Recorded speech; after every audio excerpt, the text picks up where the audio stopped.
England's Chris Froome is the defending Tour de France champion. And today on home soil, he begins his quest for a second title.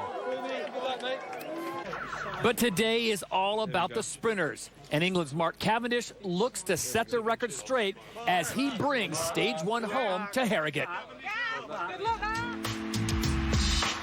The Tour de France, starting in England again. Can you believe it? This time it's even bigger than 2007. A Brit defending yellow. This guy, Chris Froome, is everyone's darling. Grew up in Kenya, but he's British through and through, believe you me. Untouchable last year. Really nice bloke. Supposed to win it all this year. Maybe the next 5 years. But he's got to beat this guy, Alberto Contador, Spanish. Froome destroyed him last year, but now Alberto, he looks different. Kind of like his old self. The same self that won the Tour 3 times. No, make that 2. Lost 1 to a doping test. Bad beef, he said. And have you seen this kid? Won a big race a couple of weeks ago. He's ready to play with the big boys. Put Chris Froome and Alberto right on the limit. American lad, Andrew Talansky. Quite good. Maybe better than TJ Van Garderen, another Yank. Helped Cadell Evans to yellow in 2011. Now he's leading Team BMC. Lots of talent. Not so good last year. Nah, we'll have to see. My favourite, Mark Cavendish. Not a chance of winning the Tour, but he's so bloody good in the sprints. First day, and it finishes in his mum's hometown. Been on those streets since he was a wee little thing. No one in the world will beat him. If he wins, yellow jersey for Cav and bedlam for England. I've got to watch it, mate. It's better than anything else on. All the drama, the suffering, the crashes. But the missus, well, she likes it because the way the boys get on. Or don't. Oh, it's juicy out there on the road, I told you. Out on that magnificent, epic road. The Tour de France. Have you seen it? My God, it's beautiful.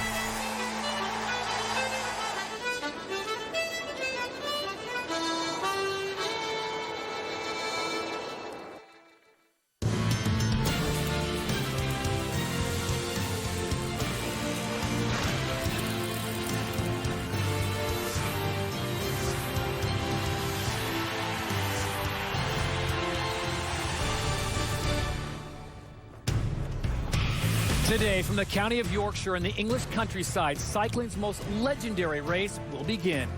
198 riders will make their way to Harrogate, but only one will wear yellow today. The journey to Paris begins across the English Channel. This is the 2014 Tour de France Live, presented by Cadillac. And hello once again, everyone. I'm Todd Harrison. Welcome to the 101st edition of the Tour de France. The 21-stage race will cover almost 2,300 miles, and it begins today on the rolling roads of Yorkshire here in England. Stage 1 is about 118.4 miles and concludes with what should be an exciting sprint finish here in Harrogate. And many of the biggest headlines of this year's tour involve an English plot with a little bit of a twist. I'm joined by my colleagues, of course, Bob Roll and freshly into retirement, Christian Vandevelde. Welcome to the family. Bob, let's start with the defending champion, Chris Froome. He's had some ups, he's had some downs. Is he ready to defend this title? Chris Froome is the man to beat, the dominant performer in stage races currently, in the current generation of racing. He hasn't had a great spring, but he is the hot favorite. He's the strongest bike racer in the world currently, but it's his race to lose. You've seen this guy race up close and personal, Christian. Can he get it done for a second year in a row? Oh, there's no doubt about it, but it's always harder to do it 2 times in a row. So he has an amazing team. He has the best preparation. He has the best team surrounding him. But can he do it twice in a row? That's always a question. All right, not all is perfect at Team Sky. A little bit of controversy erupted. Bradley Wiggins, he won this race in 2012. Absolutely dominating performance. 10 days later, at the London Olympic Games, he goes out and wins a gold medal in the time trial. Chris Froome gets the bronze. Then he decides, you know what, I think I'm going to take a year off. It's been good enough after being knighted by the Queen, an honor bestowed on very few. He comes back this year for the Amgen Tour of California, wins that race, British road cycling champion. He's done pretty much everything. His resume is complete. So Bob Roll, why is he not on Team Sky. Well, to win the Tour de France, you need the maximum horsepower that your team is capable of delivering. Bradley Wiggins, if he was in the full service of Chris Froome, and let's be real, it is a course that favors Froome. And Bradley Wiggins saying he will work for Froome throughout the Tour de France. When you leave a rider like that at home, it's a mistake. Is this a big mistake that could come back to haunt them? I feel it could be a mistake, but if there is ever a shadow of doubt, if you're being Chris Froome, that Bradley Wiggins is not going to race 100% for you, then yeah, you might want him at home. But yes, I do feel that this is a mistake. I think that Bradley is professional enough and that he would have been in the services of Chris Froome. Wow, having 2 Tour de France champions on one team, that would be dangerous. The team is very heavily loaded, though. With the budget the Sky has, they can bring in the very best. Bob, you look at this lineup of the 9 riders, names like Richie Porte, Geraint Thomas really jump out at you. And also Mikel Nieve, he was hired by the Euskaltel team when they disbanded. He's a great climber. He's going to help Froome in the mountains. Richie Porte, his go-to guy. Geraint Thomas, very solid. Stage 5, a thrilling race across the cobbles. Geraint Thomas, one of the best in the business. This is a very good team. 118.4 miles on tap today. There you see the defending champion, Chris Froome. This is the neutral start. This is a bit of a procession, a little bit of a parade. Christian, you were doing this, and look at this crowd. What is it like to be on this opening day on a team rolling off the Tour de France? Well, I'll tell you what, Todd, it often isn't this many people. And look, the sun is even shining. It's a Tour de France miracle because it's been raining since we've been here. So this is amazing to see these amount of crowds here. But I'll tell you what, it's not a procession. These guys are still nervous. It's terrifying. Last year, Chris Froome went down in the neutral. It's really like a still jostling for position even before kilometer 0, if you'd like to believe that. Well, they're going to do this for about 45 minutes or so, and then we'll have what is known as a traditional blessing on the Tour de France peloton as they roll out of Leeds on a fantastic day. You touched on Chris Froome going down earlier in some of the earlier events, going down in processions like this. Well, he went down very hard in the Dauphiné, which is the lead-up race to the Tour de France, Bob. The big question is, how bad was he hurt, and can he bounce back quick enough? Well, I think it was a pretty devastating crash. He lost the lead jersey the next day, and he plummeted to 12th in the overall standings just 2 days later. But he's had plenty of time to recuperate from that, do some training miles, and get ready for this race. The crash affected the Dauphiné, but I don't think it'll have a big effect on the Tour de France. Honestly. Psychologically, Christian, though, a wise man once told me it's kind of like jumping out of a car in your underpants at about 25 miles an hour, what he went through. You've done it before. I'm not going to point out any races, but you've done it before. How long does it take before you get your courage back up to where it should be for a race like this? Well, I think courage is one thing, but Tour de France is another. I mean, when you're in the Tour de France, you put all of those things aside. You know that you need to be at the front at X amount. You need to know you be there. You need to be with your teammates. You need to be up there at all times. So in the Tour de France, you turn your mind off and you just do. You don't think about what could happen. You do it. All right. If there's one guy that can take down Chris Froome when he's not at his most perfect nature, that would be Alberto Contador. He is a champion of this race 2 times over, and as you look back at the Dauphiné on that last day, Bob, that was so impressive. He tried to track down Andrew Talansky by himself and almost got it done. Alberto Contador was one teammate away from defending his lead in the Dauphiné.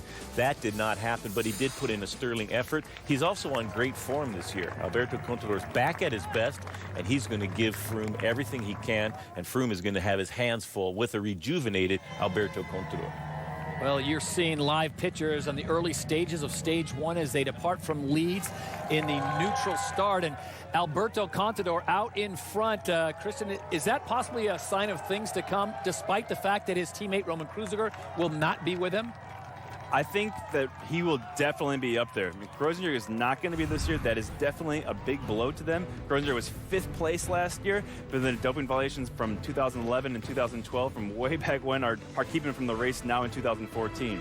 So Kreuziger was amazing last year. I'm not going to make light of that. In fact, I think he was stronger than Alberto, the person he was working for. So it was going to be a serious blow to his team. There's no doubt about it. But they can't dwell on that. They need to look forward right away and go with the team that they have.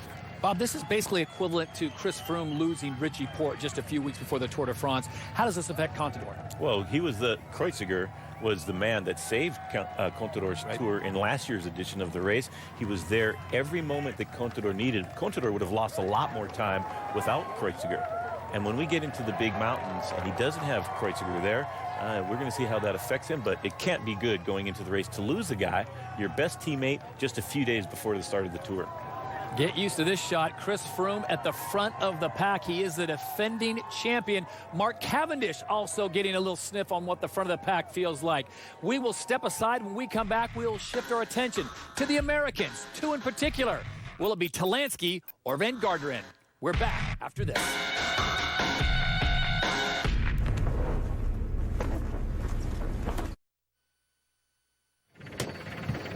You are looking at live pictures of the 198-man field that makes up the 2014 Tour de France. This is stage one, leaving from Leeds, heading to Harrogate, 118.4 miles. Now, this is a neutral ceremonial start because in just a few moments they will be stopping to receive a royal blessing. For more on that, two men who have covered 78 Tour de France's combined, and the only two men that are older than Jens Voigt at this year's Tour de France, of course, Phil Liggett and Paul Sherwin. I hope this is the last time I see you, Todd Harris. Thank you very much. Well, it's going to be a very emotional roller coaster, I think, for both Paul Sherwin and myself these next 3 days, because we've seen the huge crowds and we know these roads inside out, and it's going to be a marvellous occasion. Let's go straight on to the entrance here to Harrogate House, which is a royal home. And royalty stepping out here. On the right there is the Duke of Cambridge with his new wife, the Duchess of Cambridge, and Prince Harry. They're going to give a royal blessing now to the riders who are rolling towards us here and through the lovely Yorkshire countryside. They've ridden by the time they do get in front of Harrogate House here, just on 7.5 miles of neutralised formation. We're looking here at Harrogate House itself, which sits in 100 acres of gardens with its lakes, and it's been in royal home since when? 1789, Paul? 1759 to be exact. This is the home actually of the prince's great-grandmother going back. And in fact, Kate Middleton over on the left-hand side in the dark green there, her sister, in fact, quite a cyclist herself. She just participated in the race across America. They are very keen cycling fans as well, Phil, because if you cast your mind back to the Olympic Games, they were very present at most of the cycling events there. Well, this is Alejandro Valverde on the right here, an outside favourite to win this race when we finally get to Paris. He'll be taking on his own countryman, perhaps, in the shape of Alberto Contador. The Union flag, we're going to see plenty of those because the organisation here is expecting 5 million spectators will watch this event in the next 3 days here as we race down to the Queen's seat, Buckingham Palace, at the top end of the mall. Last time we were there, Paul, we were in the Olympic Games. Yeah, Phil, you talked about the emotion of the opening couple of days. There are plenty of Union flags flying up here in the finishing straight, but there are 1 or 2 flags from the Isle of Man for this man here, Mark Cavendish. The flag of the Isle of Man is right the way up the finishing straight. He grew up in the streets of Harrogate. For him, it's an important day. It's a huge day. It's one of those days that you don't get very many opportunities in a career. He wanted to win the opening stage last year in Corsica. It was a nightmare out there on the roads. There were crashes all over the place. He'll want to stay upright today. He's a guy who can rise to the big occasions, Olympic Games, World Championships. This could be one of the most important days of his career. Well, he'll see it as another highlight. 25 stage wins of Tour de France, but this one very special. Coming to his hometown of Harrogate, although he now lives on the Isle of Man and in Italy as well. Cavendish will want this. He's a very nervous man. He hasn't been willing to meet the press and talk about what might happen because he didn't want to affect how the day would pan out. But I tell you what, Paul, he's been rather pleased that the overnight rain, which was very heavy, has given way to the sun. As Christian van der Velde said, somebody pulled the blanket away, and that's a miracle in itself. They certainly did. We were talking about Mark Cavendish a little earlier. He's got a really strong team. He's right behind the team car. This is neutralised, by the way. Let's not think these guys are cheating at the moment. They've got that 45-minute ride away from Leeds to start in the beautiful Yorkshire Dales. The sun has really taken its hat off this afternoon. I'm sure that was a Harris tweed flat cap, which is something very many of the people here in Yorkshire enjoy, except when you go over Ilkley Moor, because Ilkley Moor Bartat means you're going over the moors without your hat on, and they certainly will not be riding with their hats on today. Not too long before they get down here to Harrogate House, and it will be a magnificent moment for every professional buyer. Mark Cavendish, though, Phil, although he wants to win the first stage, he's going to get a lot of help from Tony Martin, the world time trial champion. But the important thing is there's a bunch of guys queuing up would like to spoil his day out. Johan van Summeren, his biggest win being Paris-Roubaix, now the wingman of Andrew Talansky, who gave us a delivery of a great surprise in the recent Dauphiné, and that's put him amongst the favourites to win this year's Tour de France. There's the cars all waiting. They're all parked on the grounds here of Harrogate House. The riders just over the trees there now, as you can see the beautiful wisps of the sky here, because the pictures today, and I'm glad the sun's out, Paul, because Yorkshire is a stunning county, and we are going to see the very heart of the Dales today. These riders may not see what we see, and we're also waiting, and if we go to ground cameras, it means our helicopter may be forced to land, because the Red Arrows, the famous squadron of Royal Aircraft, are going to fly over the palace in a moment, and they've had to clear the helicopters out the way. It was nice to see that car park there, Phil, because it's frightfully English. Everybody orderly at the start. Absolutely, it's making English, sure that it's well and organised for a good British send-off for the Tour de France. Absolutely. But you know, Kate and William, the Duke and Duchess of Cambridge, they love cycling, and they've appeared a lot at cycling events, and they came up, I think it was about the day before yesterday, to meet the riders. There's the champion of France, Arnaud Demar, riding his first Tour de France. I'm very confident he can win the sprint today. Well, only the men who've taken the time out to go and look at the last 20 miles or so of the race will be in with a chance. It is a difficult approach into Harrogate and a tough man's arrival. Well, as Christian van der Velde said, on the running towards the finish, it is very tricky indeed. And I think this has got to be one of the first times I can remember the sprinters taking so much of an interest in looking at the first stage of the race. The big teams, Giant Shimano, Omega Pharma, Quick-Step, of course the teams for the overall contenders, they've been and looked at the opening couple of stages, but I think it's the first time the sprinters have taken this opening stage so importantly. Here we go. We swung off the main A58. We are now going in to Harewood House. Harrogate House, I should get that.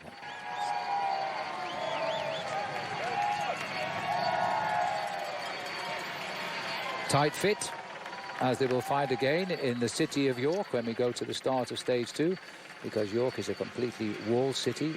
They make a spectacular start on day 2. Gentle breeze in the trees. They might feel that when they climb the Côte de Buttertub. Nice in French, isn't it? It's quite amazing to see the names. They've all been translated into French. The Côte de Buttertub, which means a tub of butter, basically. I wonder how the French will get around that. Yep, an interesting course today as well, and it's so good to see that the sun has come out to bless the racer as it moves away and into the Yorkshire Dales. But although today's stage is regarded as a reasonably flat stage, it is a tricky stage. There's no flat parts on this course as far as I'm concerned. So, for the 20th time only in 101 editions, the Tour de France will start away from French soil, but only the first time it's ever arrived to start in Yorkshire.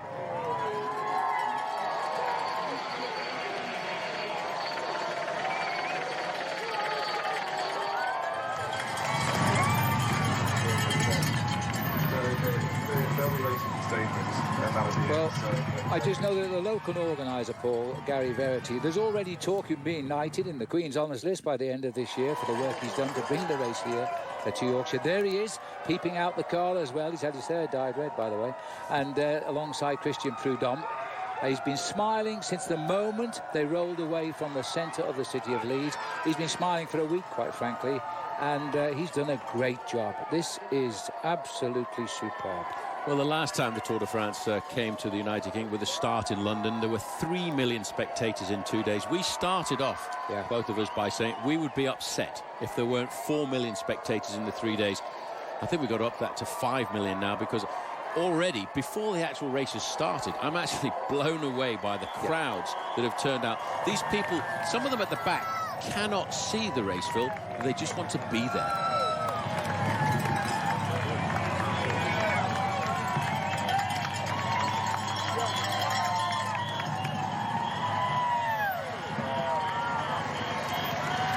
Deep into the heart of Harrogate House. By the way, you can visit this house any day of the week. It is not just special privilege for the Tour de France today, as the 198 riders come up towards the official blessing and the cutting of the start tape.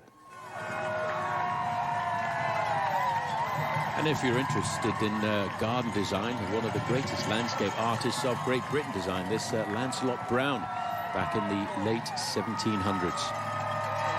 Capability Brown, very famous English personage. And now we see the director of the Tour de France on the right, Christian Prudhomme, and also Gary Verity with him, the man that brought it all and made it all possible here and earned the support of the whole of the county of Yorkshire, Derbyshire, South Yorkshire, and has made this a spectacular opening to the Tour de France. And I reckon we're already talking of more than 100,000 spectators. We haven't started the race yet. The clock is counting. They're stopping the car there. Christian Prudhomme is about to exit his vehicle. There's Mark Cavendish representing the Isle of Man. Not too far away from him, Geraint Thomas representing Wales. And, of course, Chris Froome, the defending champion, not far from the front either.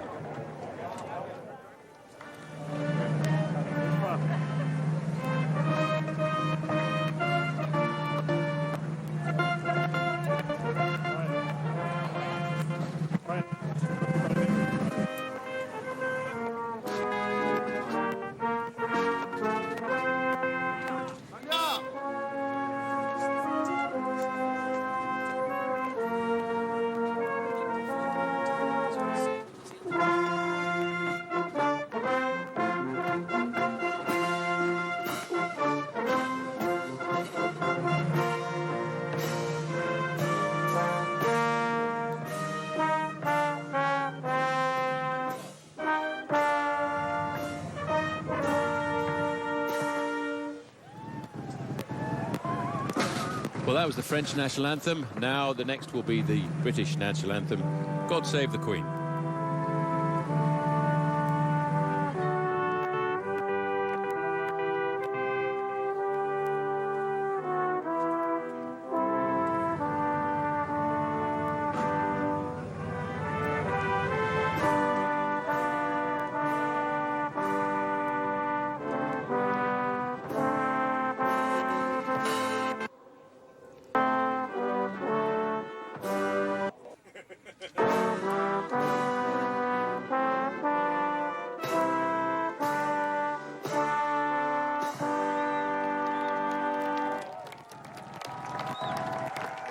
Well, there's never been a start quite like this. We've heard the Marseillaise, we've heard God Save the Queen, and now I think we're about to receive the blessing here from the Duke and Duchess of Cambridge. Geraint Thomas, the Welshman in the race there on the right for Sky. Andre Greipel just behind him, champion of Germany yet again, just won his last title, I think it was his third. The world champion on the left, Rui Costa, in that rainbow jersey of colours. The ribbon is ready, the riders are ready for 3 weeks of tough racing here. But what a protocol, what a start. There's been a few things never happened before in the Tour de France in 101 editions, such as the superb spectacular which we had on Thursday night when we presented all of the teams. There is Alberto Contador looking pensive. He's as close to Chris Froome as he'll probably stay alongside him for much of the 3 weeks of racing. They'll guard each other's advantages, they'll follow each other around. And the second youngest rider in the race there on the left side of Chris Froome, and that is Simon Yates, the second youngest man in the race. Now the Duke of Cambridge here meeting Gary Verity, Christian Prudhomme, along with Kate, the Duchess of Cambridge, and Prince Harry as well. Well, we saw a lot of them at the Olympic Games when the Olympic Games were back in London in 2012, and I think it's amazing, Phil, that they've come down here to grace the start of the Tour de France right in front of Harewood House, which basically, if you go back through history, was where their great-grandmother, who was the mother of Henry VI, was born. And Henry VI, in fact, ended up George VI, who in fact was the Queen's mother. So there's a lot of history on the roads here of the Tour de France. They really have enjoyed. They support all kinds of sport, the young royals, as we talk about, and very shortly they'll get a chance to see the British riders who are participating here. Mark Cavendish is right on the front line, and very quickly recognised there by the Prince himself. Yes, Cavendish feeling all the pressure, but feeling at home here as well, having been brought up here in Harrogate, knows the roads, but not as a cyclist. Here they come, the Red Arrows are heading over the Yorkshire hillside, heading now to fly right over Harewood House. Let's not forget, Phil, the Yorkshire Dales are pretty much the training ground of the Red Arrows. They fly around here very often, not much more than 50 or 60 metres above sea level, or above ground level, I should say. That's right, they're based in Lincolnshire. And an incredible sight when they roar over the top. The Hawk aircraft, and they're bright red. And when they do fly over, I think they'll have to end the conversation, because they're going to come over just a few hundred feet above the race.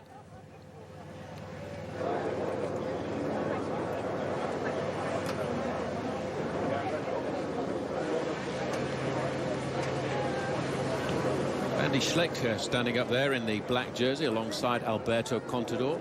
A little bit further over to the right in the red, white and blue, you can see Frank Schleck, just a couple of days ago crowned the new champion of Luxembourg. We get a chance here to look at those magnificent gardens that were designed by Lancelot Capability Brown back in the late 1800s. The inside, in fact, was designed by Robert Adam, and of course the famous master cabinet maker did the work on the inside of the building, Thomas Chippendale. And again, all of this done in the late 1700s.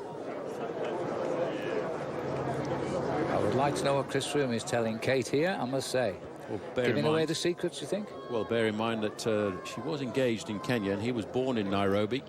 Lived the first 14 years of his life in Nairobi. And as you can see, the red arrows in most perfect formation, coming in low over the starting area. 9 Hawk aircraft seeking the Tour de France, beginning on the roads of Yorkshire.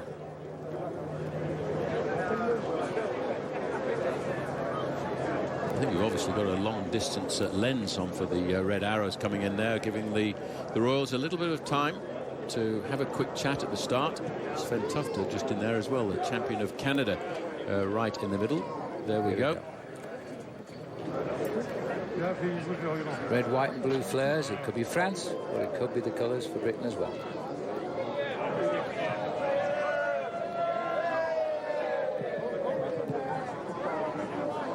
We don't be late.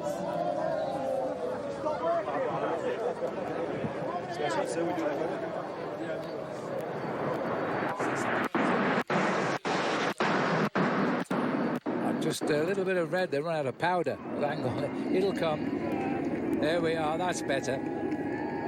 Just a question of camera angle there. Perfect position for the 9 red arrows, and they go right over the start of the Tour de France, copying La Patrouille de France, which came to visit the Tour de France 3 or 4 times last year in the 100th edition of the event. This year, the 101st edition of the Tour de France, as Gary Verity there holds up the ribbon to start, and it's nice to see that he's worn yellow trousers for the start of the Tour de France today. Maybe he hopes to get a jumper at the end of the day. Well, I tell you what, he doesn't come from a cycling background, but he sure understands the sport and how to organise the arrival of the Tour de France in Yorkshire for the official start. Nice smile from the Duchess of Cambridge there. Remember, the race goes to Cambridge as we race from Cambridge to London on day 3 before we head over to France for stage number 4. Everybody enjoying what is now a beautiful day here in Yorkshire, and we're going to be gifted to some incredible pictures over the Yorkshire Dales today. All big names on the front line there, Phil, as we saw Mark Cavendish. The red arrows moving away in about 2.5 minutes. They should be back in Lincolnshire at their base. And able to watch the coverage on television as they bank over on the distance behind the aircraft of the start of the Yorkshire Moors, because Harrogate is the gateway, which is where we're racing to from Harewood House now, right into the hills. A difficult course today. These boys, being such great athletes, don't call them mountains, but it's not an easy day of cycling by any manner of means. It isn't. There are 3 climbs out on the course. Probably the biggest climb is that climb of Buttertubs, but it's a rolling run in down towards the finish, and goes past a very interesting old brewery, one of the most famous breweries in the area. Separated from the Theakston family, the Black Sheep Brewery is at around about 25 kilometres to go. And if you watch out there, in fact, Phil, you might get a chance to see there's a Kenya flag, because one of the farmers there was born in Kenya, and is going to be trying to support Chris Froome out on the roads. I just hope, Paul, we get to see the sheep, and we should in the Yorkshire Moors, because this week one of the farmers has sprayed all his sheep yellow. And when asked which one was the fastest, he said they're all good sprinters, and other ones have got red spots on them for the King of the Mountains. We're going to see all this. Everybody in Yorkshire has really taken the race to heart as the Jets go over the Tour de France.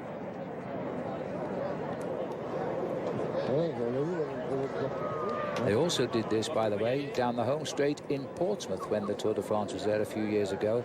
It wasn't for the Grand Départ, we were just passing through the south coast of England. Good point, Nat. This is the 4th time the Tour de France has raced on British soils. Back in 1974 was the first time. It was on the bypass, with a road that wasn't actually open. Then 2 stages with a start in London.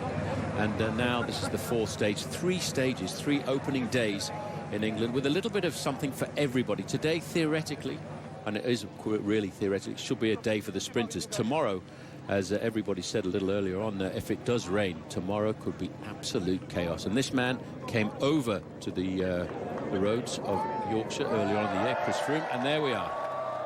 They've cut the flare, the tape has gone, the riders away, the Tour de France is officially on. It's beginning from Yorkshire, Le Grand Départ. And Gary Verity will be the proudest man in the county today for sure, because all of the hard work of the organising committee has now come to this.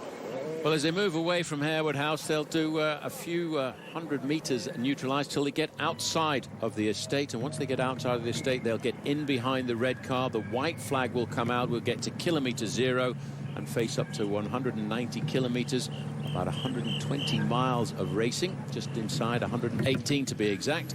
And then the race will start in earnest. So we're underway, Todd, and now all we've got to do is see our predictions actually work out in the next 3 weeks. Thank you, Phil and Paul. We'll get it back to you when the racing gets going. A great day on hand with Mother Nature cooperating. We come back, we will talk about what everyone wants to talk about here in Harrogate. We'll talk about sprinters, Cavendish and Kittel. Who will reign supreme today in Britain?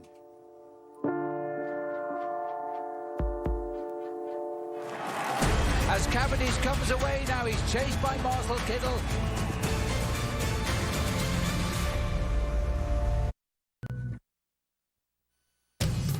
Here's how the 2014 Tour breaks down. 9 flat stages, 5 medium mountain stages, 6 high mountain stages, 5 summit finishes, and only 1 individual time trial. That all adds up to 2,276.7 miles over the next 3 weeks. A grueling task at hand, but we're concerned about today. This is stage 1 still in the neutral race area. The white flag has not dropped just yet, so they are still under control of the race director as they make their way after the royalties cut the ribbon, and they are set to go. Right now, we're going to take a look at the Geico stage mat, Bob, and if you think this is an easy rollout through the English hills, you're sadly mistaken. Yeah, you want to bring some real power to today's stage.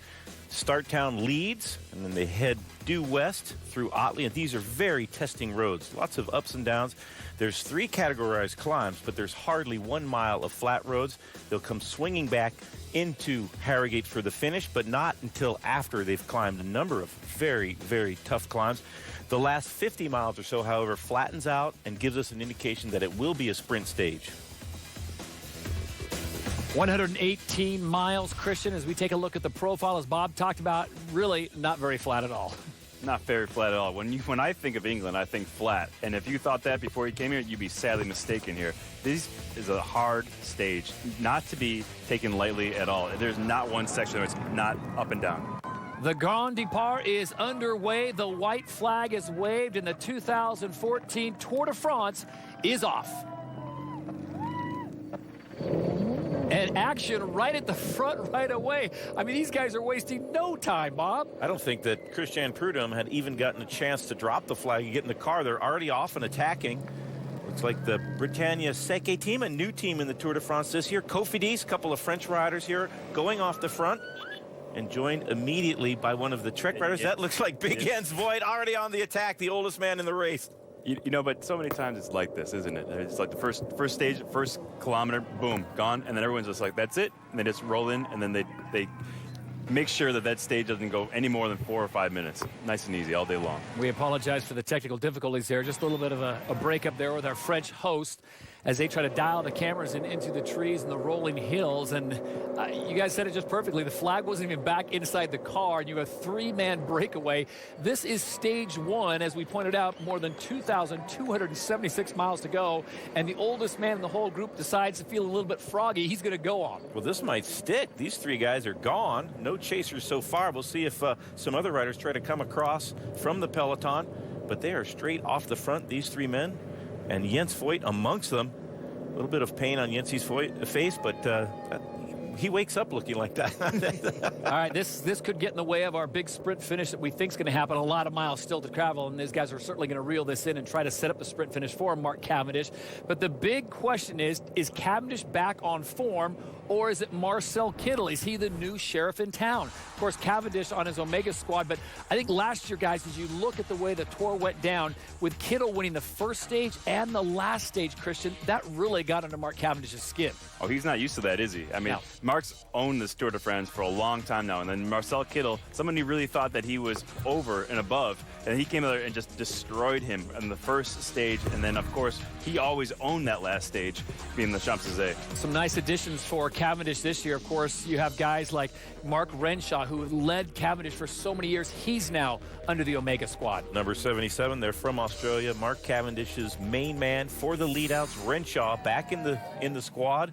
Also, Alessandro Pataki, a great sprinter in his own right. Nicky Terpstra is a great leadout man. And Tony Martin, if there's a breakaway that needs to be caught, the best time trialist in the world, he's able to do those miles from about 20K to go to 5K to go. And so that makes a very powerful sprint train for Mark Cavendish, probably the best in the Tour de France this year.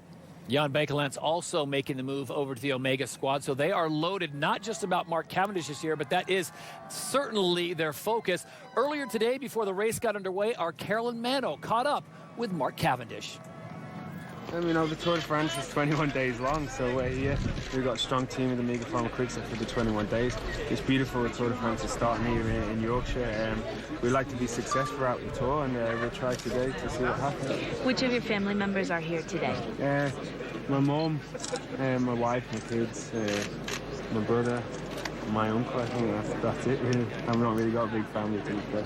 If the day ends and you end up in yellow, where will this rank among your career accomplishments? You know, to win a stage of the Tour de France in any rider's career or make their career, so to win one a year is a big thing, you know, and we'll try throughout the 21 days to win stages and see what happens. Thank you. Come on, Carl! What's your name? Chris. Cheers. And to no one's surprise, Omega Pharma Quickstep has sent their boys to the front of the peloton. They're going to try to track this thing down because, as Bob and Christian both pointed out, these are windy roads, so if you do get 3 or 4 guys away early, you have a hard way of trying to find out just how far they are in front of you, and those windy roads, you can't gauge just how much you have to reel them in. And Omega straight to the front, very serious about the chase down. They want to keep the breakaway in check. Jens Voigt, such a powerful rider. If you want to give Mark Cavendish a chance at the stage win, you're going to have a long, hard day in the saddle controlling the breakaway, especially with Jens Voigt in the breakaway. You are looking at stage 1 of the Tour de France live as they make their way towards Harrogate. When we come back, we'll talk about the other big sprinter, Germany's Marcel Kittel. He's more than just a haircut.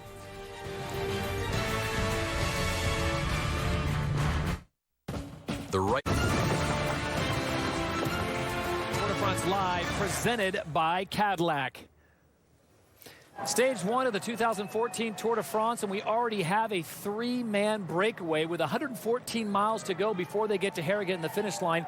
Jens Voigt, no surprise, he's part of that breakaway at 42 years young.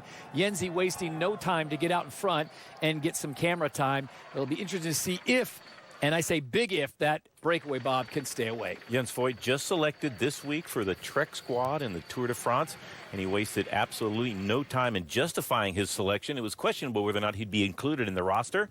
Goes in the breakaway, brilliant move, joined by a couple of younger Frenchmen. We're going to see a lot of this. Cofidis and the Bretagne Seke squad on the breakaway in the attacks in the early miles of each stage. Well, Chris Froome won the Tour de France last year. He is the defending champion, the man that really stole the spotlight on stage 1 and the final stage, Marcel Kittel of Germany. He came out all guns firing. The young man from Team Giant Shimano on the opening day after the bus got stuck. Kittel goes through, and he claims the yellow jersey. For a sprinter, Christian, that has got to be huge to put on the yellow.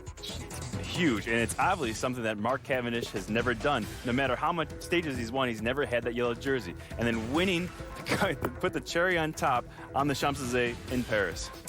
So Kittel gets stage 1 and stage 4, something that we've been accustomed to seeing Mark Cavendish do. The question I have now for you, Bob Roll, is how much do you think that's gotten under Cavendish's skin? How much does he want to set the record straight, saying, But let's don't forget, guys, I am the man when it comes to speed and how much pressure is on him now that he's coming to his mom's hometown. Well, I think he would love to do that, set everything to right. It's very rare that the sprinters have a chance for the yellow jersey on the opening stage, but they've taken away the time bonuses in the Tour de France now. And last year was Mark Cavendish's best chance, perhaps in his career, to get the yellow jersey. They've done that again in this year's Tour as an added bonus for Cavendish. It's starting in England, so there's a little bit more pressure there, but wanting it and be able to do that against Marcel Kittel, that's a whole nother kettle of fish, and we'll see how that pans out for Cavendish. Christian, you've been around a few sprinters that they love that finish line, and when they don't get it, it's not a happy day. What do you think Mark Cavendish has told his lead-out guys? Just stay at the front. Can't forget what happened with 3K to go last year. Yep. A bomb went off in the peloton, and we were all over the road. Tony Martin had no skin on his back. I mean, these guys, so he wasn't even allowed to sprint. A lot of these guys, Peter Sagan, they were all concussed, and they're down on the ground big time. So these guys need to make it to 500 meters to go first and foremost before they even start thinking about sprinting, in all honesty. All right, we are racing here in England. Tomorrow morning, F1's oldest tradition awaits Silverstone. Can Britain's Lewis Hamilton win his second ever title on home soil? The Formula One British Grand Prix tomorrow morning at 7:30 Eastern on CNBC. It's stage number 1, and we are off and racing. When we come back, we hand it back to the gold standard of calls. Phil Liggett and Paul Sherman with the call when we return.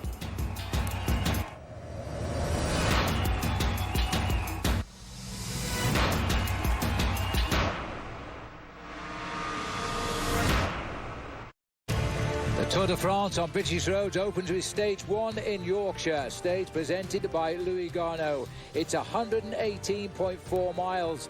We started from Leeds. We're now heading to Harrogate. As the crow flies, we are only a few miles between the two great towns. And the weather, well, it has just hit the high spots. Rain all night, and as the race started, the sun came out. We're expecting 62 degrees Fahrenheit. Light winds, and it's going to stay sunny to the finish, and that's great news for the riders here, simply because these roads get a little bit narrow shortly. These are the 3 leaders. They got away at the 0 kilometre when the flag was pulled in. The race was started. The oldest man in the race in black there, Jens Voigt, of 42. Nicolas Ede in his second Tour de France is the rider in red, and Benoit Charrier in his first Tour de France completes the trio up front, and the time gap at the moment is 2 minutes and a quarter. The peloton are chasing them through the town of Otley, and there's a huge crowd. As the red jerseys try to take control at the front here, Paul, I think it's Team Cofidis out there and a Lotto Belisol as well, mixing up, because they're just going to keep control of this race. So they've allowed a breakaway to take the pressure off as we go through Otley here, but they don't want to bring that breakaway back yet.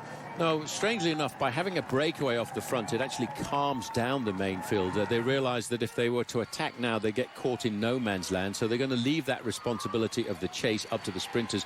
Right now, though, I'm absolutely blown away by the crowds that have turned out. Great Britain love a sporting event. So they don't have much to shout for in the current World Cup down in South America at the moment. We haven't got a football team. Exactly. They've decided to lay football to one side for the moment, and they've come out in their droves to support this race. The teams are the sprinters, and I think there are 3 major sprinters we have to talk about. Mark Cavendish, obviously, got to be the #1 favourite for the crowd out there anyway. He hails from the Isle of Man. His mum lives in Harrogate, not too far away from the finishing line here. Marcel Kittel, the big German, probably on a crest of a wave after Germany's win last night over France in the World Cup. And, of course, one of the big favourites, Andre Greipel, and it could well be an Andre Greipel type of finish. He rides for the Lotto team, and they're the riders in those red jerseys we saw at the front. This is the Europcar squad here. They've Kemenur is the rider on the left of our picture. The other rider is Cyril Gauthier, and they're looking for some problem with the team car, which is behind, as we're now getting onto the outskirts of Otley. Well, the crowds are big, Paul. They're as big as we expected, but we expected them because they turned out before to support the Tour de France. When it came to London in 2009 and then onwards down to Canterbury, where Robin McEwen won what he saw as his finest stage in Canterbury on that occasion. 3.2 million spectators was the official estimate of the crowd then. We're going to beat that this time out. Yes, there you can see the red and white jerseys of Team Lotto, Giant Shimano. Casting your mind back, though, Phil, to that finish in Canterbury. Do you remember a young professional bike rider from Great Britain had a horrendous day on the bike, one of his first horrendous days? First tour. It was Mark Cavendish in his first tour. Indeed it was, and since those days when he retired on stage 8 of the tour that year, having fallen off more times than most, comes back and now has his current tally of 25 stage wins. Little bit of teamwork for us to check out at the back. Their team leader, where's the one? Pierre Roland. He's the man they'll be looking after in the mountains. He's a good climber. He's finished best Frenchman in the Tour de France in the past, but they'd like him to finish on the podium when we get to Paris. He's obviously had a little bit of a problem, so 2 riders dropping back just to guide him safely back to the peloton. Well, he's won a couple of stages in the Tour, but he finished 4th overall in the Giro d'Italia this year. He's a great prospect for the future of French cycling, but he has had a little bit of a mechanical incident in the early part of the race, which is why the teammates have dropped back to pace him into the main field. We talked about the huge crowds there going through Otley, Phil, but one thing I'd like to raise a point here is the high speed already in the early part of this race. When you see the peloton stretched out into a long straight line like that, there's the indication that the pressure's already on. They're not allowing that breakaway group to get too much freedom. So the riders saying goodbye to Otley. We're now heading to Ilkley and the famous moors above the town.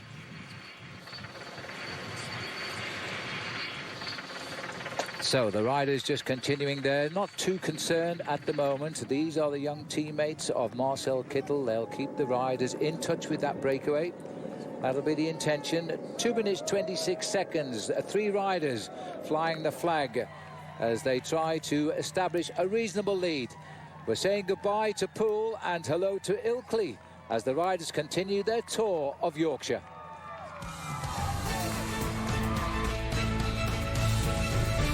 The Tour de France on NBCSN is brought to you by Giant Bicycle, the world leader in cycling technology. Well, let's have a look at some riders who are not riding in the 2014 Tour de France. Nairo Quintana, 2nd last year.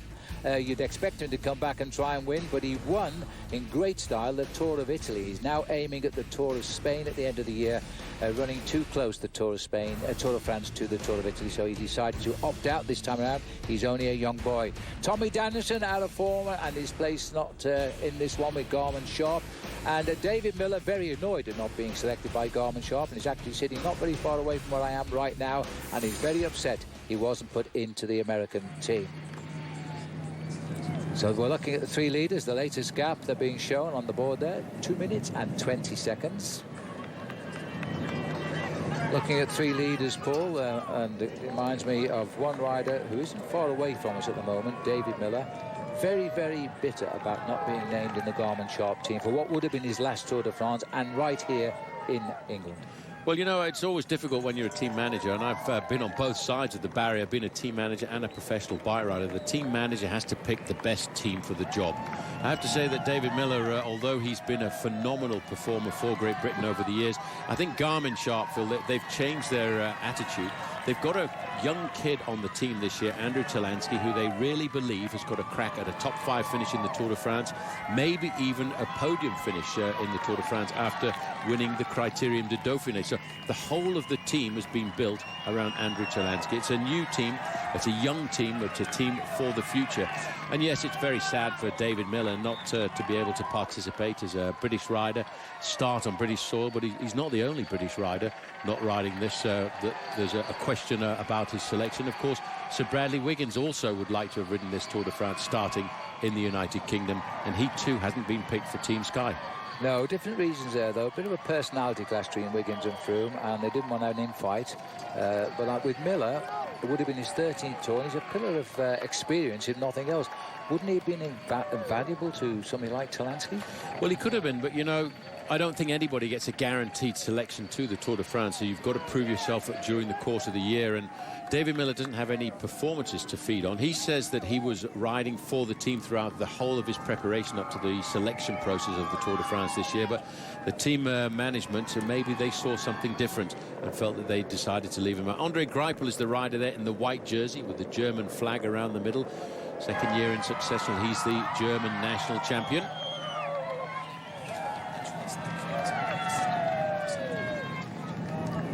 Well, Well, the three leaders here now pulling the riders into Ilkley now, and just on the shoulders of the riders, the famous Ilkley Moor, and of course the famous song Ilkley Moor Bar Tat, as the crowd here can't believe what they're seeing. The Tour de France going through Ilkley with the moor in the backdrop. Into Ilkley they come. The moor is ahead of the riders. We'll be skirting it now. These are the three leaders, are still clear of the field. About 2 minutes 20 seconds is the gap. They're working well, but the fact that the sprinters teams are not allowing them to run too far ahead tells me that they're afraid of this course today. Well, they are. It's a difficult course. That's an important thing, I think, about the first 2 days of racing anyway, Phil. If a breakaway gets clear and well established, these kind of roads through Yorkshire and Derbyshire over the first couple of days of racing, they're difficult roads to get a chase organised, which is why they don't want a breakaway to get too much of an advantage. I always think about the big breakaway that succeeded on the first day of the Tour de France back in Futuroscope a number of years ago. Everyone thought the breakaway would get caught. It finished with a good 10 minutes lead over the peloton. It took them right down to the final weekend of racing to pull them all back again. Just homing in here with the cameras on Mark Cavendish, just out of sight to the right of our picture here. He's the small, there he is with the turquoise helmet on. He'll be enjoying the day today, but it'll all be down to him at the finish. So Mark Cavendish here, just getting the job done today. He wanted to be the happiest day of his cycling career, if it can be, because if he does win the stage today, he gets the yellow jersey of the Tour de France in a town he knows oh so well, and it would be the first time ever he'd worn yellow. A little bit of a time to go yet, though. For Eastern on NBC. And we're now picking up the peloton here as they enter the town of Ilkley in Yorkshire. Yes, the Tour de France is racing on British roads for the first 3 days. And sat near the back here, number 9, yet just peeping in there, was Andrew Talansky. He rode his first Tour de France last year for the USA. He finished 10th. And now the focus is on him to make a podium in Paris. We'll see how the 3 weeks unfold. But it's a big moment for the man from Miami. He's got a teammate here. And it's for Johan van Sommen. He's going to be the domestique, as we call him. He's going back for a little bit of water, perhaps, for the boys, looking for his team car.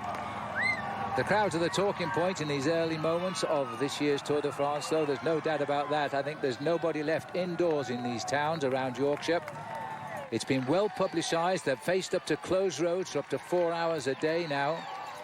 And they're going to have to watch the Tour de France. This is the route. The red bit is where we've done so far on our road ID profile here, as we're now covering 118 miles. They're just 3 little pinnacles on the way, but believe me, there's no flat roads in Yorkshire. Once we get away from these base towns on the Wharfdale area, we're then going up into the hills, and the undulations will stay.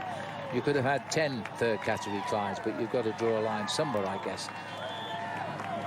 And for many of the riders in the Tour de France, they've never seen these roads before.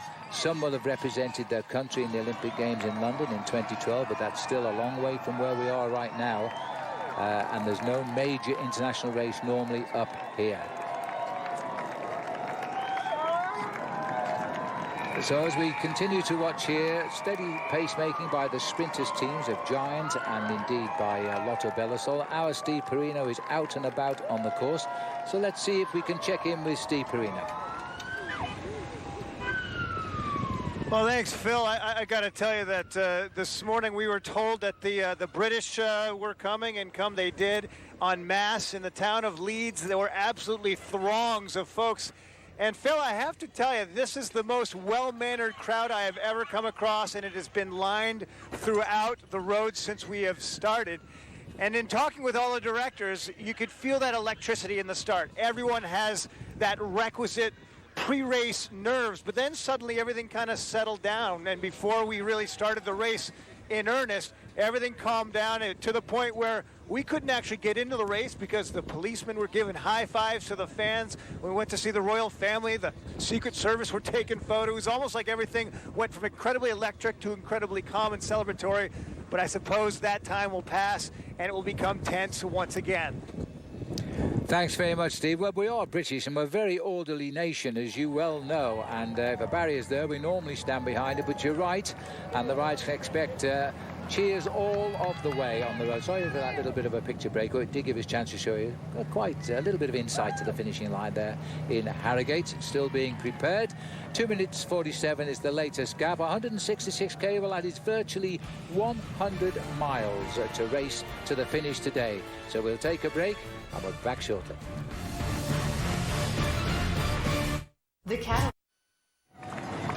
We're back on the roads of Yorkshire with the opening day of the Tour de France here, presented by Louis Garneau, and the riders here now, the big peloton, limiting the escape of 3 riders. Jens Voigt, Nicolas Ede and Benoit Harrier are the 3 men up front, but they're not allowing them to run too far ahead. 2:32 is the latest time gap we've got. We're heading now away from Ilkley as we head towards the beautiful market town of Skipton. Now, as they head towards Skipton, it's time for our ever popular each year, our Cadillac performance predictions. These are the rules we face.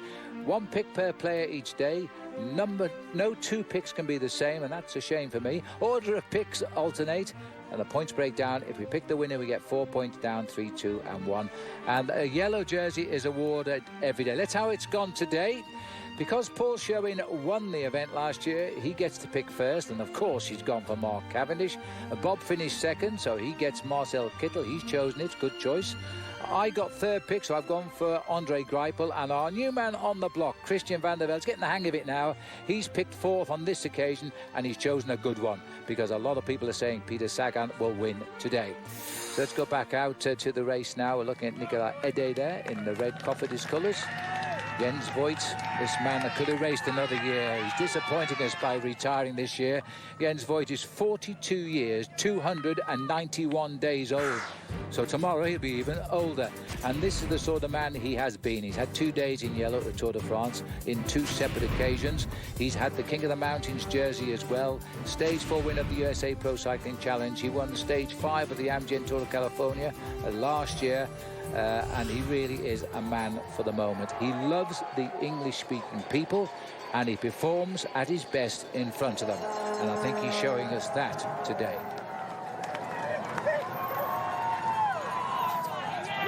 So Jens Voigt continues to go through, and just thinking, Paul, you know, Jens Voigt is the oldest man in the race, and I know you probably remember it, but he's 42 years, 291 days old.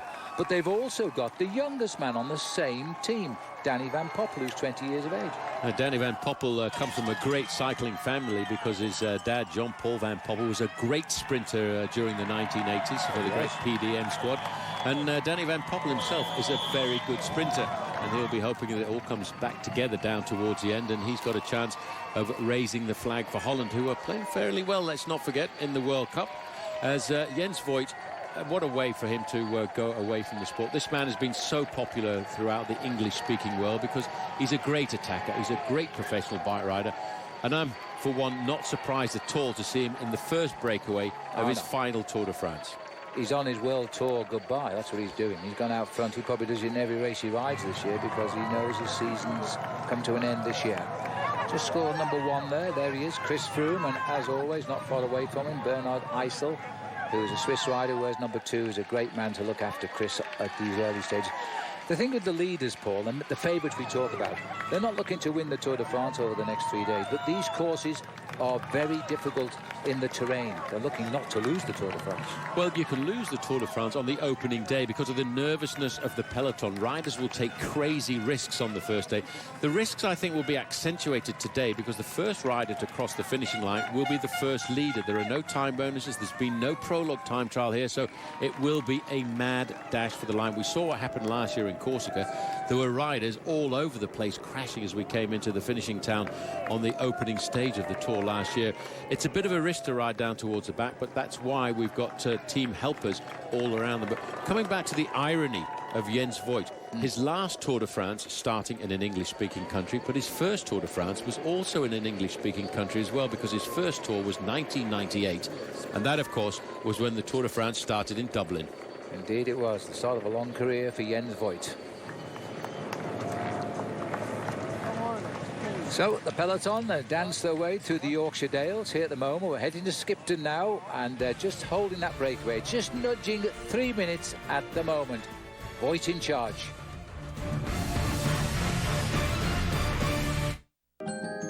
We get back. This is the champion of France here, and this is Demar, who's stopped with a mechanical. First one we've seen, and a change of bikes. First bike change we've seen. Well, that's how you start your first Tour de France. You change bikes, and now you've got to chase and get back into the race. But he's not going to be too worried about this. The race isn't turning too many wheels in anger just at the moment. He's alongside a nice reservoir here. Teammate has waited for him. In fact, it looks like it's Mikel Delage who's come. No, it's not. It's his teammate Le Danu who's come back there for him. Arnaud Demar riding in his first Tour and getting to pull on the French champion's jersey now. That takes me back a while, but 1978, when Bernard Hinault was the French champion in his first Tour, he won the race. I wonder if that'll happen on this occasion. So Demar continues with the help of Le Danu to get back into the peloton. Now, Paul Sherwin, you were in the Tour de France in 1978. Now, when the French champion was in that race, his name is Bernard Hinault, he won the Tour.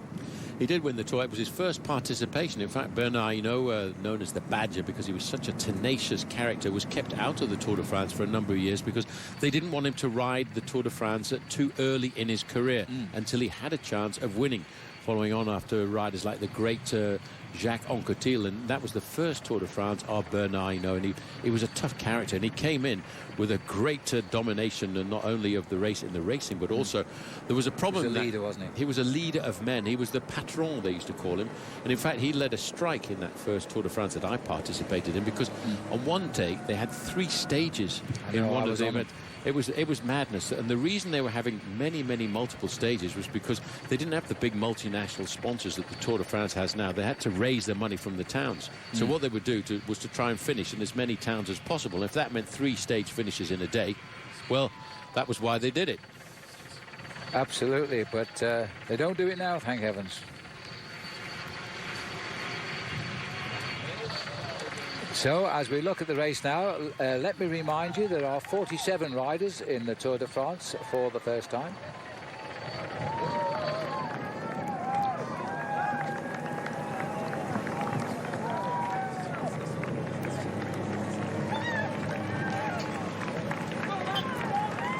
So, as we look down in the peloton, one of the riders in his first Tour, along with the 47 of them, which represents, by the way, 24% of the field, is Alex Howes, the American.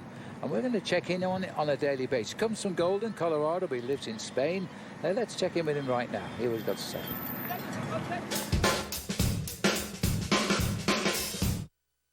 Getting ready for the Tour de France here, day one, well, day before day one.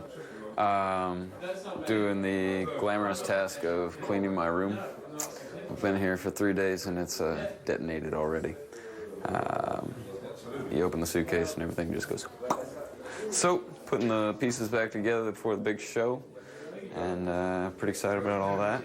We got a little squad of Patriots here for the 4th of July, 3 Americans, myself, Ben King, and Polanski, and that's a little ironic kind of being deep in redcoat territory here in the UK, but we're all getting along, you know, differences are in the past, and yeah, everybody's excited. I'm super excited. Well said, Alex. And here's some more on Alex, because he's only 26 years of age, stands at just under 6 feet. He's perfect weight to get round the route of the Tour de France for the first time, and we're going to hear a lot from him along the race. I certainly hope he has a great first Tour de France. So one of the new boys of 47 feeling their way around the Tour de France today, as we look at 3 leaders. And the rider in white there, Carrier, is also a rookie on the roads of Yorkshire today. Here's a word from the director as we take a break.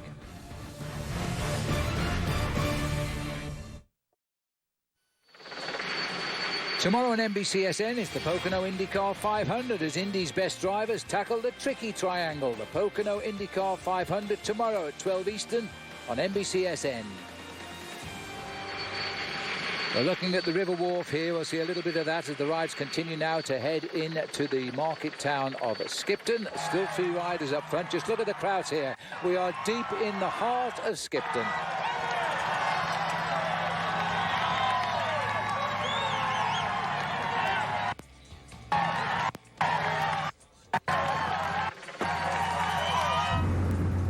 Well, Well, the crowds are marvellous. We're predicting that 5 million spectators will watch this race on British Road before we say goodbye on Monday, because cycling has become so popular in Britain. The latest time gap at the moment, just 3 minutes and 10 seconds, and all of the sprinters on the front.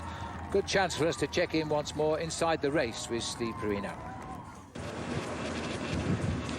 Well, Phil, obviously David Brailsford of Team Sky has gone through with his mission to not only create a wonderful Tour de France competitive team in his riders, but also to bring cycling to England. And that's obvious just by looking at the side of the roads. But what's not quite as obvious is just how avid these fans are. And a lot of the places that I've been to where there's thousands of people lining the road, there are no cars. They have all come via bicycle. And this is a scene I have not seen in my 3 years on the Tour de France. So many people coming on two wheels. Steve, we've just passed a stand here with a bicycle on top and a load of people. I would have thought it would have been a better idea to have left the bicycle at the bottom of the tower, but they didn't do it. We are looking at visions here of thousands of people at the moment as they make their way through towards the exit from Skipton itself. Beautiful images of Skipton, Paul, the famous Yorkshire grey stone buildings here, and they're not allowed to build in other colours as they go through Skipton itself. It has a cobbled high street, if memory serves me correctly. I haven't been here for about 10 years, as they run down alongside the banks of the Leeds-Liverpool Canal. But just look at the people down there. Thousands upon thousands. It's absolutely crazy. Even at the back of the square there, people are looking for any vantage point. It's not necessarily a question. I think, Phil, it's a question of pride, not necessarily being able to see the race, but being present at the side of the road, being able to say, I was there when the Tour de France came to Yorkshire, which is why, I mean, these crowds have been 10 and 15 deep in all of the major towns that we've been through so far. This is the main street now of Skipton. The main field are here. This is the Tour de France stage one. So as the peloton continue here, I just saw the yellow jersey hang on the St. Trinity Church at the top of the main street there. And maybe we've passed it now with the peloton. They're still coming in, actually, towards that same point. Boy, standing room only in Skipton today. Well, I often wonder how the French perceive cycling in Great Britain. There's a lot of French riders. Oh, there's been a crash, a little bit of a shunt in the middle there. That's Leopold Koenig of the NetApp Endura team here. He's the man for the GC on the NetApp Endura team. It's a wildcard team. They've earned their place in this. Oh, sorry, it's 207. I thought it was 201. So I beg your pardon. This is Mendes, who is going to have to call for the bike. First Tour de France for him, but it's easy to say that because all 9 riders on the team are in their first Tour de France, and I can't recall a complete team of rookies in the Tour de France for many, many years, but there's nobody to guide them with experience at all. He should get back without a problem. That was a routine fall just because of too much traffic in the centre of the peloton. We continue to course our way through Skipton and onward.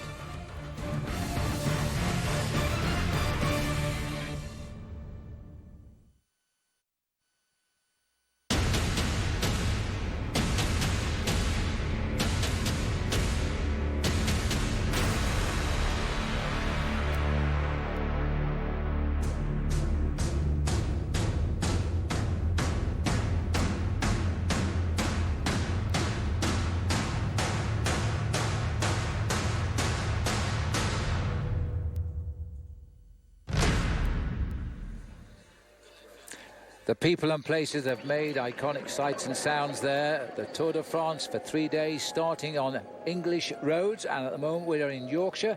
Yorkshire, of course, is famous for its sheep and its wool. As the peloton pursue those 3 riders now, and it's come inside 3 minutes. It's pegged back to 2 minutes and 56 seconds. The 3 leaders up front still, Jens Voigt and Nicolas Ede and Benoit Arier. There they are, the 3 riders who set the pace literally since the flag came in at kilometre 0, which means if the breakaway were to succeed, it'd be 190 kilometres. Now, between Leeds and Harrogate, Harrogate's where we're racing, everywhere you walk, whether it's down past the shops, whether it's through the churches, you see this, these beautiful woolen racing jerseys, all of the emblems of the Tour de France, and they've been all hand knitted, and there's hundreds of them. And I can tell you what, they are everybody's planning to steal them the day we leave town, I can tell you that as well. Let's learn a little bit more about them. It's fantastic that the tour's coming to Yorkshire and to Harrogate. And we got a call from Harrogate Council saying we've got an idea for knitted bunting, but we haven't got a pattern, and can you help us? Good morning, Harrogate Borough Council. And would you like to collect? Yep, that would be smashing. See you then. The people that were actually doing the knitting said that the knitting pattern was so simple to do that when they pledged to do, say, 1 or 2, they were doing 20, 30, 40, 50. I've done nearly 30. I've knit over 40. I'm getting up to 50. It's been a real group effort. It's been dealing with the sheer numbers. It takes a lot more time than you can imagine. 3,000 we planned for, 23,500, a little bit longer. They are little jumpers, so you knit it as one piece and then fold it in half and sew it up. These are going on the bandstand in Ripon. How many metres altogether? 4 kilometres of bunting. Right at the beginning, just couldn't picture people getting on board with it. We all want to be part of something that's fun and that's uplifting. It's the amount of activity that there is in the streets, and it's just really taken people's imagination. It looks nice. It's okay. And you can see the sky ones as well. It's gone a lot better than I thought it would. Fabulous. Well done, the lasses of Yorkshire there. As we look at the 3 leaders here, they've worked very hard, and the result is those beautiful knitted jerseys are all over Harrogate. And I've seen people waiting for the Tour to leave so they can take one home as a souvenir. Now, it's Yorkshire has won to bring this race here. There's no doubt about this. Now, this is what Mark Cavendish said the other day on Twitter. Love this pub, 100 or so metres after the Stage 1 finish in Harrogate. Thanks so much for the support, guys. Well, as you can see, it's the Cavendish and Horses Free House pub, and it's right by the finishing line, and I can vouch for that because I saw Mark Cavendish nipping in, not for a drink but to say hello. And so that's the atmosphere which prevails on this opening couple of hours of today's opening stage of the Tour de France. They're still in pursuit of 3 men.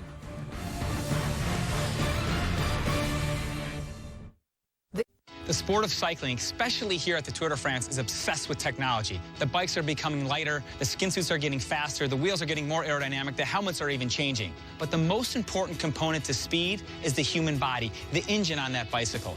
I'm here with Dr. Stacey Sims, who knows a lot about the engine. She's been working with athletes for the last 10 years. You're an exercise scientist, you're an exercise physiologist, you work with women and men, especially the boys at Tinkoff Saxo. Tell us a little bit about the process of working with those athletes and what their needs are here at the Tour. So being a physiologist, looking to mitigate the stress that happens during exercise. So making sure that what they're drinking actually hydrates, and then fueling from a different source. So they get the calorie needs to match the stage and intensity. Alberto Contador, big stage, 6 or 7 hours. What's he eating and drinking out there on the road? So in his bottle, he has Osmo Active, which is a physiologically recognized formula to maximally pull fluid across to hydrate. And then he's eating real food and wine gums, energy juice, that kind of thing, to match the intensity and duration of the stage. He just finished the stage. He's completely exhausted. Hopefully, in your case, he's won. How do you get him ready for the next day? Recovery, super critical, and there's a 2-factor of recovery that a lot of people neglect. You have a 30-minute window to maximize the muscle repair and adaptation that occurs by having a really good protein source. And from that, you can extend your glycogen and sugar recovery window 2 to 3 hours. Lots of good stuff there, Stacey. If you want to learn more about hydration or nutrition, go to www.osmonutrition.com.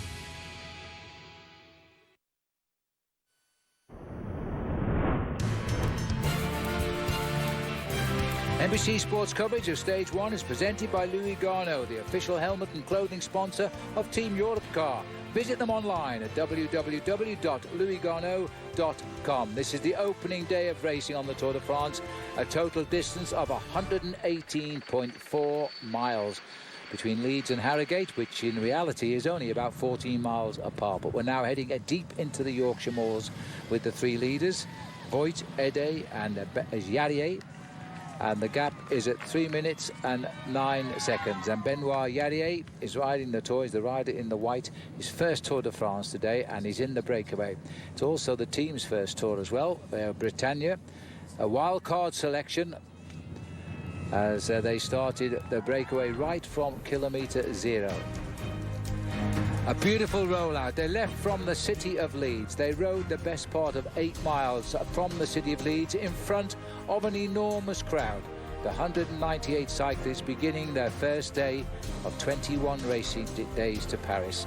The defending champion there, Chris Froome, and then they turned into Harewood House for the official start. This beautiful house which sits in 100 acres of land, and there they met the Duchess of Cambridge and the Duke of Cambridge. A fly past from the famous British Red Arrows RAF team. The tape was cut by William, Harry and Kate, and then as soon as the flag came in, just to make it a perfect day out for everybody, the irrepressible Jens Voigt launches an attack, quickly joined by the French riders Nicolas Ede in the red and Benoit Yarrier. Little bit of a shunt as we came into Skipton, nothing too serious. Just left one of the riders, Jose Mendes there, number 207, sitting on the road. Let's hope all the crashes are no worse than that throughout the whole of this year's Tour de France. And then we head out towards Kilnsey Crag now, as we're into the Yorkshire Moors. So as we look at the beauty of Yorkshire, let's see how the lads are getting on, admiring for once the British roads of the Tour de France. Well, Mother Nature's certainly a fan of cycling, because last night the rain was out and it was heavy well into this morning. And guys, this morning we got up, the sun came out, and it has been a beautiful day. Christian, perfect day for racing in UK. No doubt about it. It is a bit windy, and up towards the top of the lap today, it's been completely open. So that might play into hands a bit, but for the most part, they're very happy not to see any rain this morning. Bob, if you looked into your crystal ball, do you think this breakaway group of 3 gets caught? Virtually impossible for the breakaway to get caught. All the sprinters' teams have been on the front right from the moment the breakaway got established. They're keeping them just out there, tantalizingly close. Great to be in the breakaway if you're not a sprinter, but I think Lotto, for Greipel, Giant, for Kittel, and certainly Omega for Mark Cavendish will not let these guys get to the finish line without a fight. There is the 3-man breakaway. They went, as Phil pointed out, as soon as the flag came in the car, they were off and racing, and Jens Voigt was in there. Well, this sport is so much about technology, and we see all kinds of technological advances every year. Usually it's on the bike, sometimes on the gear. And we noticed something earlier today, and you at home may have noticed it well. This, Christian, is a new way of hauling water bottles. Now, we first thought, is this legal? Is this some kind of sling bag? Have you ever seen this before? Well, innovation never stops, that's for sure. And they got 5 water bottles without having to put anything in your jersey. And, you know, as years progress, those jerseys get smaller and smaller and tighter, and it gets harder to put those bottles in. So this is something I think at the end of the day, this is a thing of beauty, or these riders are like, don't you even put that thing anywhere near me ever again. Bob, would you want someone to throw the backpack on you? And then what do they do with the backpack once the bottles are out? I mean, if they have 1,000 of those backpacks, right, that's fine. But you generally don't want to go all the way back to the cars to hand that backpack back into the car where you just got it from. Maybe on the stages that are really hot, it will come into play. One thing it did notice, it covers up the number of the rider. So I'm not sure if the officials are going to allow that. And maybe they cleared it with the officials before the start of the stage. But for now, if you're one of the domestiques, you can be assured they're going to load you up with water bottles, as many as they can. 88 miles to go on stage number 1, and the lead 3 have a 3:03 lead. We'll be back with much more racing. Stage 1, Paul Sherwin and Phil Liggett will have the call when we return.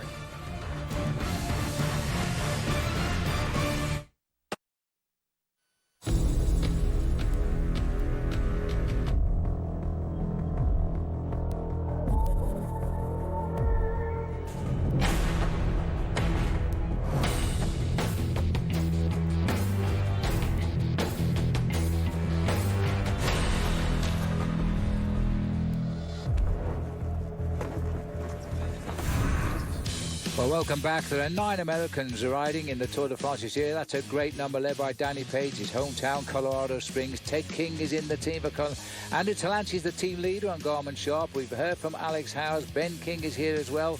Chris Horner back from injury, riding for the Italian Lamprey squad. Another team leader, this time on BMC, is TJ Van Garderen. 2 possible winners of the Tour there. Peter Stettler riding his first Tour de France. His dad will be proud of him. And Mathieu Boucher is the other rider. He comes from Wauwatosa. But one man who isn't on the race, but is very much on our team, is Steve Slanger. Phil, I'm so glad to be included on your team. We are here at the finish. Beautiful day, by the way. Should be terrific by the time the riders arrive. And speaking of Andrew Talansky, you guys already noted how high expectations are for him this year. And I was talking to the director of his team earlier today, Jonathan Vaughters, and he told me the biggest asset that Talansky has is his determination. He said he may not only be the most determined cyclist he's ever met, but perhaps the most determined person he's ever come across. And to have that mental fortitude, acuity in a race like this, hey, how many times have we seen the Tour de France crack some of the best physical specimens in the sport? They tell me, though, from the Garmin Sharp team, if Andrew doesn't finish on the podium, it's not going to be because of his head, maybe something else, but he is as determined as anybody who's going to fight for the next 3 weeks. Yeah, I think you're absolutely right, Steve. He's going to be a real tough man to beat now, because after his victory in that race just before the Tour de France, he has become so confident in his ability. There's no doubt in our mind he has the ability, and if he gets it down on the roads of Yorkshire and throughout France, we could be toasting an American winner by the time we get to Paris. But right now, this man will not be in the Tour de France next year. He is Jens Voigt, 42 years of age. I think he should have ridden for another year, because he's still at the height of his form and he still entertains us on a daily basis. Nicolas Ede, we first commentated on him on the opening days last year, Paul, on Corsica, his first Tour de France. He was in the early moves. Yeah, that's the strategy pretty much of Team Cofidis. They look to find these early breakaways, get themselves as much publicity as possible. I'm not surprised to see Jens Voigt, though, getting out. He's extremely popular in the English-speaking world, I'd have to say, all over the world. Jens Voigt is a name that is synonymous with aggression, attacking, and looking for the breakaway. The number of times people have said to me, why do guys go into the breakaway? And I think Jens Voigt is the guy that summed it up the best. If you don't go into the breakaway, you've got no chance of winning a bike race at all. If you get into the breakaway, at least you've got a 10% chance of winning. And that's why Jens Voigt has gone in the break today. Now, we're looking across the Wharf River here, but in the distance is the racecourse. It follows it right down towards Buckton here and Bolton Abbey, where Henry VIII destroyed the Abbey. I'm sure we'll see pictures of it as they race towards that. So the race route at the moment, 53.8 kilometres done. This is our road ID profile. It's 118 miles, the race today. And the hills are ahead. They're not big hills today, but as you can see from these beautiful pictures, we're up and down. And my goodness me, I think we're heading into Kettlewell here.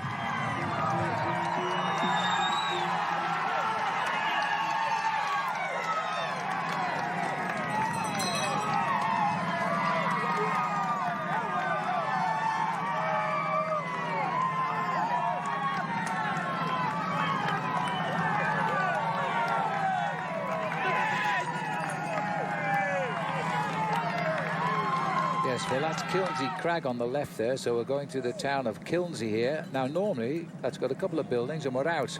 Never see any people in that town. Well, they've come from somewhere. As we now head towards Kilnsey itself and on through Kettlewell. We are now in the heart of the beautiful Yorkshire Dales, and we'll be here for a few hours yet.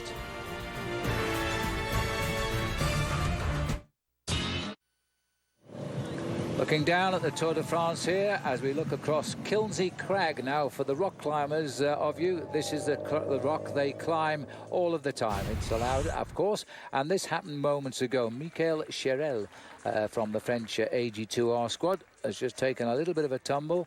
He's a bit stunned, in fact. He isn't making a quick escape. Here he is. These are live pictures again now, getting his bike back in order, but he should be okay, and let's hope he quickly gets back into the pack.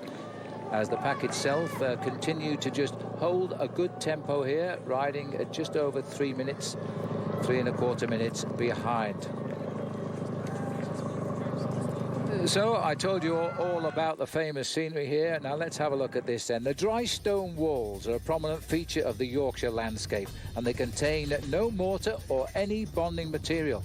Now, for hundreds of years, the walls have marked land and limited the movement of the animals. A recent survey recorded more than 5,000 miles of walls are right here in the Yorkshire Dales. The walls are generally 5 feet high and approximately 30 inches wide, and that's why they keep the sheep off the roads. And as we look down here at those dry stone walls, I can tell you now, those tracks are often used for mountain bike races here, and you can ride miles on them, and you'll feel really a long way away from habitation. The English flag of St. George flying below the Union flag of the United Kingdom on our right.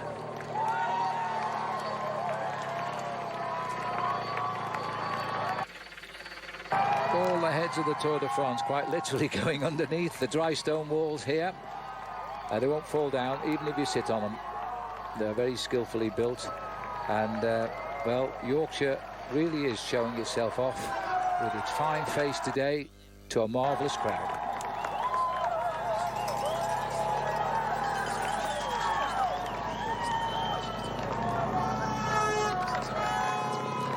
Well, it's not as surprising at all here, Phil, to see that it's still the teams of the sprinters keeping the tempo nice and high.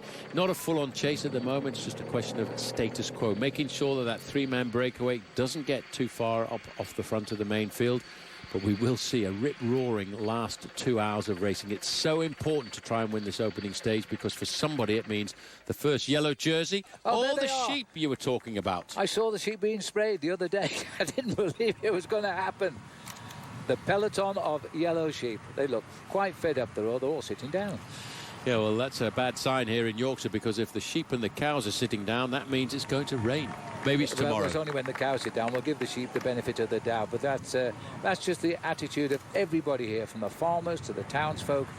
All got involved to make Yorkshire welcome the Tour de France. As the three leaders here, this is the biggest lead they've had so far. It's up to 3 minutes and 23 seconds.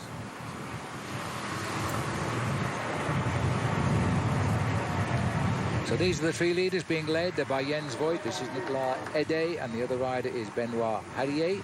3:24. We're nudging the best lead they've had since they broke away. They broke away, let me remind you, at the 0 kilometre today. So they're actually been out in front for quite a long time. In fact, some 58 kilometres up front so far. And we're heading towards the Côte de Cray, and I hope we notice it, because it's only 4th category.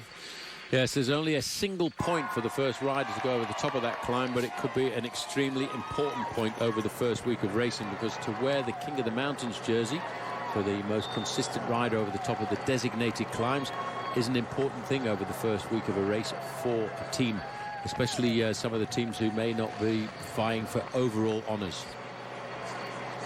Well, you can see everything's quite green, and that's because it rains a lot in Yorkshire, though we have had a lot of sun this last few weeks.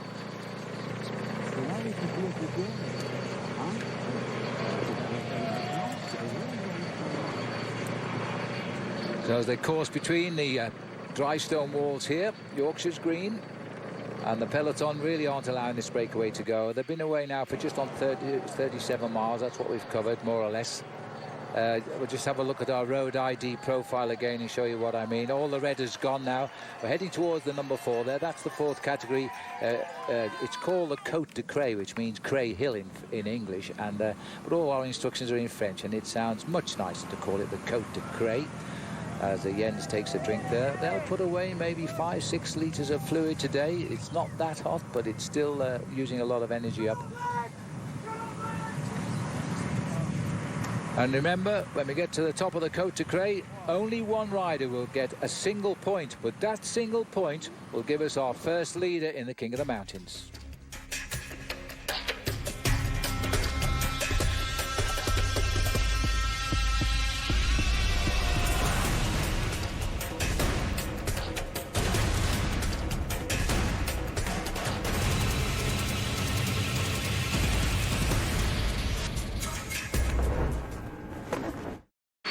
Today at 5 Eastern, horse racing returns to Belmont Park for the next stop in the Breeders' Cup Challenge. Top thoroughbreds compete for a chance at the biggest purse in racing.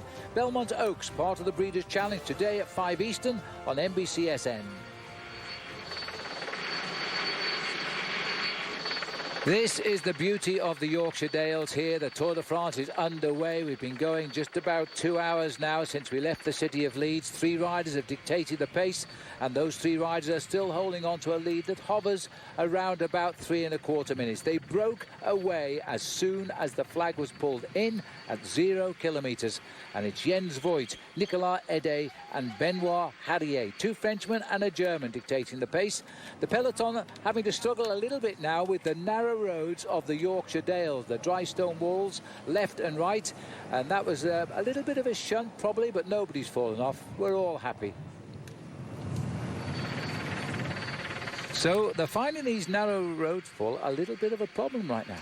Yeah, the problem is it's every time they narrow in that there is nowhere to go. In the French roads, without these dry stone walls at the side of the road, you can get into the grass verges to move around if something like that happens. Here with the dry stone walls, there's nowhere to go. But I, for one, am a big supporter of the dry stone walls. And let's not forget that in this part of the world, every year there's a festival that celebrates the building of these walls. Well, at the moment, we're now heading to our first mountain challenge of the day. No worse than they've gone over already. It's only 4th category, the lowest of the categories. It's at Cray, and by the time we get there, we'll have done 68 kilometres of riding, which is about 43 miles. And that's where we're headed to now. The significant thing is, Paul, only the winner over that climb gets 1 point. But what he does, he sets himself up to become the first leader in a classification in the Tour. Yeah, I think it's a good idea that the Tour de France have come in with over the last couple of years, because in previous years you could build up a big lead in these small climbs at the start of the Tour, and a real non-climber could win the King of the Mountains competition. Nowadays, a 4th category and a 3rd category climb don't carry that much weight. You've got 1 point for a 4th category and only 2 points for a 2nd category, for a 3rd category climb. So it is important for the first part of the Tour, but on the first big Alpine stage, what happens is the first man to win the first big col of the Tour takes the overall lead.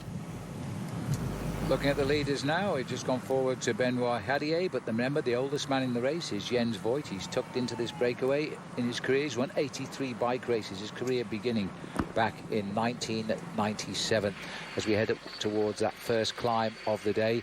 Now, Jens Voigt has worn the King of the Mountains jersey in the Tour de France in the past, but if he just nips this 1 point over here, he'll take us to the next 2 remaining climbs of the day, with a chance of pulling on a leader's jersey in his last year as a professional cyclist. Let's hope he can do something there. 3:10, the gap, it just goes up and down by a few seconds. They're not going anywhere as far as the breakaway is concerned, as we now run up towards that little point at Cray. It's steady undulations here. You will always see the famous Yorkshire grey stone houses because they use the York stone, and this makes the whole of the area what it is. Starbottom. There's some modern houses in Starbottom, but they still build them in the old stone. This is a lovely narrow town, some sharp bends in it. It's pretty much a linear town, and there's a lot of holiday homes here in Starbottom as we say goodbye to it, and still under the escort of the giant sprinter here, Golas. 3 minutes 14 seconds. Still plenty of time to bring them back in. As well, the riders up front are aware. Jens Voigt's done it all before. He's riding his 17th Tour de France. He crashed out a few years ago on the Grand Saint Bernard climb on the descent and really crashed extremely badly. We thought we would not recognise Jens Voigt in the future, but my goodness me, there's hardly a mark on his face. He stayed at my home in England, and he often recounts that crash. He thought it was the end of his career. He said, I didn't want to leave the sport like that. He's come back, of course, right back at the top. He's in the breakaway again as the peloton here breathes in on this narrow section of the road. We're heading towards Leyburn at the moment, and then the swings start to swing back towards Harrogate. Well, a good point for Nicolas Ede. The team manager was just saying that one of the reasons he tried to get into the breakaway today was because of the breakaway situations last year in the Vuelta a España. He actually ran out the winner of the King of the Mountains competition, and that's what he's doing today. He's looking to build an early attempt to try and win the King of the Mountains competition at the Tour de France. It's a question of going for breakaways like this on a regular basis and trying to build up a lead in that competition. But it's a little bit more difficult, I think, at the Tour de France because of the way the King of the Mountains points are weighted towards the higher mountain passes. Yes, well, the riders won't take any risks here, not with another 20 days of riding in the Tour de France. They're not going to risk too much. They're going to watch themselves here. They're being forced to ride extremely closely together. And so these three riders we might see take an advantage and nudge up a little bit. We're heading towards the Buttertubs Pass as well. There's Voigt. That bad crash he had was back in 2009 when he crashed in France. Nicolas Ede on the left in his second Tour de France, and the sheep have been in the shower now. They've had a little bit of a wash, or are we further up the valley? No, I think we're a little bit further up the valley. We should be looking for a white sheep with red spots on it, because the next jersey to be awarded will be the King of the Mountains. There's 1 point available for the first rider to go over the Côte de Cray. Craze Hill. I'm not sure whether I prefer Craze Hill or Côte de Cray. No, Côte de Cray. We'll have a vote later with all our viewers. 3:12 the gap. Thank heavens the cow has stood up, because when they sit down it's a sign of rain.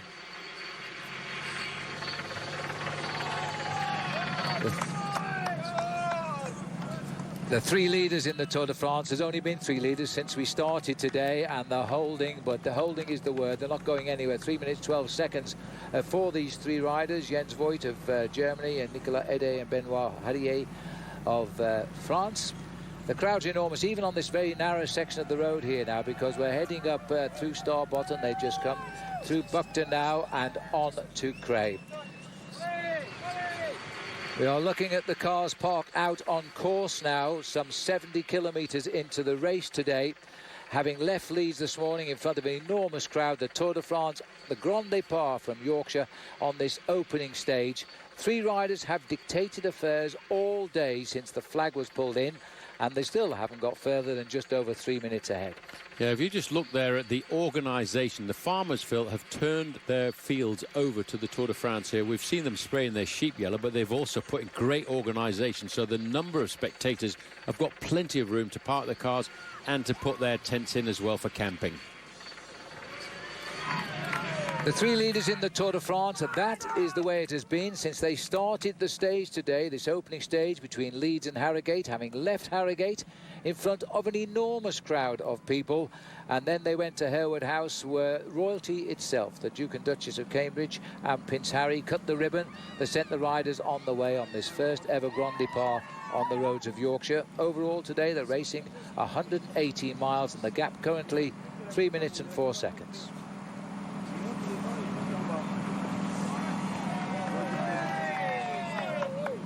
Well, I have to say that when you see Britain like this as we approach the first sprint of the day, that's saying it's 10 kilometres away. It in fact comes after the first King of the Mountains, and that is at Newbiggin.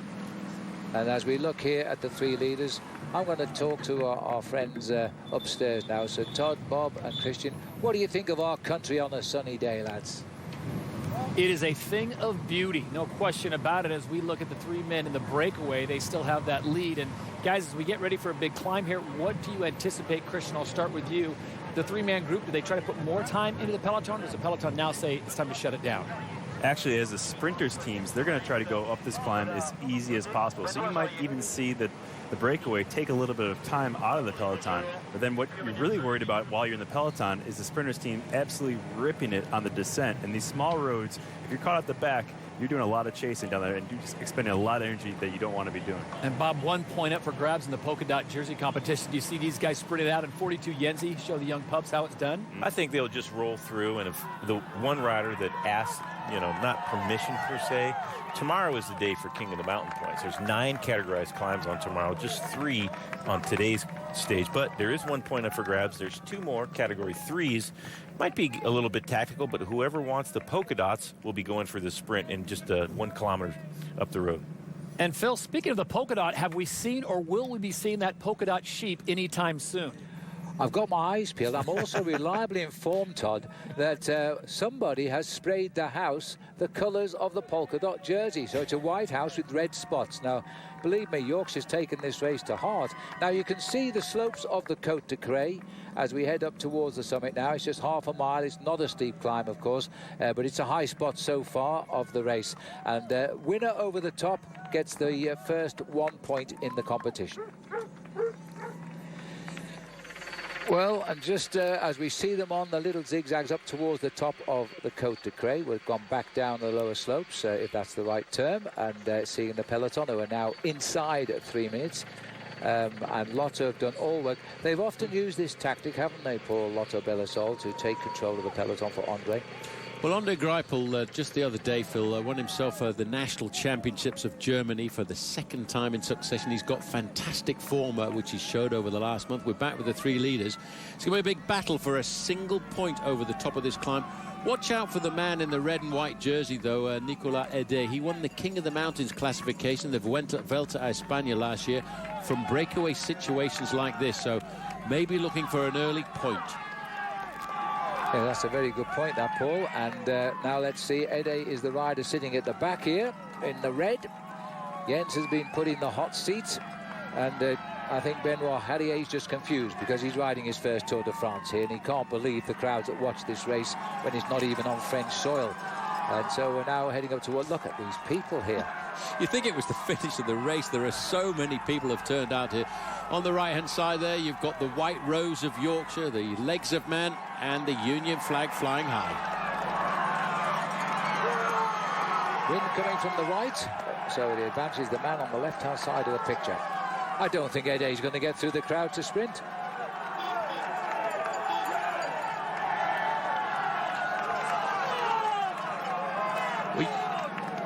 Well, Jens Voigt, Phil, might get the points here because nobody else can get by him. There are so many spectators.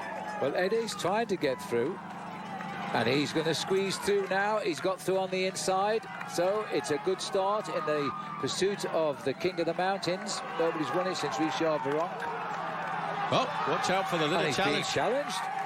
Jarrier. That wasn't part of the idea at all, the French taking on the French. Oh, here. Wait a minute. Come back. Only the winner gets a point under the regulations, Alice Barrier. But yes, it is Harrier who gets the 1 point. Nothing for anybody else. There's still 2 more climbs to come. No points for second, so Jarrier from France and Bretagne, the smallest budget team in the race, getting first points in his first Tour de France. And for the whole team, their first Tour de France, yes. And there's the Ordre de Passage du Sommet, and it is Jarrier who goes over first. Meanwhile, outside the white line in, the peloton are going by, and no time to stop in a beautiful Yorkshire Dales pub. Well, just a kilometre to go now for the main field. That gap still locked in at the 3-minute margin for the peloton, and no sign of any action yet.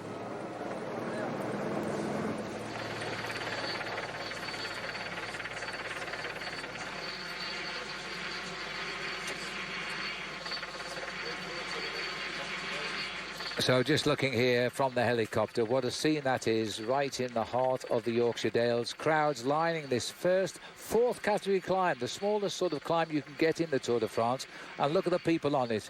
He'll be pushed to get crowds like this in France on the highest mountains. 3 minutes 11 seconds is the gap. Now after the Côte de Cray comes the sprint at Newbiggin and the pursuit for the green jersey, which has been won in the past by Mark Cavendish. And that'll take us to 77 kilometres into the race.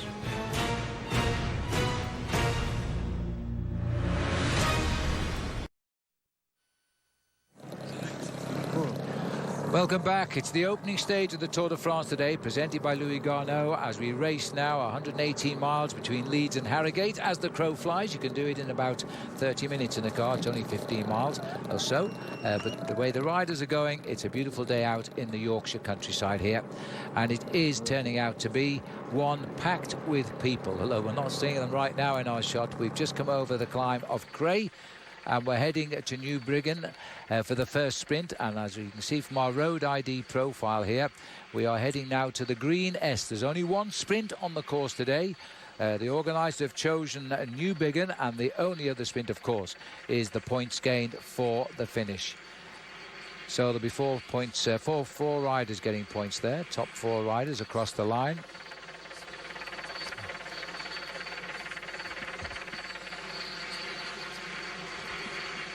First, second and third taking the points over the line there at the end of the stage, and there's 3 riders up in the front there. So we'll see who opens the account there. We've got our first leader in the competitions with Arié showing us he has 1 point in the bag, but he's got 2 more climbs. We climb the Côte de Buttertubs next. 2 points for the first man, 1 for the second over that, because it's a 3rd category climb. And then El Rintonmore before we go down to the finish. Now, according to the new regulations now, that's the only sprint of the day now. It comes in 3 kilometres. That's just under 2 miles. First 15 riders will get the points now. It's like a half a stage sprint now rather than the old days. So this is how it works. The first man will get 20 points. I don't think they need to worry about these 3 riders, although they get the most points at the moment. But 4th place, interesting to see who's interested in the green jersey competition. So watch out indeed for people like Peter Sagan, Mark Cavendish, Andre Greipel going for the 4th place in the sprint. Now, I'm not too sure what is going on here, but he's on his radio and he's talking to his team car. He has a problem with his bike, I think, and I'm not sure what's happening here because the gears look as though they're working. It's the brother of Romain Feliu, which is Bryce. He's the sprinter. But I think he must have something broken. He's waiting to get off the bike and get a new bike. He's not getting a change of wheel, that's for sure. Well, as you can see, the foot that was out there, Phil, because he's got a flat back tyre and he's trying to control his bike as much as possible. He doesn't want to stop until the team car gets right up behind him. Any professional bike rider will do exactly that thing if he can, because he doesn't want to lose any time. Well, these narrow roads are dangerous enough in the drive, so imagine what it would have been like in the wet. We've gone back up to the 3 leaders here, 2 kilometres out now. And this is going to be a big sprint for the 4th place points, because none of these 3 riders up front are long-term hunters of the green jersey. So Bryce Feliu is getting his rear wheel. Did well to hold it down there. Well, that's why he had his foot out like that. He was trying to control the bike as much as possible, and no professional bike rider wants to stop until the team car is right behind you. But with a flat back tyre as flat as his was, it's very difficult to control the back end of the bike, especially on narrow roads like this.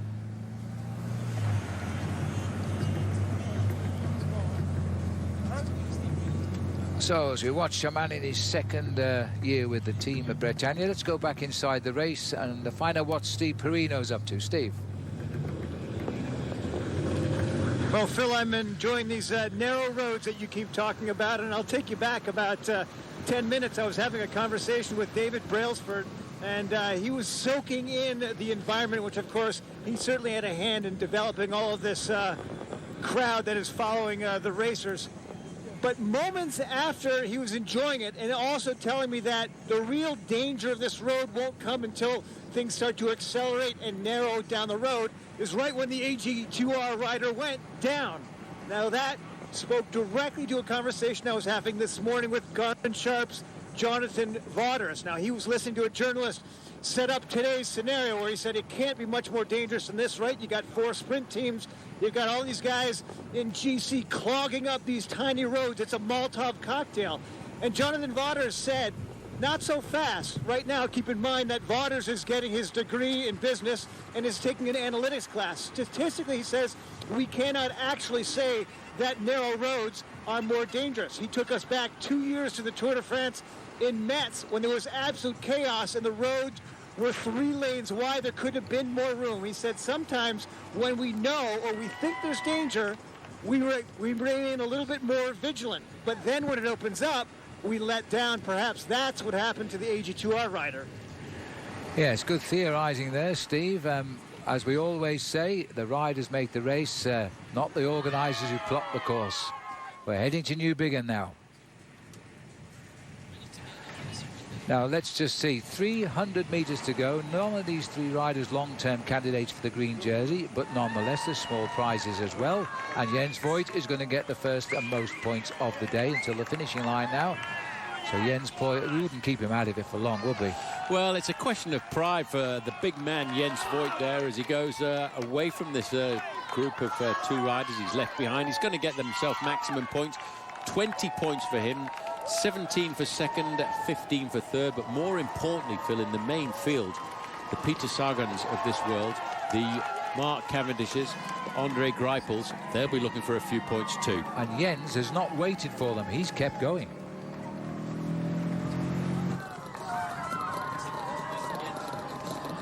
So as we look at the peloton, they're lining up now. They're 3 3¾ minutes behind that sprint. I think Jens Voigt is going to put his head down and try go alone. Let's go back onto the finishing line. As we see the riders here, the sun has come out on the finishing line in Harrogate. As the peloton now, Cannondale moving their men up on the outside. Now this is an interesting situation here. Now we'll get to know which riders are lining up for the green jersey. So as we're out on course, let's go to Steve Schlanger on the finishing line in Harrogate. Well, Phil, we see the move being made by Cannondale. I spoke with their team director before the start today. I said, what are you guys here for? Is Sagan looking to win stages or win the green jersey? He said, we'd like to win stages. We want to win the green jersey. That's his singular goal. So you see them coming to the front now. He's going to be very active in these intermediate sprints as well as at the end of stages. Well, that's exactly what is happening, Steve, as we see the pictures here with Cannondale on the left of our picture in the lime green jerseys. The last man in this line is going to be Peter Sagan.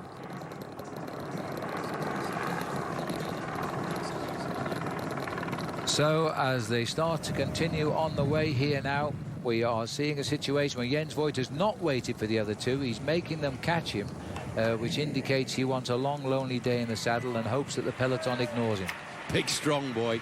He's looking for the power, he's looking to try and get the gap, and he's certainly not waiting for the 2 riders chasing him, Phil. He's, as you said, looking for a long, lonely day to plough his furrow at the front of the first stage of the Tour de France. But more importantly to me, it's what's going on behind. Which teams are going to try and get themselves points at the intermediate sprint point? You've got the lime green there on the left-hand side for Peter Sagan. You've got the riders on the right-hand side in the black and white jerseys of Omega Pharma Quickstep. I wonder if Mark Cavendish is going to have a crack. He's sitting in 4th position. Right on his wheel in that white jersey is Andre Greipel. And all of a sudden, Lotto Belisol, the team in the red jerseys, they've kind of disappeared from the front end of the main field. Yes, they have, which indicates that maybe Greipel is not seeing himself as a candidate for the long-term green jersey in the Tour de France. There's the 1 kilometre to go marker now. This is for the peloton, remember. Bryce Felieux is in the convoy. He's the man that we think he has changed his bike as he gets in there. But here's the sprint coming up on the outside now. The Europe Car boys are trying to lead for their first timer, Brian Coquard, who is the 3rd rider in the line here now. But where is Peter Sagan here? Because he's the champion of his country. As they continue to push on here towards the line now, Johan Jen and it's Coquard now. Just behind him and locked in is Peter Sagan. But Greipel has come out of nowhere in that white jersey, moved over the top of Sagan and has come clear. But has he? I think it's going to be Brian Coquard who gets it on the line for Europe Car. And Andre Greipel came from nowhere to pit Peter Sagan. Sagan, just behind Sagan was Mark Cavendish. Just goes to show how seriously these guys are going to take, again, these intermediate sprint points at the Tour de France this year. Let's have a look at that one more time. You can see all of a sudden Greipel there trying to open up the gap. No, he says, that's a little bit too hard for me here, so I'll let the Frenchman get the points there. Looks over his shoulder to see Peter Sagan. And there in 4th position is Cavendish having a bit of a warm-up. Good points, though. It's only the first sprint of 21 out on the course, and they've got 21 stage finishes to come. But the first points, there's Brian Coquard, first Tour de France for him. Very happy with that. And now he's seen a finishing line. He's put himself in the frame here as a contender. But he doesn't know if he can ride the whole distance yet of the Tour de France. Andre Greipel will be happy enough. Nice dress rehearsal for what might come when we get down to Harrogate later in the afternoon here.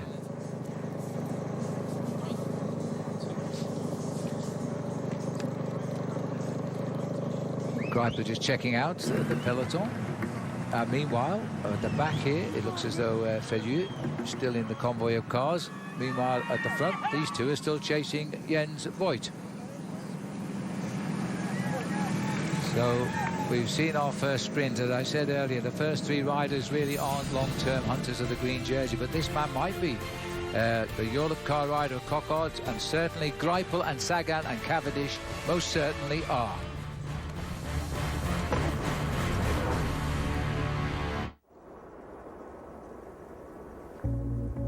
You treat every minute like it's a chance to do something. So you're always moving, constantly searching for the next opportunity to make the most of what life has to offer. Your time is valuable, so you reach for something better. Fewer calories, fewer carbs, more to experience. Michelob Ultra.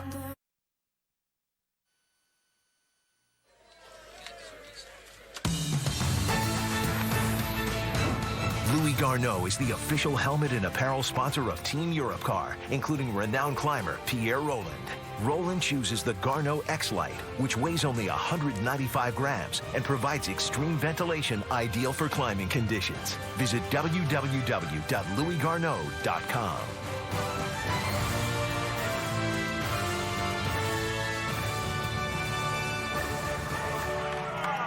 Welcome back. We're looking now at the lone figure of Jens Voigt. He's just left the village of West Burton as he's now moved on towards Aysgarth here, and there's going to be a big crowd in this town with the White Rose of Yorkshire.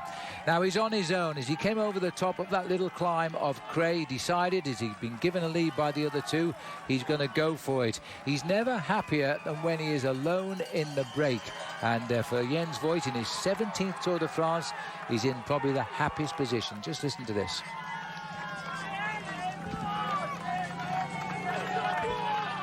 It's not always that I just go stupid alone in the wind. I actually do think about it. I do have a plan. Maybe not to everybody it looks like it, but very mostly, maybe not all the time, but very, very often, I do have a plan actually, and I think about all the little pieces of that puzzle that they have to fit together for me to actually succeed with my breakaway. Hey, well, those pieces of the puzzle are on the table now, and maybe they're just starting to fit in here. That may be the reason why Jens has decided to get rid of the other two French riders and go alone. He's hoping that the peloton will let him run to the finish in Harrogate. So the peloton queuing up here now as they're heading into Aysgarth, remember, and huge crowds awaiting the riders in Aysgarth as well. Voigt has just passed through, 4.5 minutes. His little attack, Paul, has pushed it out now to 4.5 minutes. He's gambling, but he'll have worked everything out because that's what he does. He's a calculator, but sometimes he really rides with his gut. He rides with his heart. I've seen him ride so hard sometimes that he's been eliminated or had to abandon the race the next day because he's left all of his force, all of his ammunition out on the roads. But that's the kind of guy that Jens Voigt is. He wants to race. He knows this is his last Tour de France, and he wants to make people remember that he was there and competitive right up and towards the end. And I mean, if you look at his style here, Phil, he is pounding with the top part of his body. He's using a massive gear. Most people at the side of the road here could not push this gear that Jens Voigt is using for more than 100 meters, and he is hammering along.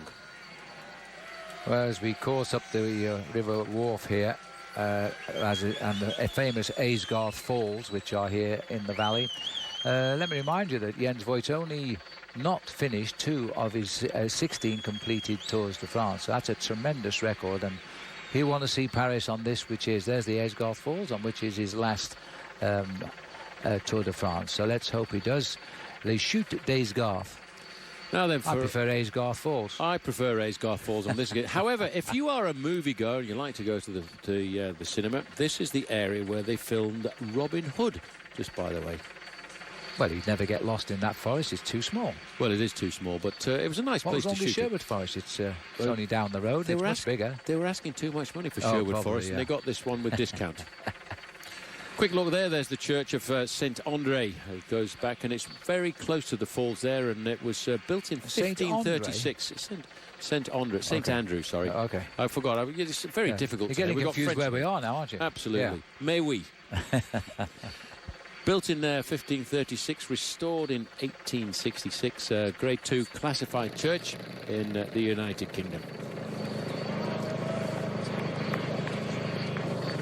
So feeding time in the feed zone for the peloton. Still, 108 kilometres. That's about 70 miles still to ride to the finish, or 65.2 miles. Still to go towards the end of the day. as the peloton now just check what they've been given for lunch before they get down to chasing Jens Voigt.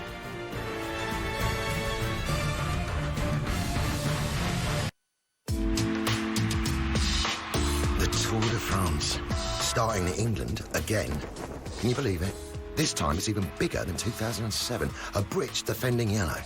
This guy, Chris Froome, is everyone's darling. Grew up in Kenya, but he's British through and through, believe you me.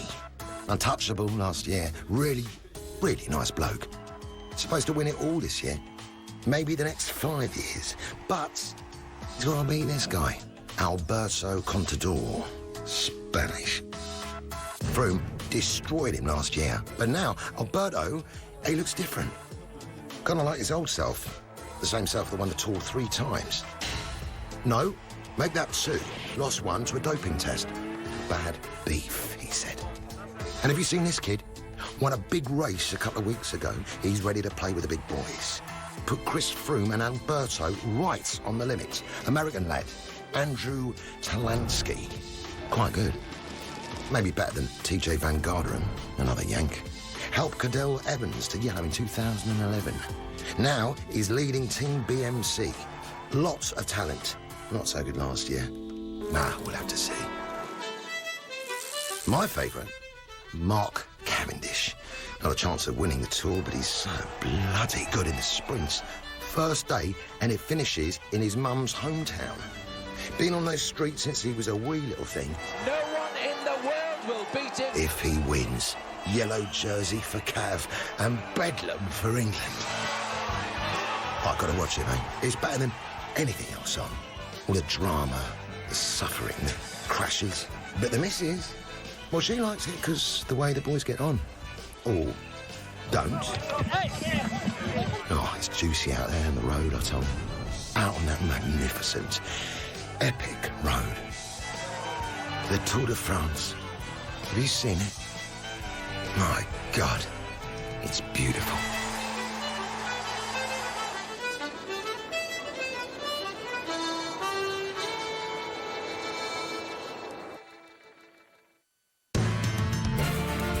Welcome back to the Tour de France, riding in the roads of Yorkshire, England today in this opening stage presented by Louis Garneau. It's 190 kilometres or 118 miles of racing between Leeds and Harrogate.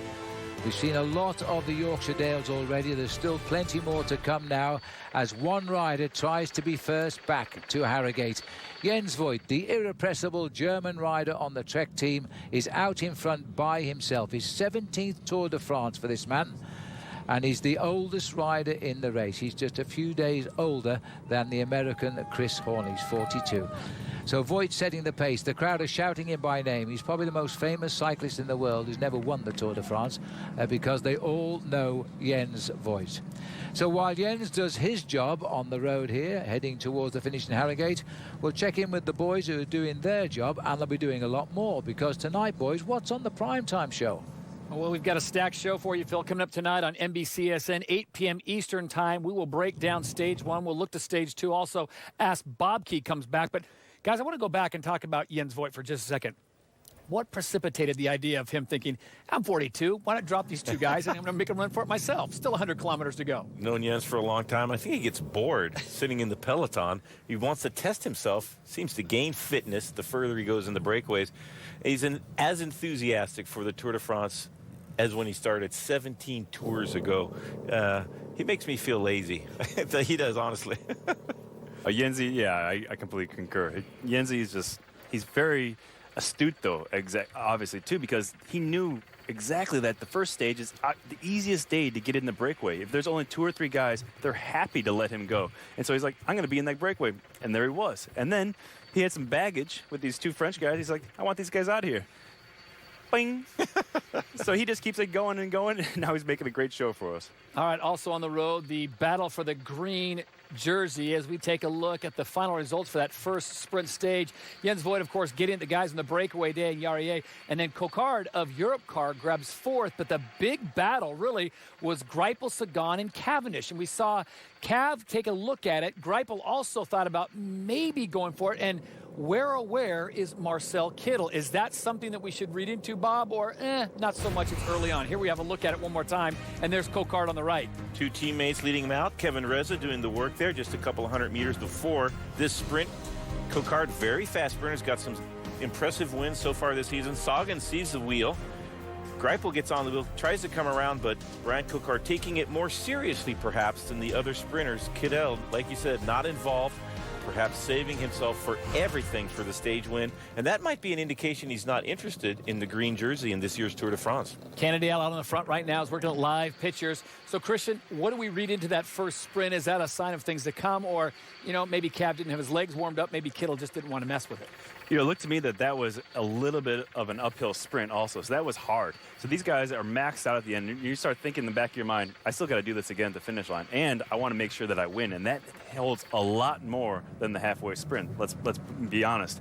So, yeah, you see Cav kind of have the brakes on a little bit, not going full gas, and then Kittel not contesting at all. I think those guys are definitely thinking of the yellow jersey at the end of the stage. You think about that sprint that we saw there for the first points in the green jersey competition, Bob. We walked the final few hundred meters this morning.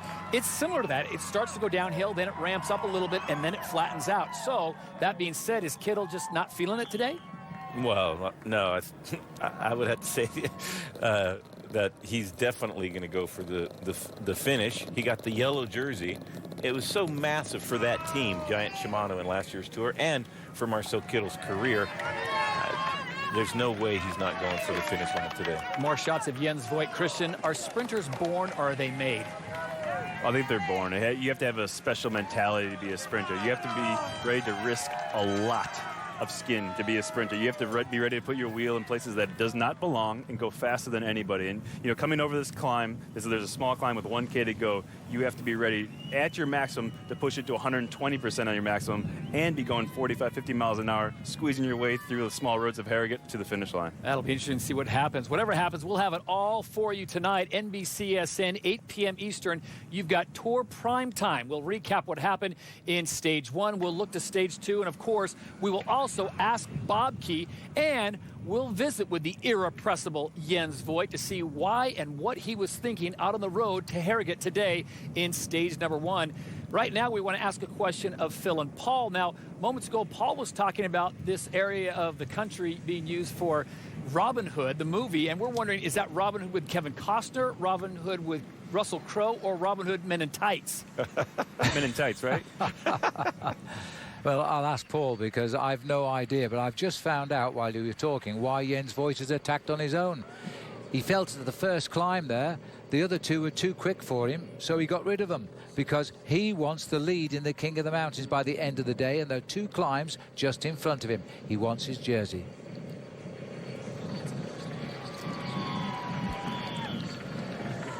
So we'll check with Paul on the Robin Hood saga, but we're looking here now at the peloton as they continue to 5 minutes 13. Well, at least, Paul, we now know why Jens Voigt is chasing the points. He wants the King of the Mountains jersey, and the French kids were too quick for him, so he's left them behind. Well, he could feel the power. He feels in good form himself, and he really felt that was the moment to move, which is why he probably felt as if he was in a hot air balloon, and the 2 French riders were like sandbags, so he decided to throw them out. Now he's free to fly. And he thought they were too fast, so he decided to break away and get the points, and then he'll lead the King of the Mountains, which he's only done once before in his career, by the way, and that was back in 1998. Yep, and that was when the Tour de France was started in Dublin on that occasion. These 2 chasers, it looks as if the firepower has gone out. They're starting to pull the cars behind these, right? The gap is in excess of 1 minute. In fact, the last time check I got was almost 2 minutes between Jens Voigt and Jarier and Ede. Right, now you mentioned Robin Hood earlier. I did. Kevin Costner? Kevin Costner. You sure? Yes, I am. Good. Just checking. I'm always sure. That's my boy. Right, Voigt continues now. he's not worried where Robin Hood is right now, because he's thinking only of locating Harrogate. But first of all, he wants the Buttertubs Pass climb, and he wants Grinter Moor, and that will give him the lead in the King of the Mountains tomorrow. Something to show for his visit. So let me remind you about this, and it's time for the Road ID Pop Quiz. And for answers to the previous day's questions, you go to roadid.com/TDF. Now, today's question: what was the first city outside of France to host the start of the Tour? Head on over to roadid.com/TDF to make your prediction and get entered to win daily prizes and a VIP trip to Paris for the 2015 Tour de France. This, by the way, is the 20th time that the Tour de France has started away from Paris, away from France. But that wasn't the question, was it? We'll take a break and we'll come back, and Jens will still be up front. When François Thibault said he was... Nutrition.com. And by Dial for Men Power Scrub, for a clean you can be proud of. So we're back with the Tour de France here now. We look across those famous, and they are now well famous, dry stone walls of Yorkshire on this opening day of the Tour. The peloton are still under the escort of the sprinters teams, as they are now still chasing the three riders that are split up front. Of course, Voigt is still up ahead. Just checking in with the team car now, the two chasers. This is Jarier here. Now, they're in a bit of a quandary now, because they're losing ground to Jens Voigt, and now they're going to have to decide whether to wait for the peloton or what? Stay in the lead? No. Well, instead of white horses up this way, they put white bicycles on the hills, Paul, as we look across the dales here. Jens Voigt is the man riding in the shadow of that white bicycle at the moment. I think the other two are going to slowly drop back now. I think Jens has discouraged them enough. They're only over 2.5 minutes back of him.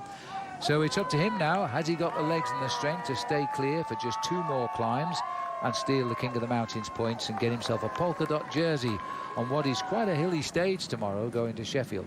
Well, it's a nasty stage tomorrow, Phil. Today, an opening stage which I think was pretty much designed for the sprinters to have a chance. Tomorrow, we could see a big change, and especially if one of the leaders in the competition to win this race overall gets caught out, we could see some big time gaps on tomorrow's stage, because we make a slight incursion into Derbyshire. Most of the riders who came over, they felt that stage 2 was a very, very difficult stage, and a lot of the big contenders, they came specifically to look at the second stage of the Tour de France this year, including Chris Froome. Wise men, believe me, wise men. It's a good stage tomorrow, but it's a good stage this day too. We've seen a marvellous crowd, but there are 3 small hills which aren't really logged on the profiles of the race route, just as the riders run down to the finish, and they are steep enough to possibly unseat the sprinters and their teams.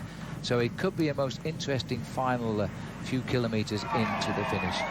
Well, here we are in the centre of Hawes now, and just look at the crowd here as Voigt turns to the right, changes direction away from the famous moorland climb here of Fleet Moss and going inland again, slowly but surely swinging his way round direction Harrogate.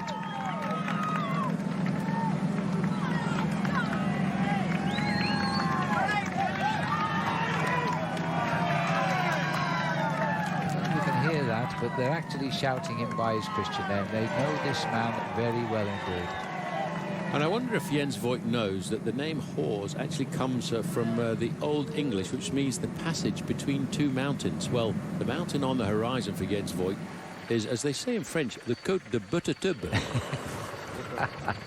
Headwind, as the Union flags are showing us there, to the peloton. Jens has changed direction. He's got a crosswind at the moment, as we duck down behind the dry stone wall so nobody can see anything. That's a very good shot, that. It is. Voigt here, he really is riding on inspiration. He's got to be an inspiration to all the young riders in the Tour de France this year. You know, what is amazing, I think, in the last couple of seasons, we've seen the age of riders, 22, 23, 24 years of age, starting to peek through. That's the new generation. The Peter Sagans of the professional race, the Andrew Talanskis of the United States, 25 years of age. These are the new kids on the block.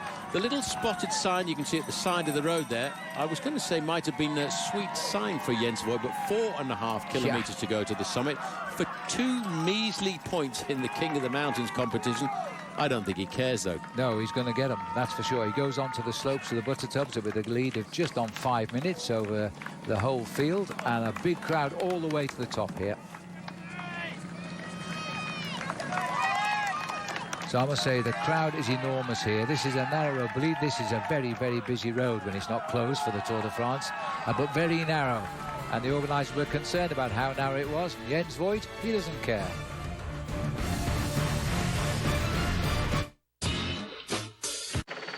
Launch your tour experience with Tour de France Live. Go to nbcsports.com/TDF Live to access full stage replays and GPS tracking of the peloton. Tour de France Live, $29.99 for your desktop, available on nbcsports.com/TDF Live. Jens Voigt on the lower slope, shall we call it, of the Buttertubs Pass here, as he dances on those pedals. The overall length is 4.5 kilometres. And the crowd is absolutely enormous as the riders continue on. This is the peloton here as they come now. 3:26, that's the chase back to the 2, and 4:48 is the gap to the peloton. They're closing a little bit.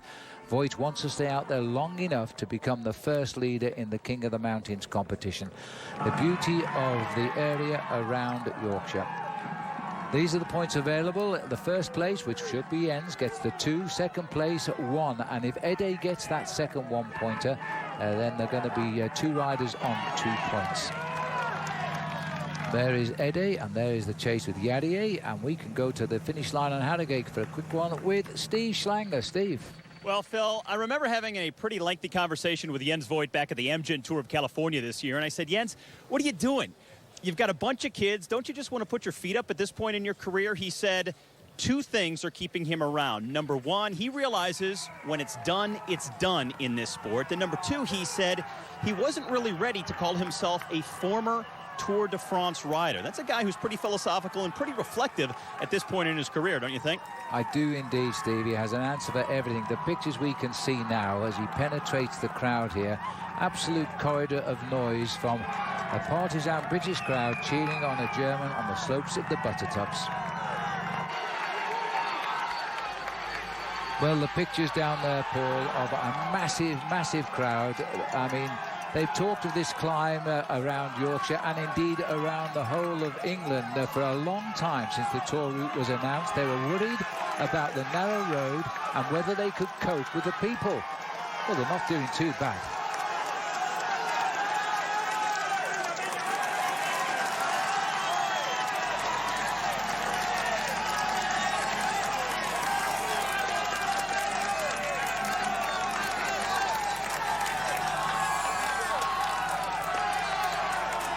Just looking at the crowd liner, they're actually following the contour of the dry stone wall, I think. As they don't get quite that high. Jens will top out very shortly. And the Basque flag of Spain there. Oh, no, it's not Spanish, but it's the Basque flag on the right. This is enormous. The Spanish flag flying alongside the Union flag on the top. Contador versus Froome. We won't know for a few days yet, perhaps. The flag of Brittany on the right. That's for the Bretagne team. It's well, all Phil, here. Phil, you know, we were expecting something special. Tour de France, when it came to London and down to Canterbury, was quite special. But Yorkshire has gone above that. Even the police cars are in yellow. Oh, dear me. They're the ambulances ready for anything that may happen. And what a man to open it up as well. He's got to be one of the most popular riders in the world, Jens Voigt. He speaks English with an Australian accent. He loves to race around the world, and he's the man who will always look for a breakaway. And what a way to do it in his last year as a professional cyclist in Yorkshire in front of an unbelievable crowd. The delight on the faces of these Yorkshire people here as they see the Tour de France come to their county. And Voigt just goes quicker and quicker as the top of the Buttertubs approaches. The gap is at 4:47. There's 2 points in the can for Jens here. I was just thinking, Phil, just a little. I've seen about 4 cars. The organisation have done a great job in putting parking places around the circuit. But where have these people come from? Have they walked? Have they ridden their bikes? I can't even see any bikes. There's 1 or 2. They're all hidden in the grass. Look at those. There they all are. There's not as many bikes as there are people on the route. Need a few tandems. Oh, being chased by a rabbit. Must be the Yorkshire Moors. No, it's the Easter Bunny. Is it an Easter Bunny? Yes, but Easter's gone. It's been I and thought gone. It had. I could be wrong. Just take a look at this. Well, I tell you what, all I know is that Christian Prudhomme, the Tour de France organizer, wishes he was be coming back here next year as well. The race starts in Holland next year in Utrecht. And these are the images that the organisers who are here to watch how they do it, they're going to take back and hope they can repeat it in Holland. I have to say that Holland is very enthusiastic as well for the Tour de France. This is a little bit further back by a couple of minutes, and Ede will want the 1 point, so he stays equal with Jens, making the decisive climb of the day, Grimson Moor, which comes, by the way, only 61 kilometres out from the finish. That's about 38.5 miles. Another little slowing down because they're running out of road here with the traffic. And a bit of a jammed wheel there by the look of it, and that was Chris Horner, the second oldest man in the race by just about 35 days, fiddling with his bike on the road. Well, that was just a quick glimpse there of a kilometre to go to the summit. There we can see there's a different Union flag there. Now, it will be rather interesting because if Ede gets the 1 point here, then Jens Voigt will go into the lead because Jarier was the rider who got maximum points over the first climb. Now, look at that wind ruffling the flag there. It's obviously going to be very, very tough in the last part of this race. This is Nelson Oliveira here, the Portuguese rider in his first Tour de France. Just slipping down a little bit, champion of Portugal, and being unhitched on the climb. Well, no, he wasn't actually. He was sitting back and waiting for Chris Horner because Horner is making a comeback into the sport after that very, very nasty accident. Yeah, and I think he was slowing down to try and pace Chris Horner to keep Horner in contact with the main field over the top of this climb. Horner, again, like Jens Voigt, 42 years of age. Once he gets a few days under his belt, he'll be all right.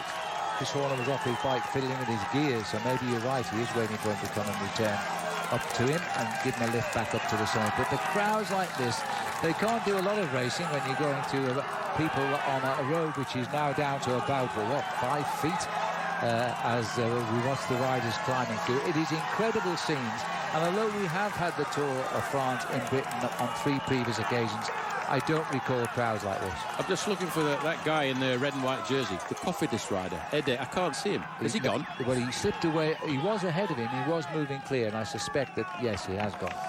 It's amazing. That was some incredible television there as we come over to the summit there. You can see the red flag just up towards the top there. That is the top of what the French are calling the Côte de Buttertubs.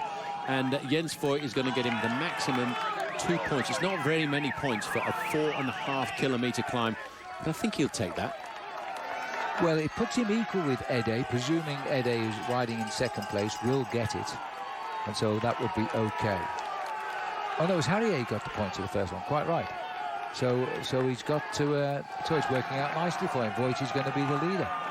Yep, as long as Jens Voigt can keep going here and get himself the 2 points, he will be the leader. Ede and Jarier will be second, equal on 1 point.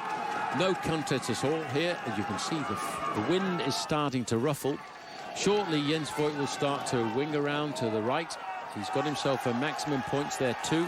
And Ede, I think, oh, again, there's so many people there. This just has to be traffic, doesn't it? Traffic jam. And this is Rodriguez right in our camera here.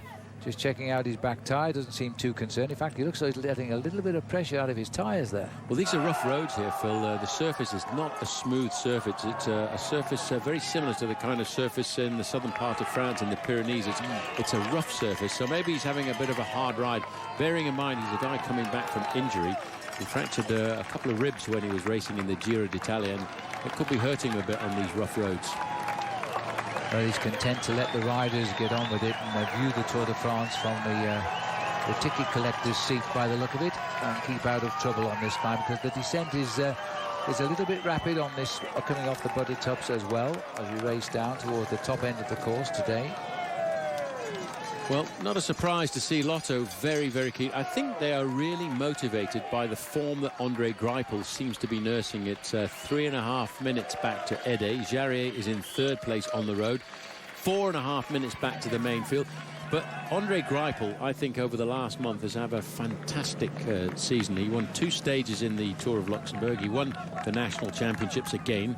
So he will be thinking about getting himself victory on stage 1. I just saw a fun sign there. Maybe it's a New Yorkshire language there. E-Sky Gum. E-by Gum? No, E-Sky Gum. It's a New Yorkshire language, as you say. E-Sky Gum must be. 21, they're moving up, then Rodriguez now. Another rider stopped. I think it was Chris Horner, stopped at the side of the road again there, having a problem with his gears. Up to the top, Jens Voigt. Look at that face. Yes, it's very bleak up here just at the moment now as Jens starts the journey down to the water. Now, he's got 25 miles, more or less, to the last climb of the day. Whether he'll still be there, I don't know. But either way, he has a 1-point lead in the King of the Mountains over the two Frenchmen, who, by the way, live in the same region of France, La Sarthe, in Yarrier and Ede.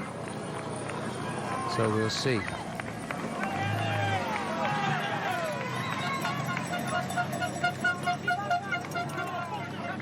Setting the pace here. This is the rear of the race at the moment, and just to try and set tempo is Michael Chirel. He also fell earlier on. So as we watch Chirel ply his trade on the climb, let's check in inside the race with Steve Perina.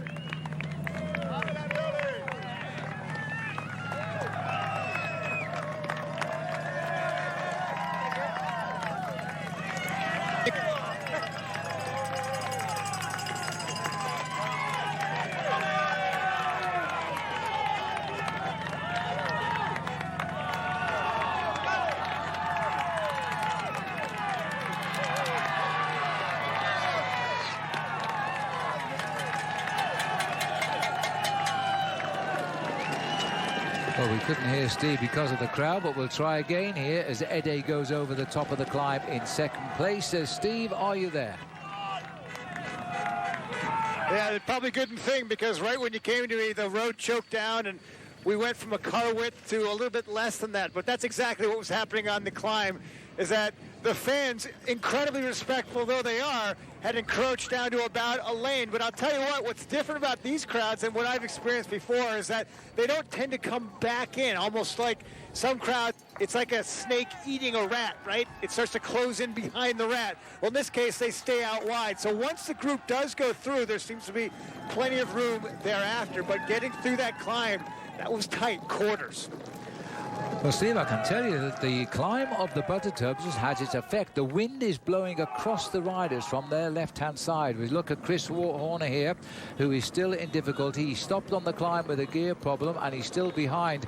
But the field has splintered into 3 distinct bunches on the climb of the Buttertubs, which means the sprinters are probably having a little bit of a rough ride up the Buttertubs climb just at the moment. Chris Horner here, who is the second oldest rider in the race and riding for his new team at Lamprey and recovering from a very serious crash.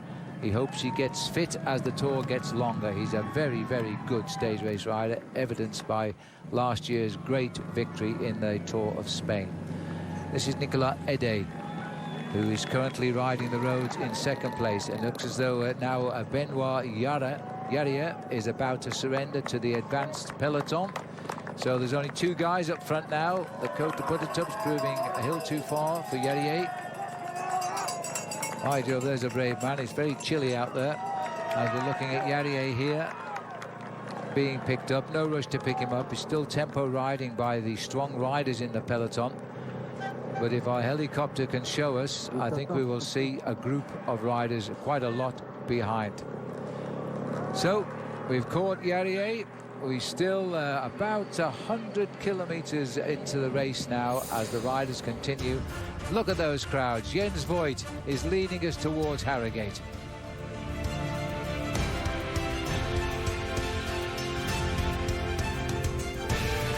Fighting constipation by eating healthier, drinking plenty of water, but still. Bolton Castle was built in the 14th century by Sir Richard le Scrope, the Lord Chancellor of England, to Richard II. The castle has played host to famous residents like Mary Stuart, the former Queen of Scotland, who was held prisoner there by England's Queen Elizabeth I. The castle has survived damage from wars and amazingly today is still owned by the Scrope family. And the riders may not fully see that, but we're very close to it as we're looking here at the chase now by Nicolas Ede. Remember, the 3 of them are no longer 3, and there's only 2 left ahead of what is the main part of the peloton as we now come down the mountain of the Buttertubs. Jens Voigt, the hero so far of the day, the man of the match if you like, breaking away from the pack with 2 of the riders at the 0 kilometer mark, riding Throughout his career, he has been 2 times a stage winner, but he's also been a 1-time leader of the King of the Mountains. By the end of this day, he may make that 2 times as well. The narrow roads will continue for a while yet. Problems for the peloton, but I don't think for Jens Voigt. What do you think, boys? Oh, great observation, Phil. And guys, as we look at the 42-year-old haul himself up this hill moments ago, you guys were talking about just the output that he had in those legs and what he was doing. And with the confusion taking place in the back of the peloton, could this really stick, Bob? I don't think it's going to stick. It's still a long ways to the finish line, and Jens will get a little bit more tired as he gets closer to the line, and the peloton will continue to build their momentum. This is the part of the course where he will be able to maintain his lead, get some King of the Mountains point. What a glorious day for Jens Voigt if he does get the King of the Mountain jersey, no matter what happens for the rest of the stage. Christian, when you're out in the front like this and you're all by yourself, what's the thought process? I know you're hearing a little bit in the radio what the chatter is going on, but what are you thinking personally as a cyclist? Me personally, sometimes I embrace my own Jens Voigt. I say, what would Jens do at this point in time? And that's usually just go hard, But honestly, I have thought of that in the past. But back to what Jens is doing up there, he has his finish line being the top of the 3rd category climb. So that's at 130K. So he actually has his finish line being 60K before what the others are thinking of. So whatever comes after that is just cherry on the top. So he wants that polka dot jersey, and if he gets that, he already won the Tour de France in Jens's eyes. All right, going into people's minds, I'm actually going to the mind of what's going on with Omega Pharma and Mark Cavendish. We haven't seen him near the front. A lot of confusion going in the back of that. Is he going to expend so much energy just getting through these narrow roads? Getting to the finish line of Harrogate is going to be a huge accomplishment. Forget about winning. Yeah, I mean, I haven't seen too many. I could definitely see that Lotto is at the front. Lars Bach is doing some big turns on the front, and you have the whole team up there on the front. And that could mean that one of the riders, like Cavendish, is in a little bit of difficulty. That'd be something that one of their directors would say over the radio, say, hey, drill it a little bit more. Cav might be a little bit farther back, and let's wear him out a little bit before the finish line. But, these guys are all strong. They're all ready. Cavendish is ready. Kittles is ready. And we got a great tailwind all the way back to the finish line. Cannondale and Giant Shimano doing most of the work for the last 10 minutes of that front. We saw a glimpse of American Ted King up there doing a nice pole as well, Bob Key. How much do you read into this? As the guy said, there's still a lot to go. 441, that split 47.8 miles still to ride today. Still too early to pick a winner? Yeah, absolutely. I mean, you can see the split starting to form in the field here. So the heat is on from the Lotto Belisol squad, and it's putting an incredible amount of pressure on the peloton. This is what it's going to be like for the rest of the day. Also, the crosswinds are blowing. And once the peloton gets a sense that the crosswinds might make a difference on the stage, the stronger teams are desperate to get to the front. Look how narrow these roads are. It only takes 3 or 4 guys to control the whole field, and that's what Lotto's doing right now. So Lotto out on front right now, pushing the pace. Everyone trying to track down 42-year-old Jens Voigt, who is out in front. He has been in that breakaway group since the flag came into the car at kilometer 0.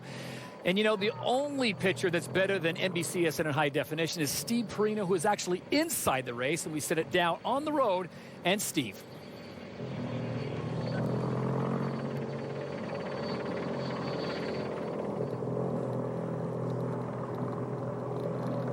So technical break up there, unable to get to Steve Perino as he goes through the winding hills here as we make our way towards Harrogate. 118.4 miles on the day in all. Christian, do you break the race up in segments? Do you say, okay, the first segment, I'm going to roll out, I'm going to stay out of trouble. Second segment, maybe stay toward the front, and I'll build up to that last segment where you're just going to go all out and make sure that you're at the front? For sure. You always have a couple different segments where you say, okay, at the category 4, I need to be in the top 20. After that, okay, I'm cool. Then I need to be up there at this corner because there's going to be a massive crossing. So you always have these in the back of your mind. Those are the kilometer bearers that you definitely need to be there at said position. And the other ones, you could definitely take relax. Obviously, if you look at the screen right now, you cannot relax, because if you relax before that last climb, you are off the back and you are spending energy that you do not want to spend at this point in time. And I think that there's Ted King right in the front. He's at the best seat of the house, up there with Lars Bach of Lotto, pushing the pace. And, these guys are the ones who are in the best. Even though they're pushing the win, they at least get to see what's going on. They don't have those nerves, and they're dictating the tempo. Ted King, hometown of Exeter, New Hampshire, number 53, riding for Cannondale. And the roads have cleared just a little bit, few less hills. And we'll try once again to check in on the road with Steve Perino. All right, Todd, can you hear me now? Got you. Fire away. I was listening to what you guys were saying. I was listening to what you were saying before about Kittel and Cavendish. I actually checked in with both of the directors. In fact, this morning, Rudy Kemna said on this actual route, they've looked at places where they can rest their guys strategically. Additionally, when I talked to him after Kittel didn't go after the sprint, Rudy Kemna said, we are here for one reason, and that is to win stages. If a midway sprint happens to come when you're out front, yeah, go have some fun, go for it. But if it compromises the ultimate goal, don't do it. Exact same message I got from Omega Pharma Quickstep. They said right now, Cav trying to rest the legs. He wants to save it for the end. All right, Steve, stay. As for those crosswinds, guys, it's interesting that, because of these walls, you really don't, you feel it on your head, but the rest of your body doesn't feel it. So while it's certainly out there, these dry stone walls are certainly providing some protection. All right, thank you, Steve. Stay safe out there. So, guys, does that mean Kittel and Cavendish, it's white flag for them on the green jersey? That's a very good question. Cavendish did get some points in the intermediate sprint, and so it indicates he is hedging his bets. He wants the stage wins. That's his number one priority. But if it turns out that Sagan gets penalized on one sprint, then Cavendish has a big advantage as we get closer to Paris. So the green jersey, when they changed the points to have so many on offer at the intermediate sprints a couple of years ago, it made it brand new competition. It's been absolutely thrilling, very tactical, and we'll see how that plays out the rest of the bike race. But it's great to see how vicious the competition for the green jersey is. And we're in a golden era of sprinters right now. Kittel, Greipel, Sagan, Cavendish. It's absolutely awesome to watch them race. Just under 46 miles to go. We saw Jens Voigt still out in front. There's the pack. Ted King of the United States for Team Cannondale leading the charge to try to reel him in. Christian, is it bigger sponsorship team-wise to get the green jersey or multiple stage wins? Oh, always stage win, but you can't forget that the stage win today comes with a yellow jersey. So if you say the yellow jersey or the green jersey, that's an obvious question. So, or obvious answer, excuse me. So they need to go for the stage win today. That's a no-brainer. If you're one of the sprinters who could definitely win, like Marcel Kittel, you're saving all your bullets for that last 10 kilometers. They've got to get there still with 45.4 miles to go. Ted King sitting out front. Cannondale, we showed you moments ago, doing a majority of the work over the last 15 minutes with Lotto. Andre Greipel, their sprinter. Peter Sagan and Ted King out in front all by himself. Now, what's the purpose of this? Why would he go out there solo? Well, he's just doing the tempo for his sprinter, Peter Sagan. Ted King can overcome a lot of the heartache he experienced in last year's Tour de France with a good ride. He missed the time cut in the team time trial after a crash on stage number 1. This is a perfect place for Ted King to be, is he can stay there as long as possible, stay out of trouble, get to the finish line in good order on today's stage, and he's doing the work for his team captain, Peter Sagan, and they are here to win stages and contend for the green jersey also. Jens Voigt, 3:12 ahead of the peloton with 45 miles to go. Some of the most beautiful countryside in all of England. And Christian, you've raced in this area before. We've talked about how narrow these roads are. That has certainly been a big factor. We've seen multiple times everyone just brake checking and almost coming to a full stop. Yeah, you have the brake checks, then you also have, the little crashes. They're not bad crashes, but they're definitely holding people up. You saw Chris Horner get held up there and then have to stop again because his bike was broken. So, Chris having a really hard time, whereas usually you think, okay, these first couple days you just get through it. It's really easy. Whereas now he's having to put a lot of pressure into the pedals right now just to stay in the back of the peloton. The road today leads to Harrogate, 118.4 miles. Eventually we'll get to London, but all roads eventually lead to Paris.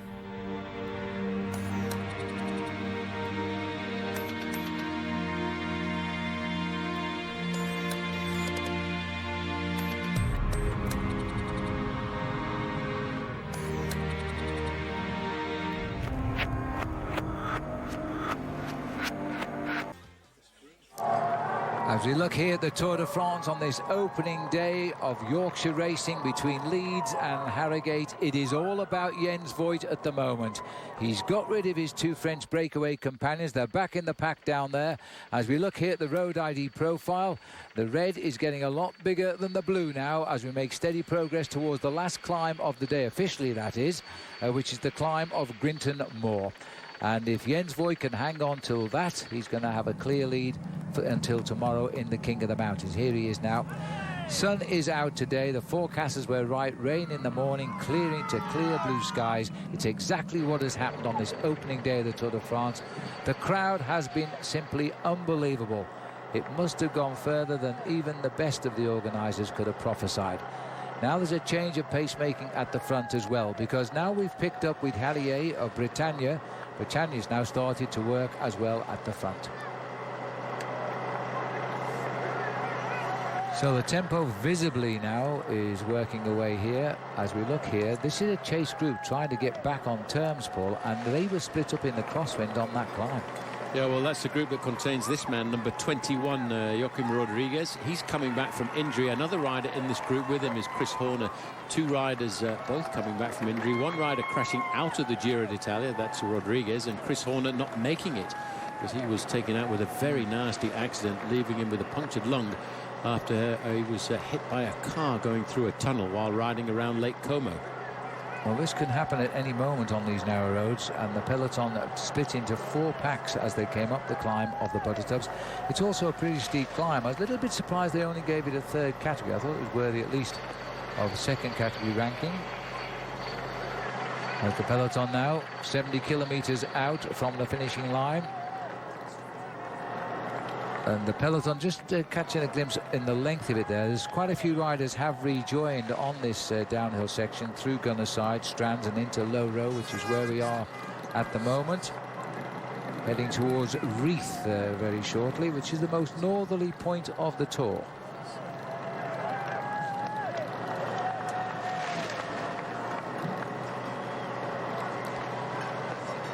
These boys are continuing here now to just get on with the job of high tempo and hope that Jens finally cracks up front.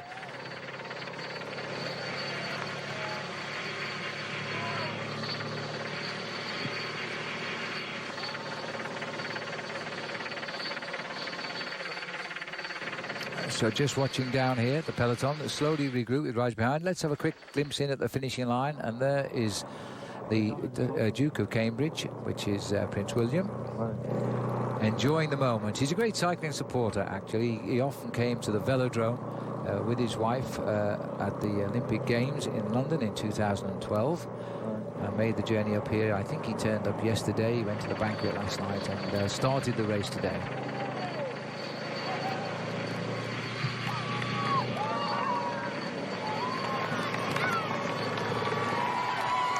Chris Froome very close to the front end of the main field in the black and blue jersey with his teammates alongside him. One of the riders who will nurse him around is Bernie Eisel, the Austrian rider on that squad.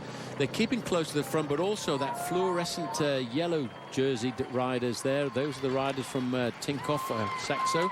That is the team of Alberto Contador. They want to keep him close to the front to keep themselves out of danger. Although this might not be the most strategic day of the Tour de France, it can be one of the most dangerous.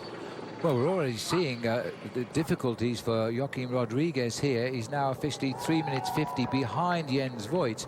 But more importantly, he's a minute behind the main field and a minute lost at this stage by a potential winner of the Tour de France. He's podiumed in the past in Paris. Could be the end of the race on day one. He was at the back of the group when he got a little bit narrow on the Buttertubs. We saw him jump off and let a little bit of pressure out of those tyres, and he's now trying to get back. And Chris Horner is also in that group as well. Yes, well, not a surprise for Horner because he's trying to find his way back to the sport. I think he'll find his legs after a couple of days because he's a guy who has a big engine. Tinkoff over to the left. The ride is picking up a crosswind.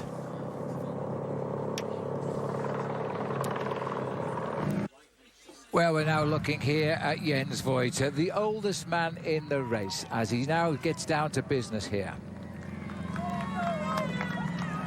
So Voigt now aged 42 years, 291 days, and he's now searching for the leader's jersey in the King of the Mountains so he can salute the crowd in Harrogate when he gets there. And he's not too far away now, 65 kilometres from the finish.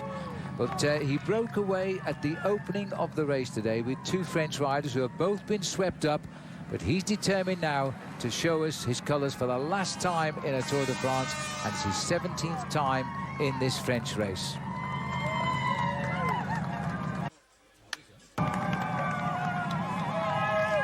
2:21. They're slowly but surely reeling in Jens Voigt at the moment here, as we have a little glimpse at the finishing line, and Kate and William having a chat, waiting for the race to come in. In the backdrop there is Prince Harry as well, another man that loves his sport. These boys really do bring the royal family to the people, and they started the race this morning when we left from Harewood. And again, the crowd here now. Voigt is just playing to the crowd. He loves the crowd. He loves the people. He entertains the situation. And he continues now to just show everybody for the last time his famous wheels and the bicycle frame that says "Shut Up Legs." He's hit the bottom of the last climb of the day, 3 kilometres to the summit of Grinton Moor. The crowd will cheer him on the way. Remember, they've been watching on television anyway. Now they can see it for real here as he climbs the coat to Grinton Moor. They haven't spelt it quite right, but it doesn't matter. No, it's not a problem at the moment. Grinton Moor, as the French would probably say here this afternoon. 3 kilometres, 6.6%. If you want to get behind this man, just shout at the television screen right now, because at 42 years of age, this man is more than likely going to walk away from the first stage of the Tour de France with a lead in the King of the Mountains competition, as he did back in 1998. You have to wonder, where does this man get his inspiration from to race like a maniac? Because he loves cycling, he loves riding a bike, and he loves appearing in front of the people. Little bit of a narrow approach for the riders here as they race down towards the start of that climb. And remember that still in the back group, Group Rodriguez, 3:40. This is a bit of a serious situation for Joaquim Rodriguez. It's the way his season's been going this year, and he really wants this peloton to close down, and I'm not so sure it will now. There's a lot of riders in that group will have no reason to chase down the leaders, especially if their team leader is in this front group. And this is the leader on the day. This is what happens when you've been in a long breakaway on the rolling road, and all of a sudden there's a slight change in the gradient. Look at that. You can see his chain right over to the left-hand side of that cluster at the back. That's the lowest gear he's got on this bike. It's a complete change in pedaling style. He's suffering to get this gear over right now, but he is dreaming about getting to the top of this climb, Grinton Moor. Once he's over the top of that, there's a slight downhill, and then the road sets sail for Harrogate. I can just hear Jens Voigt saying in his mindset now, "Be quiet, legs, just shut up, we are getting on with the job, just be alone." And he stamps on those pedals a little bit harder.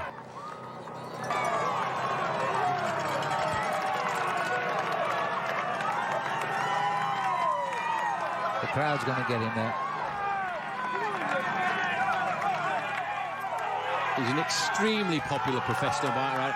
I'm amazed, Phil, not only at the crowd, but the organisation. They've got these car parks, these camping grounds all over the race route here this afternoon. The main field now start the final climb of the day. After that, it's heads down. It's almost like bingo, looking for the final run-in towards the finish line in Harrogate. Well, there's the best viewpoint. How on earth did he get there? I hope the helicopter that dropped him off picks him up later. There's 63 kilometres to go. The riders now making their way through the very pretty town of Grinton. I think that was the church of St Andrew down there, and we're very lucky because Henry VII didn't steal all of the roof off that.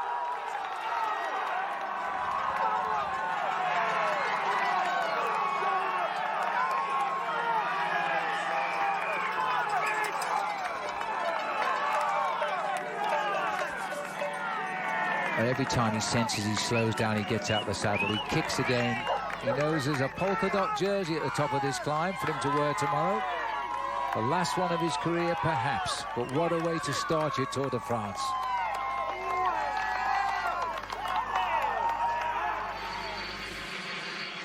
And we locate the peloton now as they climb away onto Grinton Moor itself.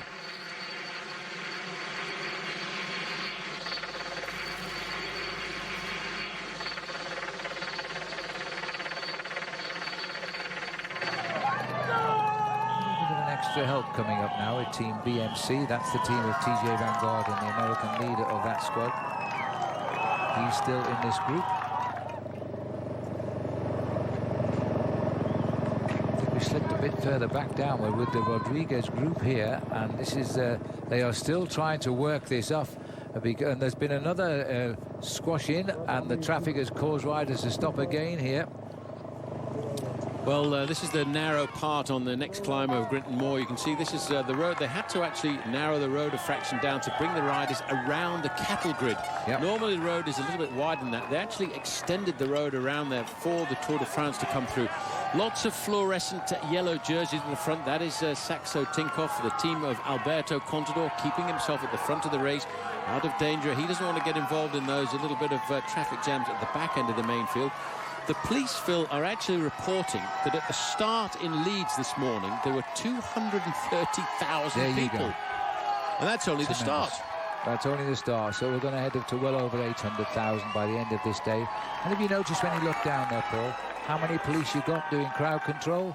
Absolutely none. The crowd are fantastic. Well, I do remember the police statement when the Tour de France came back to the United Kingdom a few years ago, and we had that stage down into Canterbury.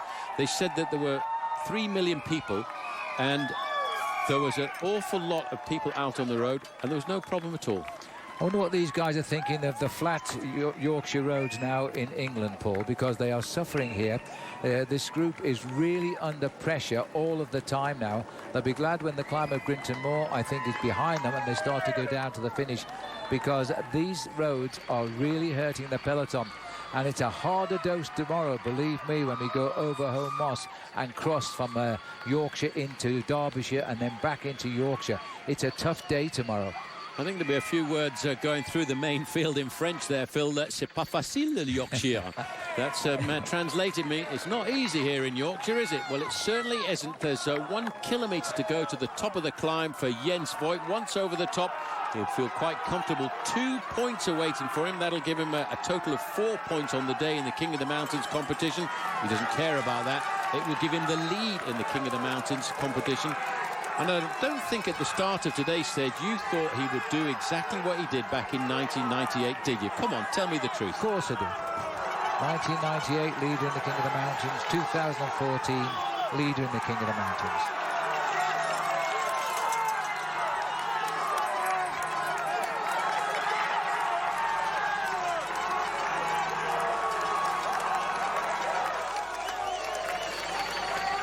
Well, there's the peloton. Remember, they're a little way down, minute 34. They're closing in now because the pressure is on, because they're getting rid of riders in the peloton now, and they're pushing on to pick up Jensen. It's not going to be the complete field of 197 men who pick up Jens Voigt, that's for sure.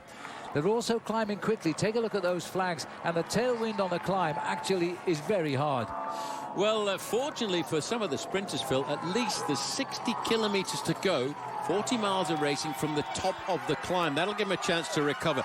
Jens Voigt now has put marche arrière, reverse gear here, to try and get himself up to the top. He's suffering here, and that's not a surprise. After banging away at that massive gear, when you throw a climb into the face of a rider like this, it really is a question of having to throw out the sandbags to survive. He's about half a mile to the top of this climb. You can just about see in the distance the top of the climb, and Jens Voigt will be hoping to get there. Minute 23. If he turns his head around now and looks back a kilometre in the distance, he should see the main field. There's no big chase here, but there's a lot of riders really are struggling. They really are. And look at the crowds, look at the pictures, the clear blue skies. It's a perfect day on the route to Tour de France today. This is the back of the leading field here at the moment. And just sitting there at the back is, and now we all come to a stop again. It's simply just the road becoming a little bit too narrow, and the riders have to stop to get out of trouble. Well, for the guys at the back, they will be getting a bit frustrated at this, but it's their fault. They should be riding near the front. If they want to ride along at a good, steady tempo, they should have taken the battle to ride in the first 15, 20 places. Those breaks, those little traffic jams are happening at the back end of the main field. Well, Voigt, I think, wants over the top, and he's not far away now from summiting as we go under the flag of Scotland. Then I think he'll slow down and let the riders come to him. He'll feel his job is done. And my goodness me, he'll have been in the lead when he tops out here for 130 kilometres of the planned and scheduled 190. Cheering Jens Voigt, the retiring German, irrepressible German, through the crowd.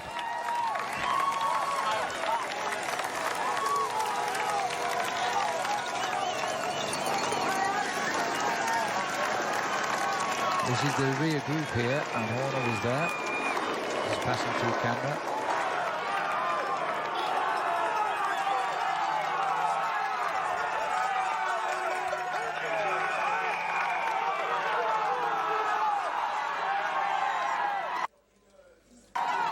There it is, 2 points awaits Jens Voigt. That's enough to give him the King of the Mountains leaders jersey in Harrogate tonight.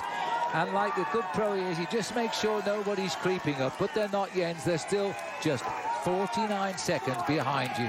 He made it. He made it. I think everybody in that crowd over the final few meters wanted Jens Voigt to get over the top of that climb and get himself maximum points. He was first over Buttertubs, first over Gritton Moore. That gives him 4 points. The gap has come down dramatically. You can see the motorbikes around the court. They're going to get caught out by the acceleration of the main field over Gritton Moore. 47 seconds. Very shortly, Jens Voigt will be back in the company of the main field as they go over the top of Grinton. No race for the meagre 1 point for second place over the top. I think it's Lars Bak who's gone over there in second place. It'll be confirmed. 34 seconds is the gap. The White Rose of Yorkshire flying proudly on the high point as the wind batters the riders from the right. Now, has Rodriguez closed down the gap? We won't get the information on it for the last while.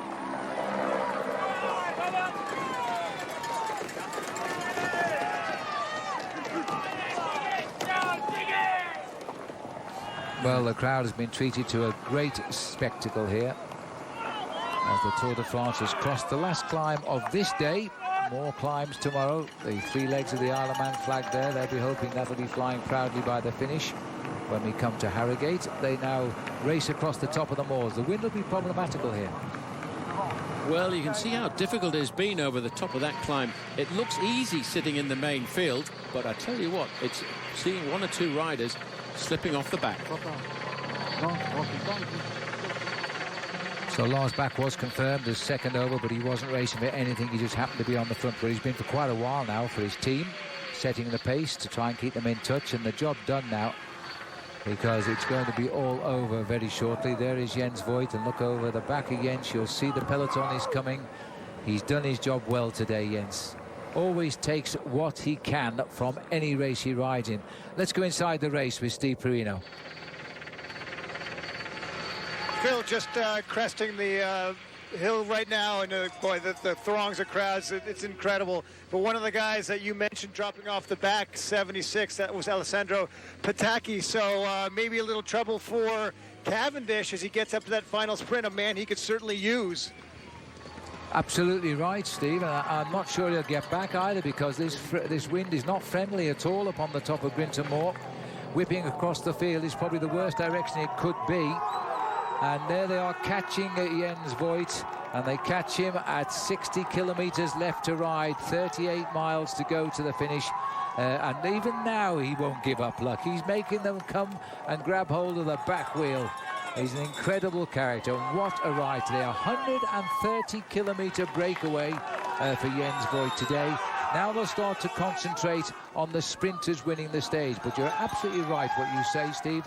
Patacchi, who is not a good rider in any climbs, is not in this group to help Mark Cavendish.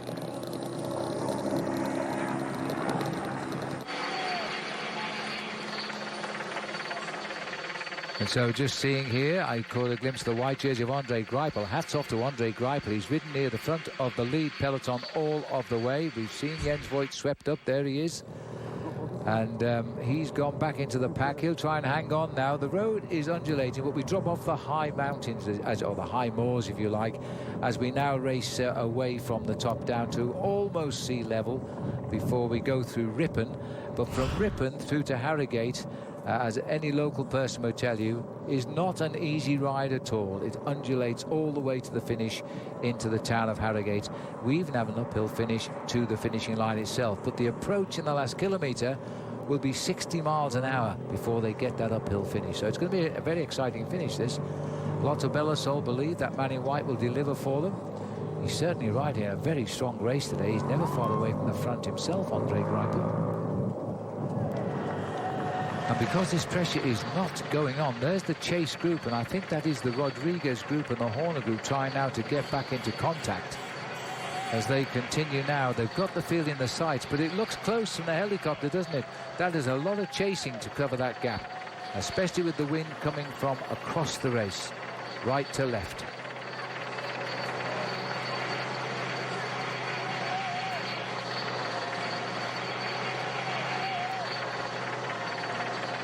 So the peloton now high on Grinton Moor, heading down towards the lower slopes. We'll race through Middleham and on towards Ripon, a very famous horsey area here in Yorkshire. Well, we'll take a break, and one man who would have loved to have been part of this peloton today, David Miller, and he isn't, will be with us in the studio after the break.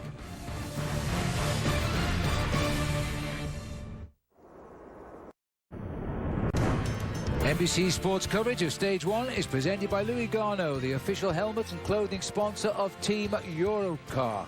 Visit them online at www.louisgarneau.com. The opening day of the Tour de France, it has been picturesque. We've seen big crowds.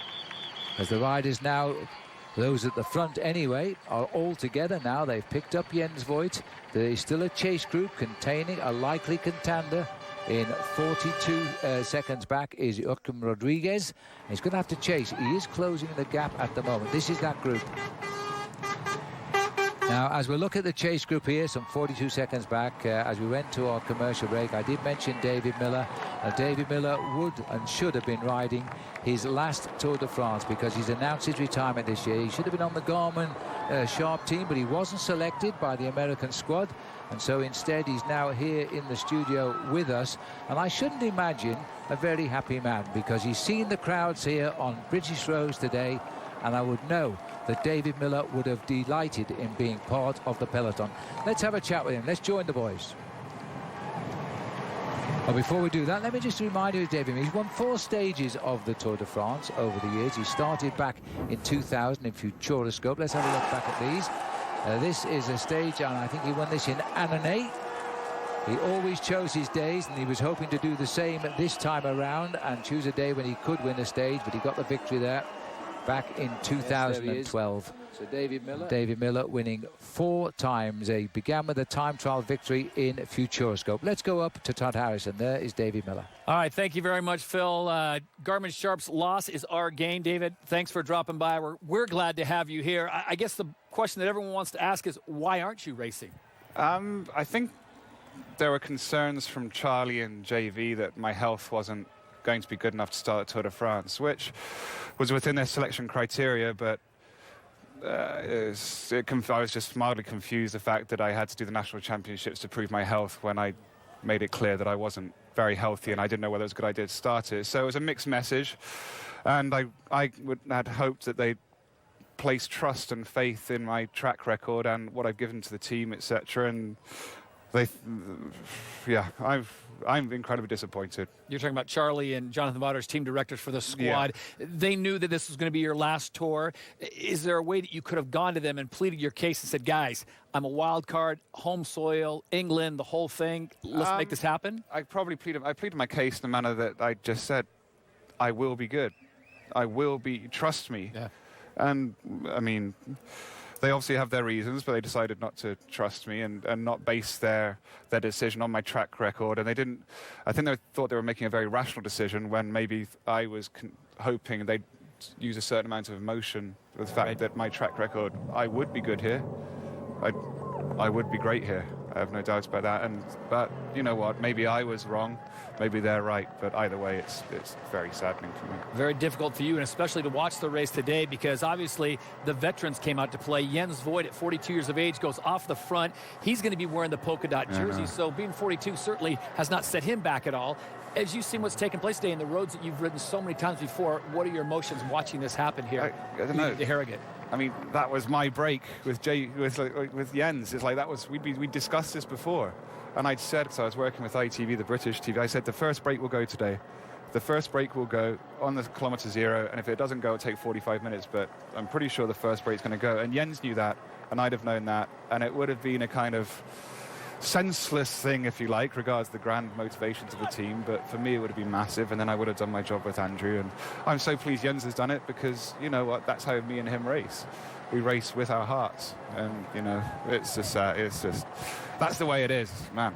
I'm having a great day today anyway, but it's different day. When you look at the images and you see how fast the peloton is going and how beautiful the scenery is it must make it even more difficult in a way to have not been selected for this. That's a little bit surreal. I mean, I had the great privilege of doing the Tour de France when it started in 2007 in London, which was amazing, and I did the Olympics in 2012, and the sport here has been escalating massively. And Yorkshire, the strange thing is, my dad actually has a place in York, and my family were coming across here, and I know these roads. I lived up here during my ban. I was not far from here, and it is a beautiful place of the world, and it's nuts that it's actually ended up being sunny. When yesterday got here and I was like, oh god, this is so Yorkshire, raining and misty, and yeah, you couldn't even see the sky, but it's turned out being beautiful. And for me, there's few places in the world as beautiful as here when it's like this, and it would have been great to actually do the Tour de France, but that's life, man. What is it like being over here? Now that you're sitting on my side with me. Yeah. I know you definitely didn't want to be here. I was gutted for you that you weren't there. But how is it looking at the boys, seeing it on TV like this, being on the other side of the barrier? I think the first thing is, I mean, as you know, the moment you decide you're not doing it, you disengage and you realize actually how much psychological commitment there was to doing it. I kind of took it for granted that you're ready for it. But the moment you know you're not doing it, after I'd fought my case and lost and there was no way I was doing the Tour de France, I realized I'm not doing the Tour, and it was like, thunk. And I thought, if they call me up now, there's no way I'm doing the Tour. I'd already decided I wasn't going to do it. So it's like, and then I realized, guys, I've been doing this for so long, and I take for granted what I've done and what I do. And now that I'm on the other side, I realize that it's been hard work. Yeah. I mean, that's the biggest. It's been really. This is brilliant. You talked about sport being so important here. And just recently, England knocked out of the World Cup. I'm sorry. It's okay, I'm Scottish. Wimbledon. We don't even make it into the World Cup. Andy Murray doesn't get into the finals at Wimbledon. How big now does this event become as we make our way to London for the whole country? I was saying, so I was hanging around and going out and had a drink with friends at a little pub, and it's like a festival. Yeah. We had Glastonbury here last weekend, or the week before. It's one of the biggest festivals, music festivals in the UK and the world, and very much the Tour de France here in the UK feels like a festival. Mm-hmm. It's not necessarily, you're not here to watch a sporting event, you're here to partake in an occasion, and that's really what it feels like here. It's embraced that, and you're walking, everyone's happy, everyone's fun, everyone's taking time off work, the places are closed. People are based a year around doing a holiday. It's just, there's such a wonderful energy about it all. Well, on behalf of all the fans who you've given such thrills to over the year watching the Tour de France, thank you very much. We can't let you go without asking you, your contract runs through December 31st of this year. What are the plans for you next year and looking forward? I mean, I'll always stay in cycling, perhaps not the racing side. I think this has accelerated that kind of decision in that, you know, I was banned for doping in 2004, and I learned then what it was like to kind of disappear, if you like, and know that cords are cut. And I think, sadly, I've realized again that even though you think you have loyalties and you think teams are families, they're not. It's business. And so I'm going to go and do something new and create my own business and have my family, you know. Any chance you want to pop in and join us maybe for a few more stages? Yeah. I'm only here till Monday, then I'm out. You're welcome to pop in anytime while you're here until Monday. All right. Well, thank you. I just came to see Christian anyway. David Miller joining us here on set. We'll be back to live racing. Phil and Paul have the call as they get closer to Harrogate. You're watching the Tour de France on NBCSN. I'm MMA champ Chuck. Tomorrow morning, F1's oldest tradition awaits Silverstone. Can Britain's Lewis Hamilton win his second ever title on home soil? The Formula One Santander British Grand Prix tomorrow morning at 7:30 Eastern on CNBC. The peloton now are getting onto slightly wider roads, and that will continue to be the case now. We've turned towards the finish in Harrogate. It's still a little way away, but the whole field has regrouped now. There's only a handful of riders, if any, behind the race now. 44 kilometres left to ride, about 27 miles. Let's check in on the road ID profile. The profile shows us it's basically flat, but believe me, it is not. There are ripples all the way in with an uphill finish into Harrogate. Little kicker, which could, if it's not judged perfectly, destroy the hopes of a stage victory. These are the last few riders off the back of the race here at the moment. Number 59 there is Elia Viviani, a sprinter, surprisingly only just now coming to his first Tour de France, and a likely sprint winner, but he's got to catch up first. If he gets into this pack, he might have a chance. Still under the escort of the red jerseys of Lotto Belisol. They've been there all day long. They've had breakaways, they've swept them up, and they're still on the front.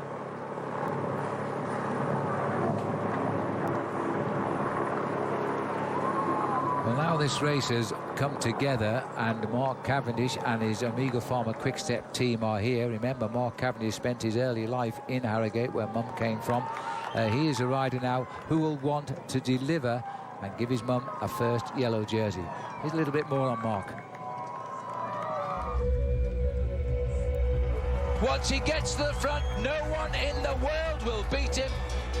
At the 2012 Tour de France, Mark Cavendish became the most successful sprinter in Tour history with 23 career stage wins. Forget it, because Mark Cavendish is streets ahead of the Tour de France when it comes to a sprint finish. However, in 2013, his decision to join the Omega Pharma Quick-Step squad left many wondering if his new team is strong enough to support his sprinting supremacy.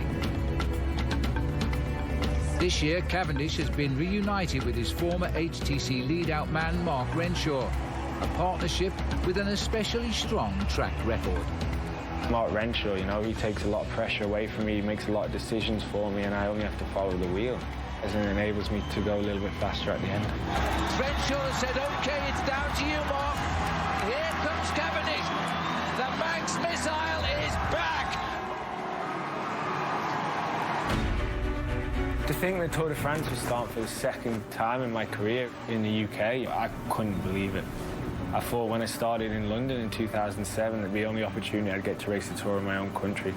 And the fact that Great Britain as a nation is doing so well, and I think it was a great move by ASO to take it back there for 3 days. The first stage finishes in Harrogate. It's my mum's hometown. I spent many, many days there as a child. It'll be exciting to go and finish the first stage of the biggest bike race in the world now.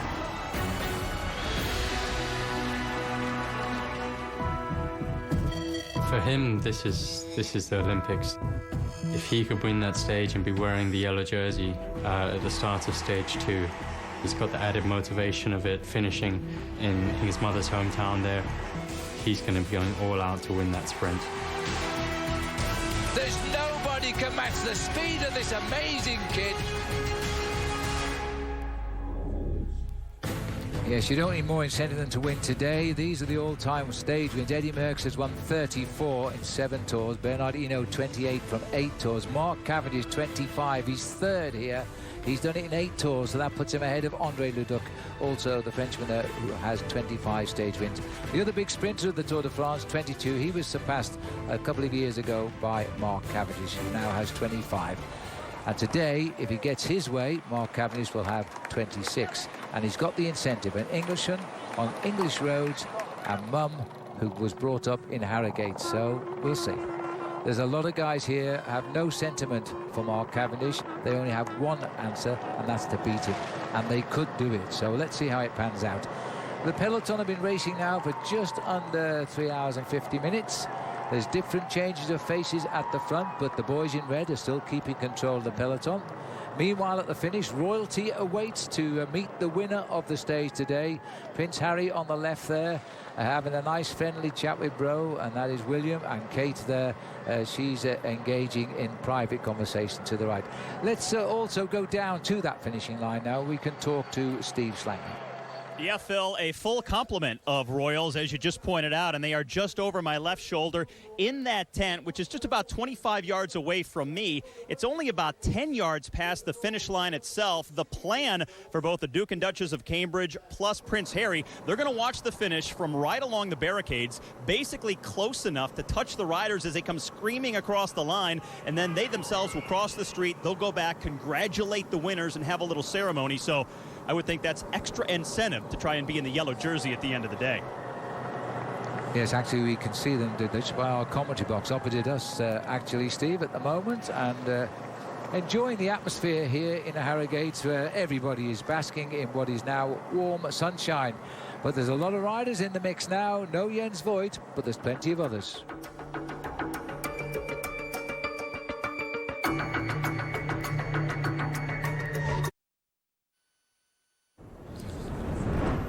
Let's take a look at today's events with our Giant Bikes stage summary.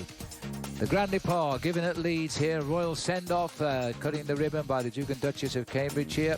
Early break, 3 riders got away right after the start. We know who they were. The record crowds officially, 200,000 saw the race before it even got going at the start in Leeds. And Jens Voigt, the oldest rider in the event, is the first leader of a competition. He will lead tomorrow, the king of the mountains in the polka dot jersey. It's been a great day. That's our giant stage summary. Let's have a look at the finish. The British Prime Minister's up from town as well. Will finish not too far away from his main residence in Downing Street on Monday. But right now he's here with his family and joining the royal family as well to watch the arrival in Harrogate. It is a big atmosphere here, and Yorkshire cannot be faulted. They've done a tremendous job. Now, looking at the race here, Lotto Belisol, they've been all across the road, now have been confined to the right-hand side. We've got the black jerseys of Mark Cavendish's team and Meagle Farmer Quickstop also coming up now.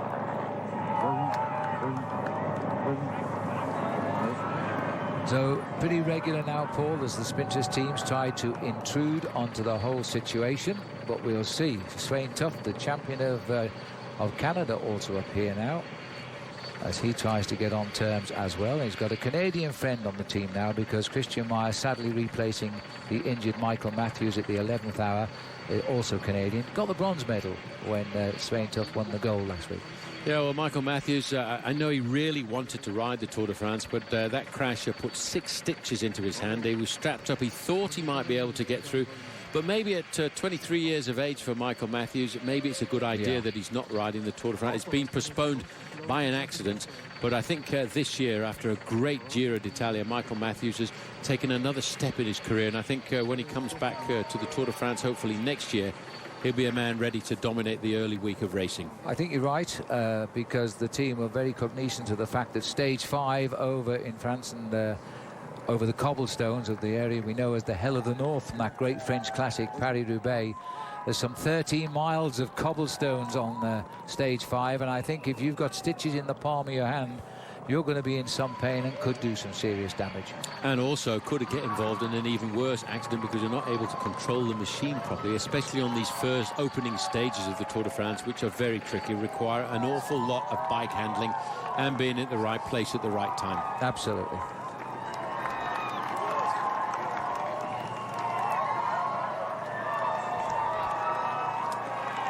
So we're back in the crowds here now. I'm not too sure where we are, but I think we're between Masham and West Tanfield at the moment. As long as the Tour de France is on course, we really don't mind. The Tour de France heading home to Harrogate today.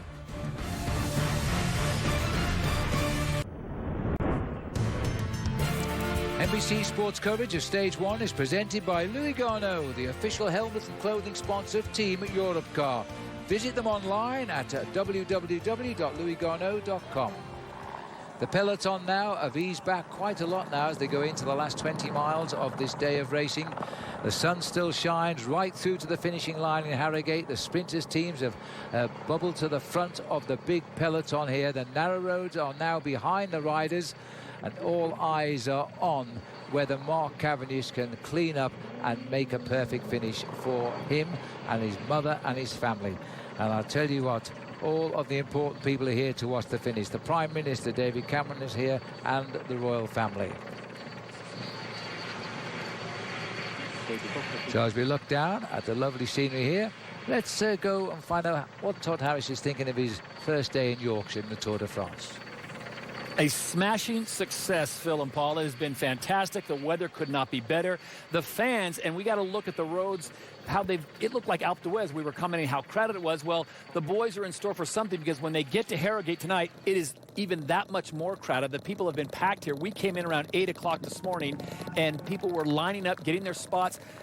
Bob, I haven't seen anything like this in a long time. This is day number 1 here as they come into Harrogate, and there's thousands upon thousands of people piling in. And the noise is deafening. When you're on the climbs and out on the course and you're going uphill, people are right next to your ear. Imagine this, and they're screaming at the top of their lungs. This goes on for hours on a stage like today. You get to the end of the stage, your ears are always ringing, and communication becomes that much more challenging. Christian, all the guys have a radio in their ear, so they're hearing team directors giving out cadence. But in a situation like this where there's that many people and it's that loud, does it help at all, or are you just on your own? You're almost on your own. You need to have your teammates almost at arm's length, if you want to say that. You need to be directly next to your teammates. Being together means being together. Not 5 guys, not 2 guys, be together. So if you need something, you could grab them, literally grab them and say, I need something. So at that point in time, yeah, you can't hear it. There's 5 to 6 helicopters above you at all times, guys with air horns in your face, the fans. And let's not forget, they're still going 25, 30 miles an hour with the wind noise. You talked about the guys that were dropped off the back. Paul Sherwin made a great point earlier. It's their own fault. If you want to get dropped to the back, don't drift to the back. And on a road and a race like today, you have to stay in the front. You definitely have to stay in the front. This is the only objective of this weekend. If you burn a couple matches, so be it. As long as you're safe, you don't have to be chasing, you don't have that stress on you at all times. Just stay at the front. Make sure that you and your teammates are up there at all times. We've seen guys, Chris Horner getting dropped off the back, having problems like that, and unfortunately we can't show their progress making their way back to the peloton. But Bob, that's a lot of hard solo work that you're doing just to get back to the group. Yeah, you're making huge watts. In the meantime, the riders that have not had a problem, guys like Chris Froome and Contador, staying out of trouble near the front, they're not soft pedaling exactly, but they're not making anywhere near the effort that it takes to get back into the field. So for Chris Horner, he's going to have to hope that he's able to recuperate from an effort like that just to get back in the front group overnight, hope for better things. He did have a couple of mechanicals that put him on the back foot. He fought his way back into the field, but that takes an incredible amount of energy. And the residual effect over 3 weeks' time makes a huge difference in who at the top step of the podium in the Tour de France. Christian Van de Velde and Bob Roll have been in this situation before. This is the calm before the storm as we come up on 18 miles to go on stage number 1. We'll have that for you when we return to Great Britain. Grilled meats. Smells so. Tomorrow morning, stage 2 of the Tour de France is on NBCSN. This will be a great day out, believe me. The peloton takes in the stunning scenery of Yorkshire again. Coverage will begin tomorrow morning at 6 Eastern with prime-time coverage at 8 Eastern, all on NBCSN.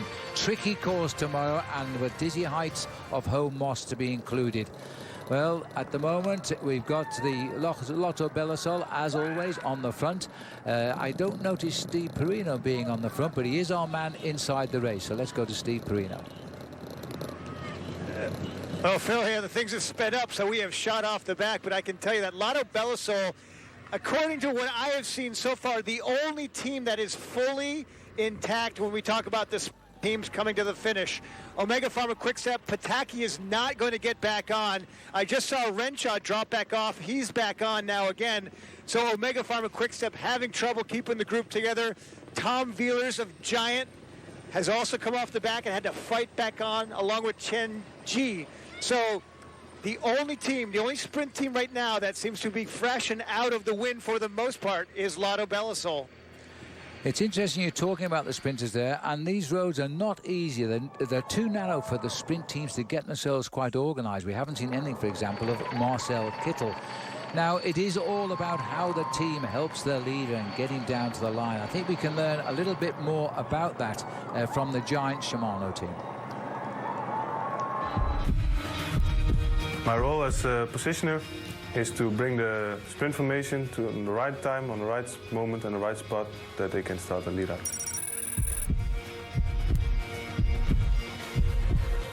As a lead out man, I'm leading out the sprinters towards the last 200 meters. And to do that, I train a lot on speed and power. And due to that, I do the best lead out they can have. I'm successful as a sprinter because, on one side, maybe because of my talent and my abilities to sprint very fast. but it's also very important to have a really, really good and strong support from your teammates. They have to be able to set you up in the final on a good position in the end, and that's a lot of hard work, and it needs a lot of very dedicated and well-experienced riders that can support you in the end, in the final, in the sprint formation. And if that all comes together and works perfectly, then I can go for a victory, and that makes me successful in the end.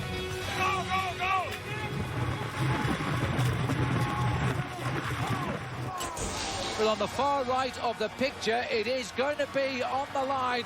Marcel Kittel gets the victory. Well, when it works, it's a military operation, and it always looks very impressive. So what do you think about that, Steve Slanger? Well, Phil, I think that Giant Shimano has one of the best leadouts in the peloton. As a matter of fact, I talked to 3 other directors that really don't have sprinters in this race, and I said, who has the best leadout of any team with the pure sprinters? And all 3 of them said that Giant Shimano has it dialed in better than anybody else, even better than Mark Cavendish's team. He may have the best pure leadout man in Mark Renshaw, but as far as a full team leadout, they believe it's Giant Shimano that is ready to go to lead out either Kittel or perhaps even John Degenkolb to get a stage win. Yeah, interesting point you make there, Steve, because they do have a little bit more than just a reserve sprinter in John Degenkolb, but he could take over if Kissel can't. So, as the peloton continue on the bigger roads now, heading towards Ripon, we'll take you to the finish all of the way once we come back after this commercial break. But I wonder who it'll be, which sprinter will grab the first prize, which is a yellow jersey. Mark Cavendish, perhaps? Or will it be somebody else, like Marcel Kittel, who won the opening stage last year? As Cavendish comes away now, he's chased by Marcel Kittel.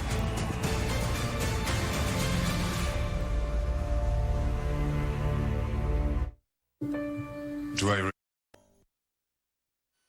The 101st Tour de France has got off to a royal start. Thousands of fans lining the streets between Leeds and Harrogate in a truly spectacular turnout. And today, on British soil, all eyes are on this man. Can Mark Cavendish dash to the finish fastest and claim the yellow jersey for the very first time? Or will his homecoming ride be spoiled by another sprinting specialist? Find out next as the 101st Tour de France continues. And all that remains now is to find out the winner of this opening stage and add to the spectacular sporting history of Yorkshire. The Tour de France, the Tour of Yorkshire, as we're calling it at the moment, are now within the last 14 miles of the finishing line. Who will win the sprint?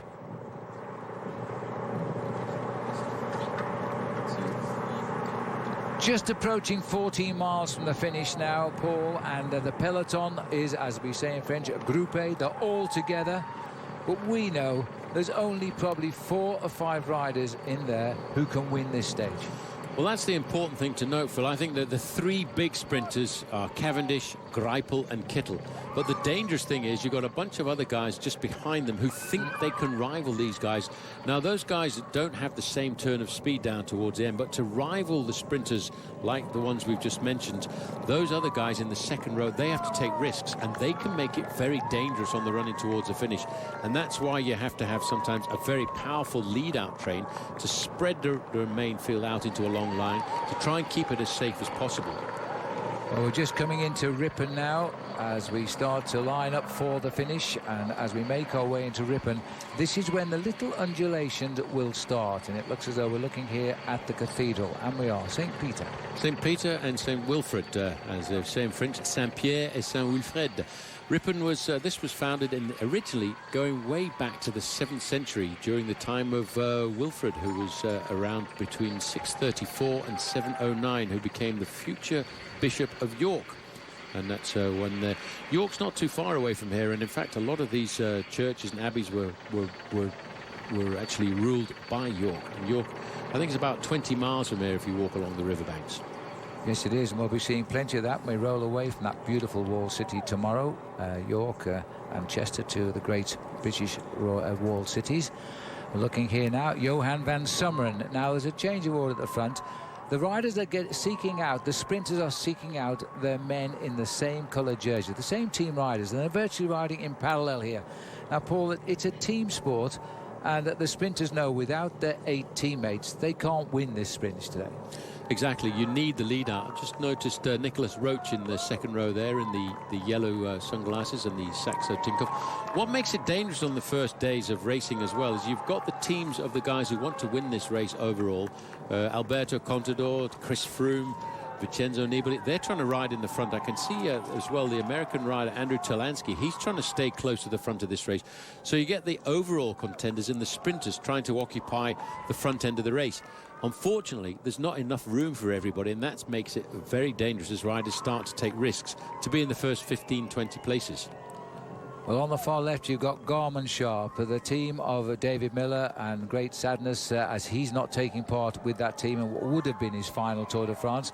We've got the team of Tinkoff Saxo, the team that carries Alberto Contador. We've got the black jerseys of Mark Cavendish's team, which is Amiga Pharma Quick Step. It's a Belgian setup. On the right, we've got Andre Greipel's team of Lotto Belisol riders. They're all being kept safe, tucked away, about 9 or 10 men back as we go under the 20 kilometres to go banner. Everybody's going to get a little nervous now. We're leaving Ripon here. We're heading onto some small undulations which come thick and fast. There are 3 of them of note before we make the final approach downhill into Harrogate and uphill to a royal finish. The race organisers are now starting to get a little bit nervous too. I can hear the race radio shouting, move forward, don't get yourself surprised. There's the clock I was telling you about just a little bit earlier on. It's a very famous clock in this part of the world. It's the Victoria clock, and it was donated to the town by 2 sisters and inaugurated in 1898. There's a crash, and this is at the front end of the race going round the corner. Well, I don't think there's a crash. I think it's just a question of a few riders taking a bad line. Well, and it's the first time Aussie, Zach Dempster, who is reported from race radio as having fallen there.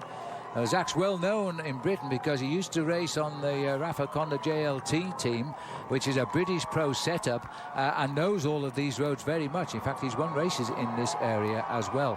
Riding his first Tour de France, Zach Dempster, for the Netaf Endura squad now. And well, there's no report about the crash being anything more than just a little bit of a problem with that bend. Yeah, I think it was just a question of that bend came up upon them a little bit as a surprise as they came around the corner there. One thing tonight, Phil, I've got the feeling these riders, it's not necessarily the sore legs they're going to have to worry about, it's the sore ears, because they've been cheered around 190 kilometres of Yorkshire by an unbelievably enthusiastic crowd. Vociferous crowd. Vociferous. You can't say that after a few pints. No, you can't. Especially in Yorkshire. Now look at this, because this is the recovery from the crash here at the back. These are the riders who have been delayed at least. We don't know if they fell, but they've certainly been trapped by the fallers there. Got a feeling, in fact, this is a group. This is Sasha Modolo, the sprinter from Lampre. He was off the back for an awful long time, and it may well be that he's just recovering to get himself back into the main field. At not too bad a point, because that's 20 kilometres to go, and he's had a pretty impressive season so far, around about 7 victories. Absolutely right. He's a very good sprinter, but he's been caught out there. It takes me back when we finished in Canterbury in the Tour de France last time we came here, back in 09. And Robin McEwen had that problem, 20 kilometres to go, and he got back and he rated as his finest ever stage win, and he won 12 stages of the Tour.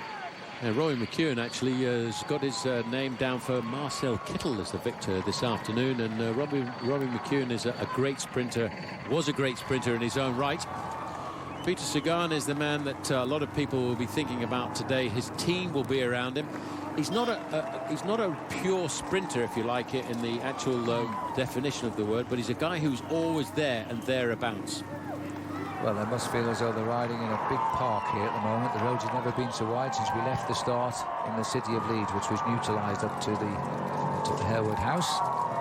But you see the increase in the pace now. It's the team of Mark Cavendish now have picked up the tempo here, 2 of them, and they've broken up the mass red jerseys there of Lotto Belisol. There's our famous onion shape as they go both sides of a roundabout there, but a wonderful scene as the Tour de Yorkshire, formerly known as the Tour de France, heads into Harrogate. Well, they're away from Ripon now. Australian flag flying high. Lotto Belisol have done a lot of work. They've kept their man Andre Greipel to the front end of this peloton throughout the whole of the day today. One of the dangerous sprinters, I have to say, and many of the riders have said this to me, is Romain Feliu, the teammate and brother of Bryce Feliu, who rides for the Bretagne team. He's one of those sprinters just about good enough to rival the 3rd to 6th position sprinters, but he takes crazy risks on the running towards the finish. There's a lot of riders will be trying to avoid coming close to Romain Feliu. He's not popular with the other riders. In a polite way. Yes.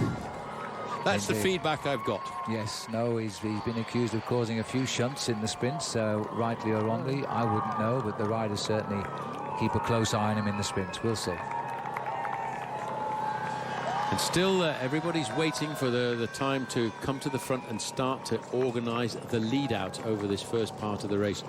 Just spotted Simon Gerrans there, and there you can just see him in the with the green and gold helmet, aerodynamic helmet, in about 3rd position there behind his teammates. You know what, Paul? It would not surprise me in the least if Simon Gerrans tries to win this, because it may not be a pure sprinter's delight in the end because of these 3 short, stabby little climbs. Svein Tuft is the rider in white on the right in his Canadian national champions jersey. He's a teammate of Simon Gerrans, and also Luke Durbridge, another teammate, who's up there as well. It's difficult to tell from this angle which are the riders and which are the spectators as they merge as one here. Well, that was definitely Thomas Vogler at the back end of the group. Yes, coming back to Simon Gerrans, he's a clever bike rider, Simon Gerrans. You know, he comes out for the big occasions. The opening stage of the Tour de France is a big occasion. It was in the early part of the Tour de France last year that he popped out and showed us why he's one of those crafty riders. Cavendish won't be too far away from the front end of this main field. He'll be looking for his teammates. He won't want to put his nose into the wind just yet. He'll want to save as much energy as possible. He will know these roads. He will have ridden these roads. Andre Greipel has always been at the front since the very opening stage of today's race, and he's looking for the victory here this afternoon. And he's in good form, and I think he will be extremely confident with the fact that just a week ago he won the German National Championships for the 2nd time. Well, Peter Sagan is right up there alongside the shoulder of Andre Greipel, and they are out to spoil the party for Mark Cavendish. There's no doubt about that. 2 strong men riding near the front of the pack when the sprinters at this stage would try to hide just a little bit longer. 16 kilometres, around 10 miles to go to the finish. I keep searching the pack here to just get a pickup on Mark Cavendish, but he's a small rider and difficult to pick up at the moment. He's no longer wearing his white jersey as champion of Great Britain. He didn't defend that title a week ago in Abergavenny, and so he's in the same colours as his team now. A little bit more difficult to pick him out. Another guy might be difficult to find will be Marcel Kittel. Lars Boom, he is a very good rider. Not on today's stage. Not on today's stage. Okay. He's a good time trialist. He's good at the short, punchy prologue time trials. I think he'll be looking a little bit further down the road, and certainly not for a victory here this afternoon. Kittel, haven't seen very much of him, but we didn't see him much until the last 2 or 3 kilometres in the sprints last year. He'll wait and he'll bide his time and keep his team, because you want to have as much firepower as you can, to have as many teammates alongside you in the lead-out train up until the last kilometre or so.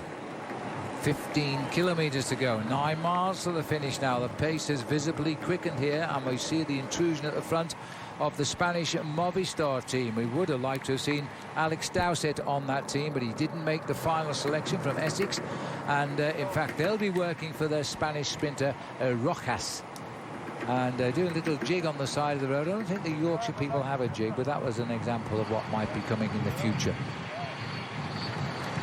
Now, there's the Movistar team with the big green M on their back, being joined by Cannondale, and they've got Peter Sagan 3rd or 4th in the line of those lime green jerseys. Belisol with the white jersey of Greipel on the left. Times are changing now. We've got the Katusha team from Russia also intruding now with a full squad on the far left. It's starting to get nervous now. Everybody's starting to get the little goosebumps on the back of their arms, just thinking about the victory on the opening stage.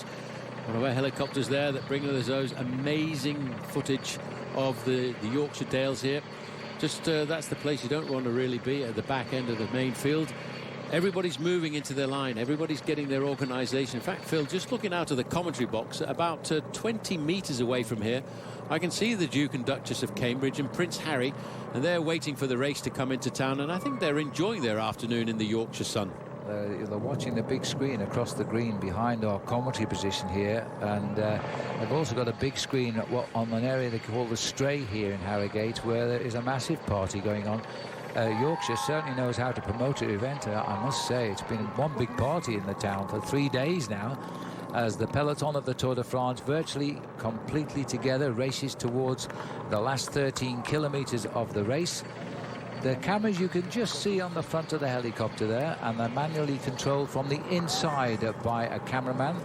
In the old days, of course, they used to strap you on the outside, and that wasn't for the nervous. Yeah, well, I don't think health and safety would allow that anymore. It is either, a bit Phil. difficult. It's a little bit difficult, a bit like the health and safety that had the little yellow jerseys taken down from the town square in Massam. They thought that the weight of the yellow jerseys, when they got wet in the rain, would cause the lamppost to fall down. I should imagine there was a collective boo to the health and safety people, but they have a job to do. Red jersey still on Lotto Belisol. The dark jerseys are on Team Movistar. The sprinters all, as they split momentarily by the traffic furniture, as we call it, but they come back together quickly. The happy, smiling faces of the people of Yorkshire. Well, this is the calm before the storm. This is the dress rehearsal, and everybody's looking for their teammates. They're trying to get themselves into the line. Muster the troops around them. You can see on the left-hand side, it's Tinkoff Saxo Bank for Alberto Contador. He doesn't want to win the stage, but he wants to keep out of danger, because it will get very dangerous and grippy as we get into the outskirts of Harrogate. On the other side, there you can see Lotto Belisol, fourth rider in that line of red jerseys. In the white is Andre Greipel. He wants to win this race. Not too far away from him, you've got riders from Movistar, keeping Alejandro Valverde to the front of this race. And a good man in the middle there, in the red and white, at the back of that line, will be Alexander Kristoff. It's his birthday today, by the way, 27 years of age. That'll be a nice present. It would be incredible. They have a good lead-out man in Luca Paolini as well, if that was to be the case. The wind is troublesome now. You see the back of the field here is being pushed out into a stream. It's coming from the left of the road at the moment. It's a crosswind as we go into our last 12 kilometres, 7 miles to the finish line now. And the tempo will stay high now to try and stop the movement in the peloton. Those who are at the front want to stay there, and they want nobody to come up on them now. Astana in those light blue jerseys now also pushing through as well. Nervous times, yes. Astana looking after Vincenzo Nibali. And it is funny, as I said earlier, Phil, because you've got 2 races going on here.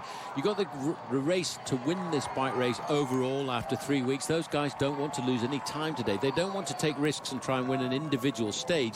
But for them, it's extremely important to stay near the front end of the peloton. They will mix it with the sprinters until the last possible moment before handing over the reins of the race to teams like Lotto, teams like Omega Pharma, Quick-Step, and of course to Giant Shimano, who for the moment have been very noticeable by their absence, but they know how to judge their effort to perfection.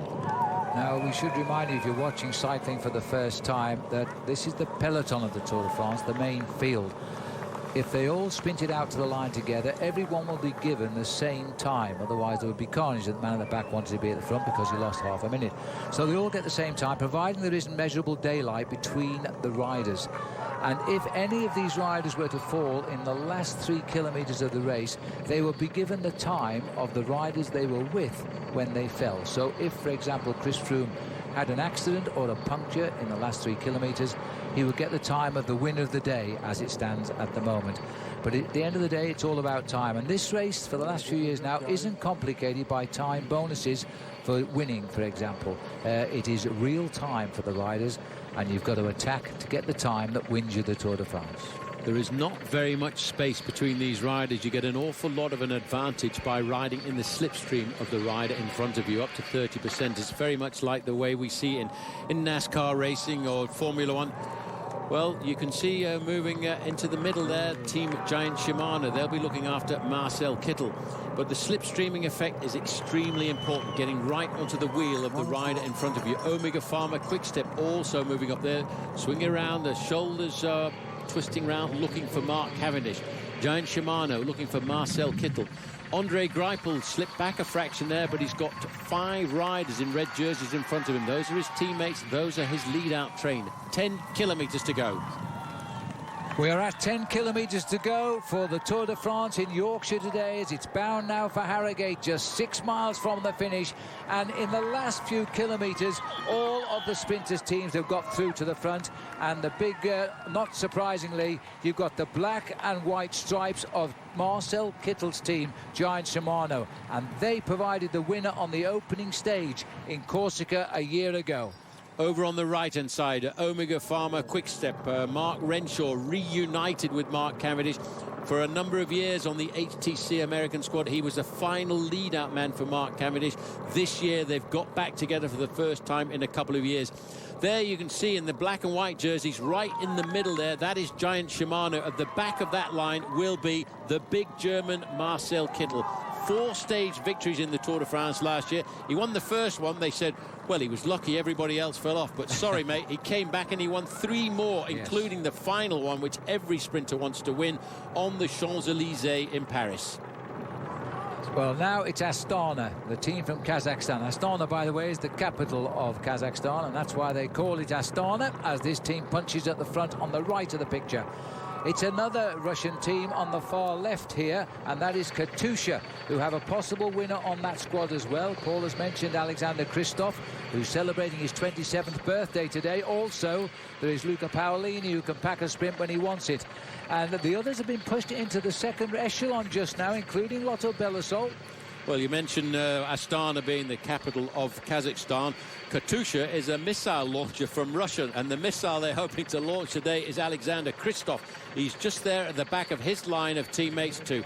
Everybody now is looking for their teammates. On the left-hand side, you can see Omega Pharma Quickstep. Number 71, just on the left-hand side of the road there, is Mark Cavendish. In front of him is Mark Renshaw. They're trying to get this lead out, sorted out for Cavendish today.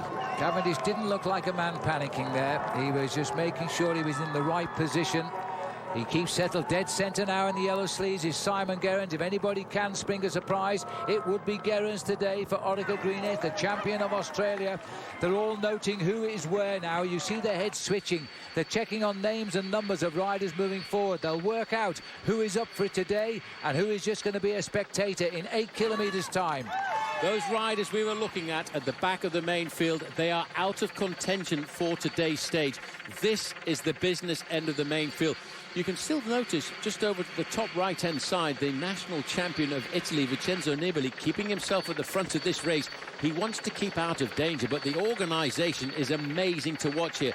If you look over on the left, Katusha, you've got Lampre, you've got the next team coming in of Peter Sagan, that is Cannondale, then Astana, then Lotto Belisol. A big Adam Hansen on the front there. What an amazing bike rider he is. 9 Grand Tours in succession for Adam Hansen. He just keeps on riding the 3-week races and loves every minute. He got a reward this year with victory on a stage in the Giro d'Italia. He's just on our picture now to the right. Katusha moves to the front. Cannondale are making sure that they keep Peter Sagan in position. There is Sagan dodging in and out. You can tell him by his little goatee beard there. He always looks as though he's in a hurry. He's always busy. He's just cruising in our picture on the left. But Adam Hansen doing a great ride. The Queenslander here driving on. The opening stage of the Tour de France very often starts with an individual time trial or a prologue. Very rarely do the sprinters have a chance. Today we've got a bunch of sprinters hoping to get across the line in first place. Alexander Kristoff, we mentioned, from Katusha. Peter Sagan from Slovakia and Cannondale. Daniele Bernati from Tinkoff Saxo Bank. He could be in there with a chance. The big three, though, for me, though, Phil, are Mark Cavendish, Marcel Kittel, Andre Greipel. But you've got the French national champion, Arnaud Démare. You've got guys like Danny Van Poppel, Romain Felu. You've got Henrik Hausler of IAM Cycling. They're all looking for the victory because for a sprinter, yes, they want to win individual stages, but today there's an added bonus. Today, the first man to cross the line gets the yellow jersey. What a dream for a sprinter. The guys who normally lose massive time in the Tour de France. Today is a glorious day for somebody, but which one? There's so many of them. Well, Mark Cavendish has got all the incentives to win here. His mum was brought up here. He spent his youth here. He wasn't a cyclist in those days. He knows the road inside. He's walked the road. He knows it inside out. The pressure is on him. An Englishman. He's never worn the yellow jersey in the Tour de France. This is his only chance to wear it today. We've got Adam Hansen to the right of our picture now as he continues to drive for Lotto Belisol. Other riders always looking to see who is worse. Svein Tuft, the white jersey in the centre, checking on the whereabouts of Simon Gerrans. Hey, take a look at this. This is the Stray in Harrogate. This isn't the finish. This is actually away from the finish, and the crowd's just seeing themselves, and they're going berserk. It's an atmosphere which I have to say is akin to the Olympic Games in London in 2012. And just to make it authentic, we've got the royal family right alongside us as well. I'll tell you what, Phil, the royal family are on their feet right now. They're up alongside the barriers. They're up there with Gary Verity, the man who has brought the race here, and I think they're going to be witness. They've got the best seat in the house, I have to admit. They're nice and clear. Of course, we've got the best seat in that. I don't know, though. Those people down there may well have the best atmosphere in the house, right in the heart here of Harrogate. It's party time in Yorkshire, but who's the man who's going to take the first yellow jersey? It's still Lotto Belisol, 5 kilometres. 5 kilometre banner, 3 miles to the finish now, and the speed we are going, we're about 6 minutes from the finish, maybe a fraction more, and the peloton still being escorted by Lotto Belisol, but the other riders now are thinking, can we outwit them in the next few corners? The scariest thing about being a sprinter right now is, you know, if you touch your brakes, you've fought, you've been in a battle to stay here at the front end of the main field. If you touch your brakes, you're going to slip back 20 or 30 places. These are the roller coasters now, and the lime green, that's Peter Sagan's team from Cannondale, trying to keep him up at the front. They look round every now and again. Lotto Belisol, if you wanted a team to win, you'd want this team to win because they've done so much work. You see the little drop of the shoulder there by Andre Greipel. That's because he didn't want to touch his brakes. He wanted to stay on the wheel of his teammate. Now they're starting to pick it up. Here is the lead-out train on the right-hand side now. The black and white jerseys, Omega Pharma Quickstep at the back end of that line will be Mark Cavendish. The crowd here are starting to rise to the occasion. But so is the road, and that's what's happened. The road, I told you about these small little hills, it's blown Katusha out of the action because of this rise. But in fact, Omega Pharma Quickstep have chosen the moment with Tony Martin on the far right to bring Mark Cavendish into play. So instead of destroying Mark Cavendish, this is helping him.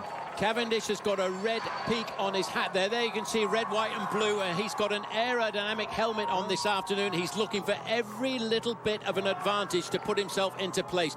All of a sudden, it was as if the nod was there. Calm down a bit. We don't want to lead out. We need firepower. We need as many men as possible. They've announced the colour now, Phil. 3.5 kilometres to go. That's 4.5 minutes to get to the finishing line. They're in control, but have they gone too far out?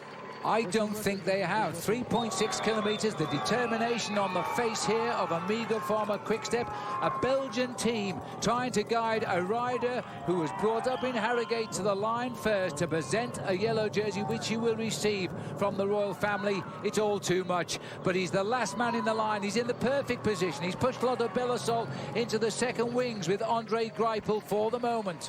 You mentioned earlier Giant Shimano, the team of Marcel Kittel, who've got their lead-out train worked out to perfection this season. But I think these riders here, Omega Pharma Quickstep, they've practiced to perfection a number of times throughout the course of this year. Bringing Mark Renshaw back into the mix could be extremely important for Mark Cavendish. The two of them, when they raced together on HTC, they didn't need to talk. There was almost a symbiotic relationship between the two of them. Renshaw knew when to start his sprint because he knew just how far Cavendish could go on his own. Another little rise coming. Are they going to survive this one? Because that's provided the opportunity for Lotto Belisol to get back into the action here now. Omega Pharma Quickstep are fighting to hold front position. They want nobody now to come up on them. Mark Cavendish just staying locked in on the team he has 100% faith in. Greipel has moved to the left of our picture, staying with his team. And Peter Sagan is coming up in the middle with his team. They're going into the last 2 kilometres. The former champion of Holland is on the front for Omega Pharma Quickstep. That's Nicky Terpstra, the winner this year, excuse me please, of Paris-Roubaix. Today he's working for Cavendish. It's now Omega Pharma Quickstep back in control at the front end of this race. The man who almost won the Tour of Switzerland is in second position. Tony Martin there, 3 times world champion, reigning world champion in the individual time trial. 1.9 kilometres to go. That's going to be less than 2 minutes now. On the left-hand side, you might just have noticed, trying to come forward in the other black and white strip is, that's Giant Shimano. Cavendish now is just sitting there. He's got to close his eyes, concentrate on the wheel of the rider in front of him, and that's got to be Mark Renshaw. Mark knows if they show him the finishing line with a clean pair of wheels, he will win. But there's a rush on the right side. Cofidis are trying to spoil the party here. The French team are pulling through on the right, and that's going to disrupt the sprinters. Only Omega Pharma's Quick Step keeping control on our right as we look at the pictures. Well, that's just a little bit of confusion. You saw them move forward there from Cofidis, but they don't have the firepower to continue. Look how ragged they are now. They've split to pieces. All of a sudden, they're all over the place. They were just trying to move a rider to the front.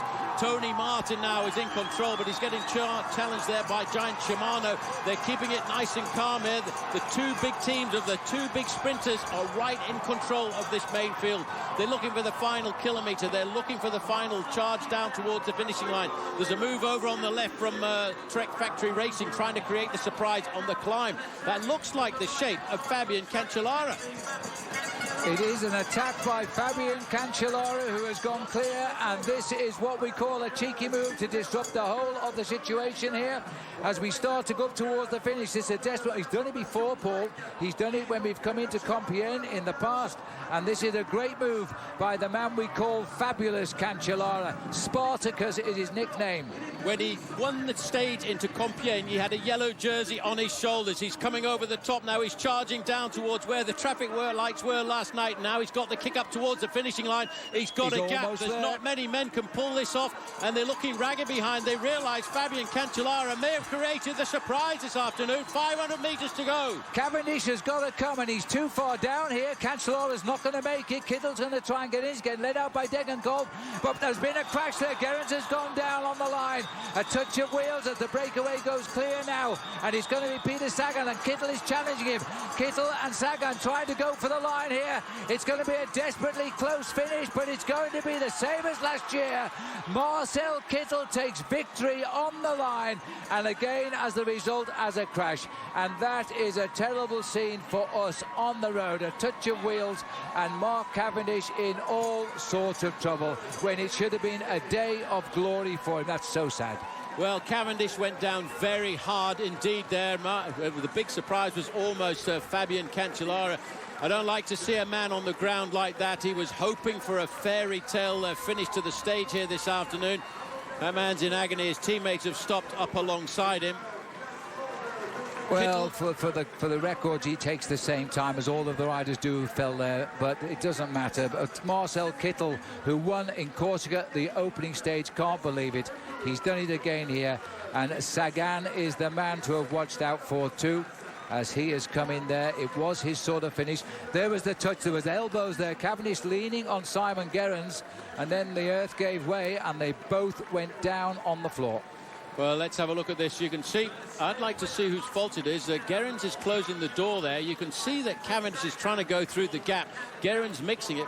Difficult to say whose fault it was there. Cavendish was underneath Gerrans. Gerrans was in front. They went down very hard. And Brian Cockar was the rider on the left of that melee, who also just scraped around the problem and didn't appear to fall. There is the massive crowd watching on the big screen here. Oh, well, this is the one sight we never wanted to report here. This is the man whose arrival in Harrogate should have been the happiest thing on the planet, and here he is, not even across the finishing line yet. Well, it's going to take a while. The race medical team are down there alongside him. This is the congratulations for Marcel Kittel. We never saw him all day till it mattered. Hey! Yes! And this is the finish coming up to the line.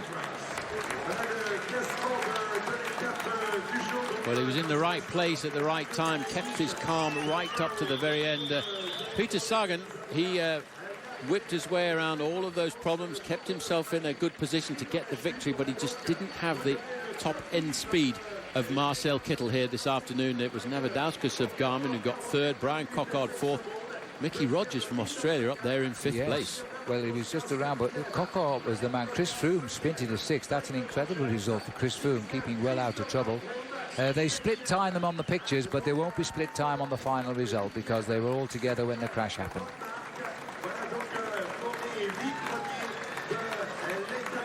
Well, here he goes. He crosses the line now to a round of applause here, sympathetic round of applause. This was not what Mark Cavendish envisaged today.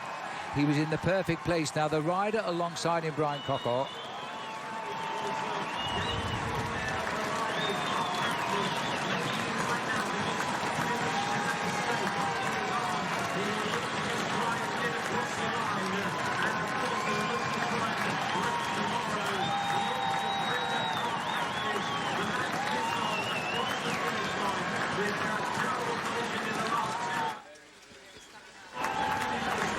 it's a long way to the finishing line for Mark Cavendish. Brian Cocker, who crashed, was alongside him, didn't fall and crossed the line in 4th place. So Cavendish may well have contacted the 1st place if he'd been able to keep going.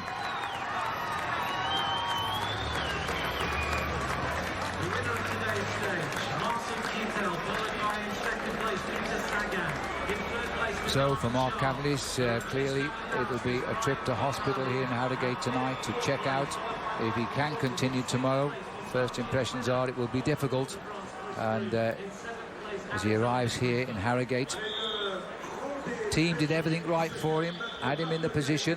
Anxious riders, collision between him and Simon Gerrans in the home straight, the champion of Australia.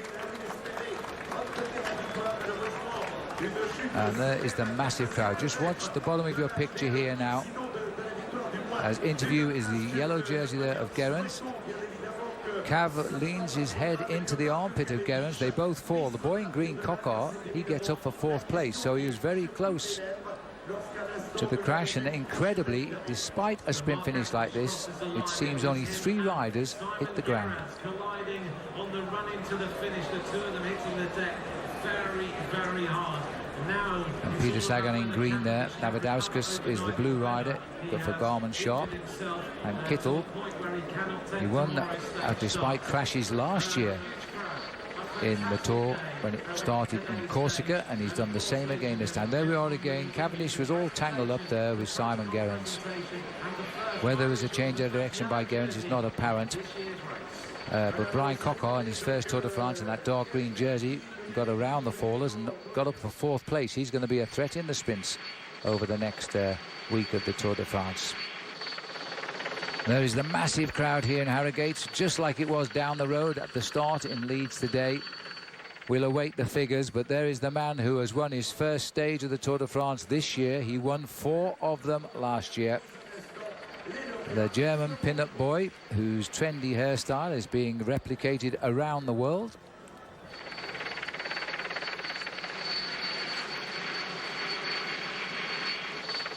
The finish is to the right there. Let's have a look at the results then. Marcel Kittel getting a victory over Peter Sagan. Navadauskas of Garmin Sharp from Lithuania in 3rd place. Brian Cocker, the first time in the Tour for Europcar, gets 4th. A good sprint finish for Michael Rogers of Canberra in Australia for Tinkoff Saxo. He's been timed 4 seconds, but that will come off. They'll all be given 0 time. Chris Froome 6th. Alexander Kristoff trying to celebrate his 27th birthday in 7th. Sepp van Mark, another good sprint for Belkin. He was 8th. Jose Rojas of Movistar comes in 9th. And Michael Albacini there in 10th place. They're the top 10 finishes according to the camera. The time gaps we don't need to worry about too much at the moment. But the sad news is Mark Cavendish crashing. So, as we pan around the beautiful town of Harrogate, don't forget we're only going away for a short commercial break. When we come back, it's our Proform post-race report, the yellow jersey podium, the Kittel interview, and Jonathan Vaughters will be on set. There's the massive crowd in an area in Harrogate known as the Stray. They wouldn't have seen this firsthand. It's a little bit away, but what a shame for Mark Cavendish. Nobody likes to see that in the Tour de France.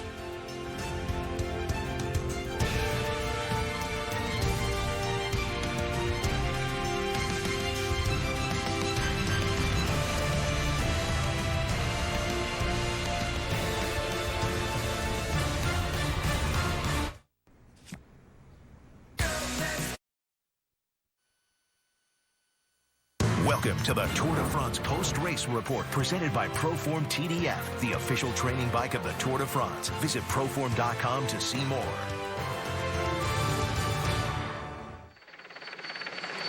We're back in Harrogate here as we now look at this beautiful spa town, and we've just seen an incredibly dramatic finish of the opening day of the Tour de France. So let's have a look at the problem first of all.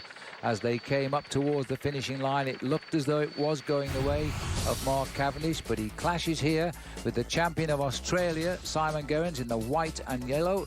He bounced off Brian Cockar, somehow managed to keep on his bike. Those two went down, hit the ground. They were followed down by the Coppice sprinter there.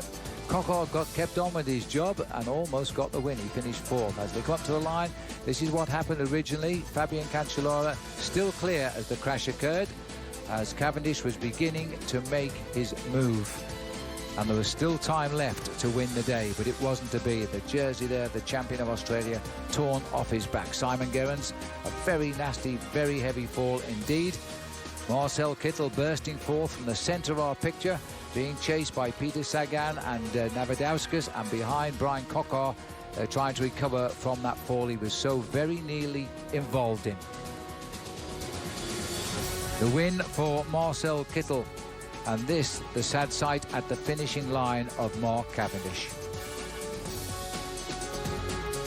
All right, well, let's take a look then at the Michelob Ultra overall standings after day one of the Tour de France here in Yorkshire. Kittel, of course, there's no time bonuses, so they all finish as they cross the line in the overall. Kittel gets yellow tonight. Peter Sagan is second. Navadauskas for Garmin Sharp in third. Brian Cockard in his first Tour de France sits in fourth place. And Michael Rogers here, the former World Time Trial champion from Canberra, he sits in fifth place tonight. They're the top five. It will all be the order they cross the line. This is an incredible beginning for Chris Froome. He actually contested the sprint and finished in sixth place. Christophe, 27 today, seventh. Another good sprinter in Sepp van Mark in eighth place. The Spanish sprinter Jose Rojas in ninth. And the Swiss rider for Orica Green Edge, Michael Albacini, in 10th. Well, I wonder what the Prime Minister of Great Britain is thinking, David Cameron. His first real taste of Tour de France racing here on British roads. He's witnessed a dramatic finish indeed in Harrogate. And it wouldn't surprise me if he's now debating it with whoever sat next door to him here. There's the Union flag flying just behind us here on the finishing line. I can tell you that hotel there's been doing terrific business for 3 days now. Another little view for you, the finish, a clear win. And I tell you what, Marcel Kittel, he's found it difficult to compose himself. He's so happy. There is Kate, William and Harry, the royal family, applauding their irons, and I think concern on their face, having seen the accident happen. So, as the festivities continue, I think we can get up with Todd, Harris, Bob and Christian. Thank you very much, Phil. That is the life of a sprinter for Marcel Kittel for the second year in a row. He starts things off with a yellow jersey and a victory. And for Mark Cavendish for the second year in a row, a crash on stage one. Christian, I've got to think this one literally and figuratively is going to hurt more than last year in Corsica. Much more, much more. Yeah, literally and figuratively. I mean, mom's hometown. Cavendish and Horses pub right here. I mean, absolutely brutal. I mean, I feel really bad for Cav at this point in time. He most likely has something obviously very wrong with him, how much he was gingerly holding his shoulder on the way to the finish line. And the same guy winning again, taking that yellow jersey that he wanted so badly. He was in a great position as they brought it in. And, guys, we were talking about it as it was playing out. Omega had done a perfect job of the lead out. And here it is, the final moments before Cav goes down. What went wrong, Bob Key? Cavendish collides with Simon Gerrans, putting his head into the shoulder of Gerrans to give himself a little bit of room because Kittel's just about to open up his sprint.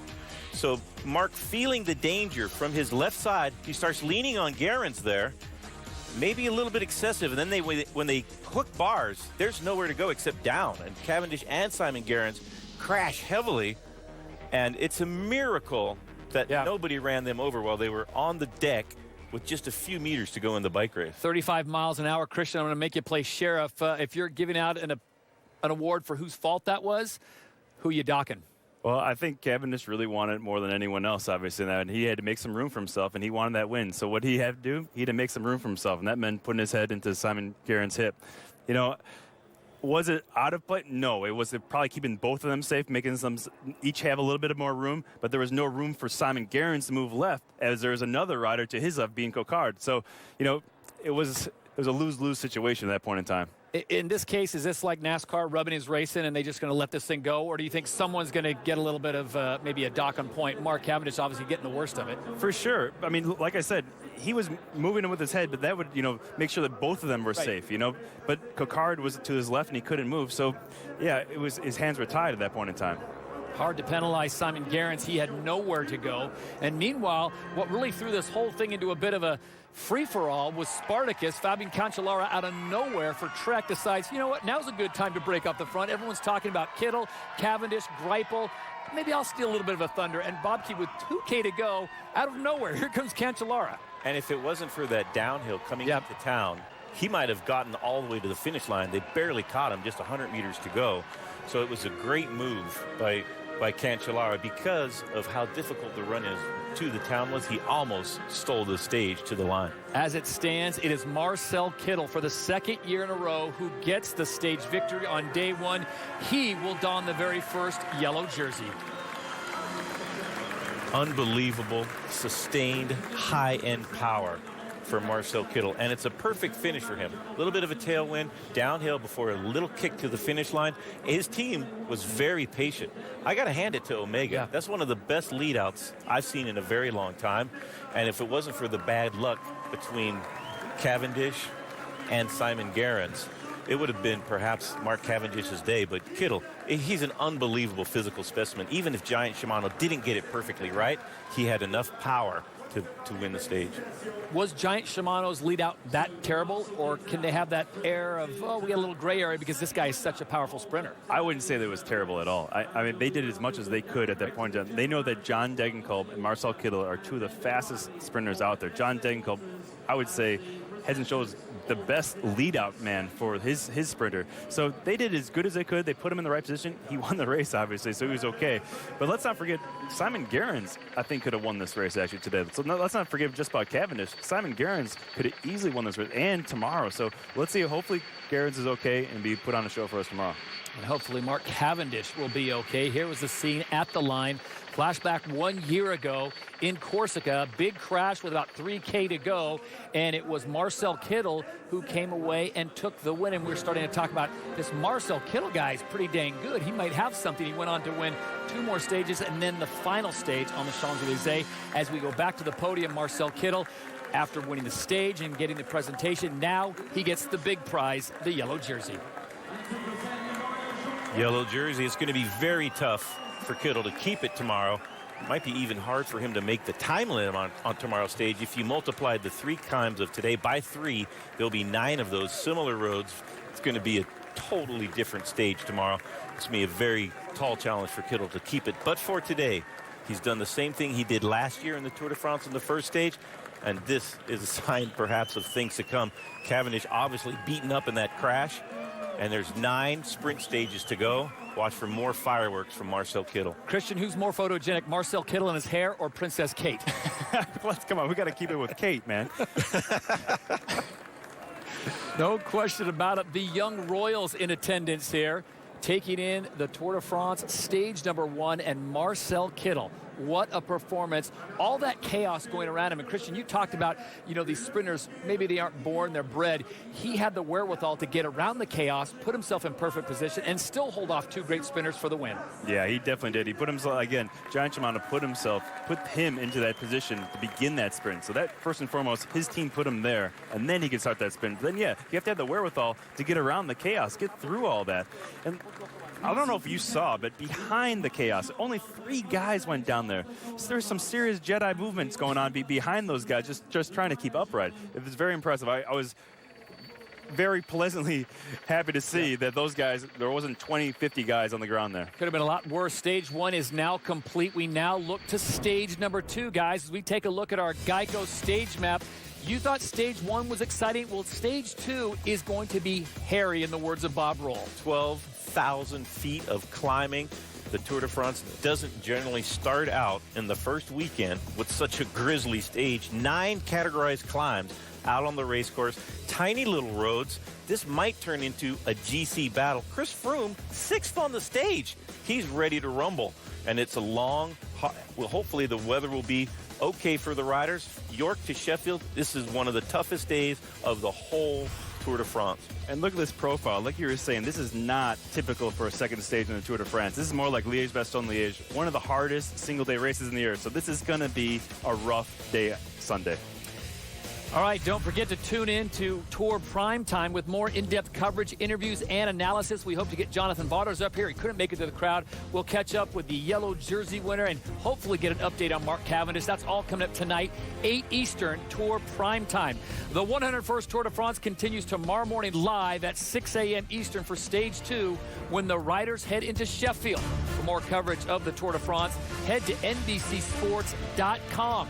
All of our clothing today has been provided by Kraft. So for our entire crew, Phil Liggett, Paul Sherwin, Christian Vandeveld, and Bob Roll, I'm Todd Harris saying goodbye from Harrogate. Once again, Marcel Kittel is in the yellow jersey as we head to stage number 2. We'll see you tomorrow on NBCSN.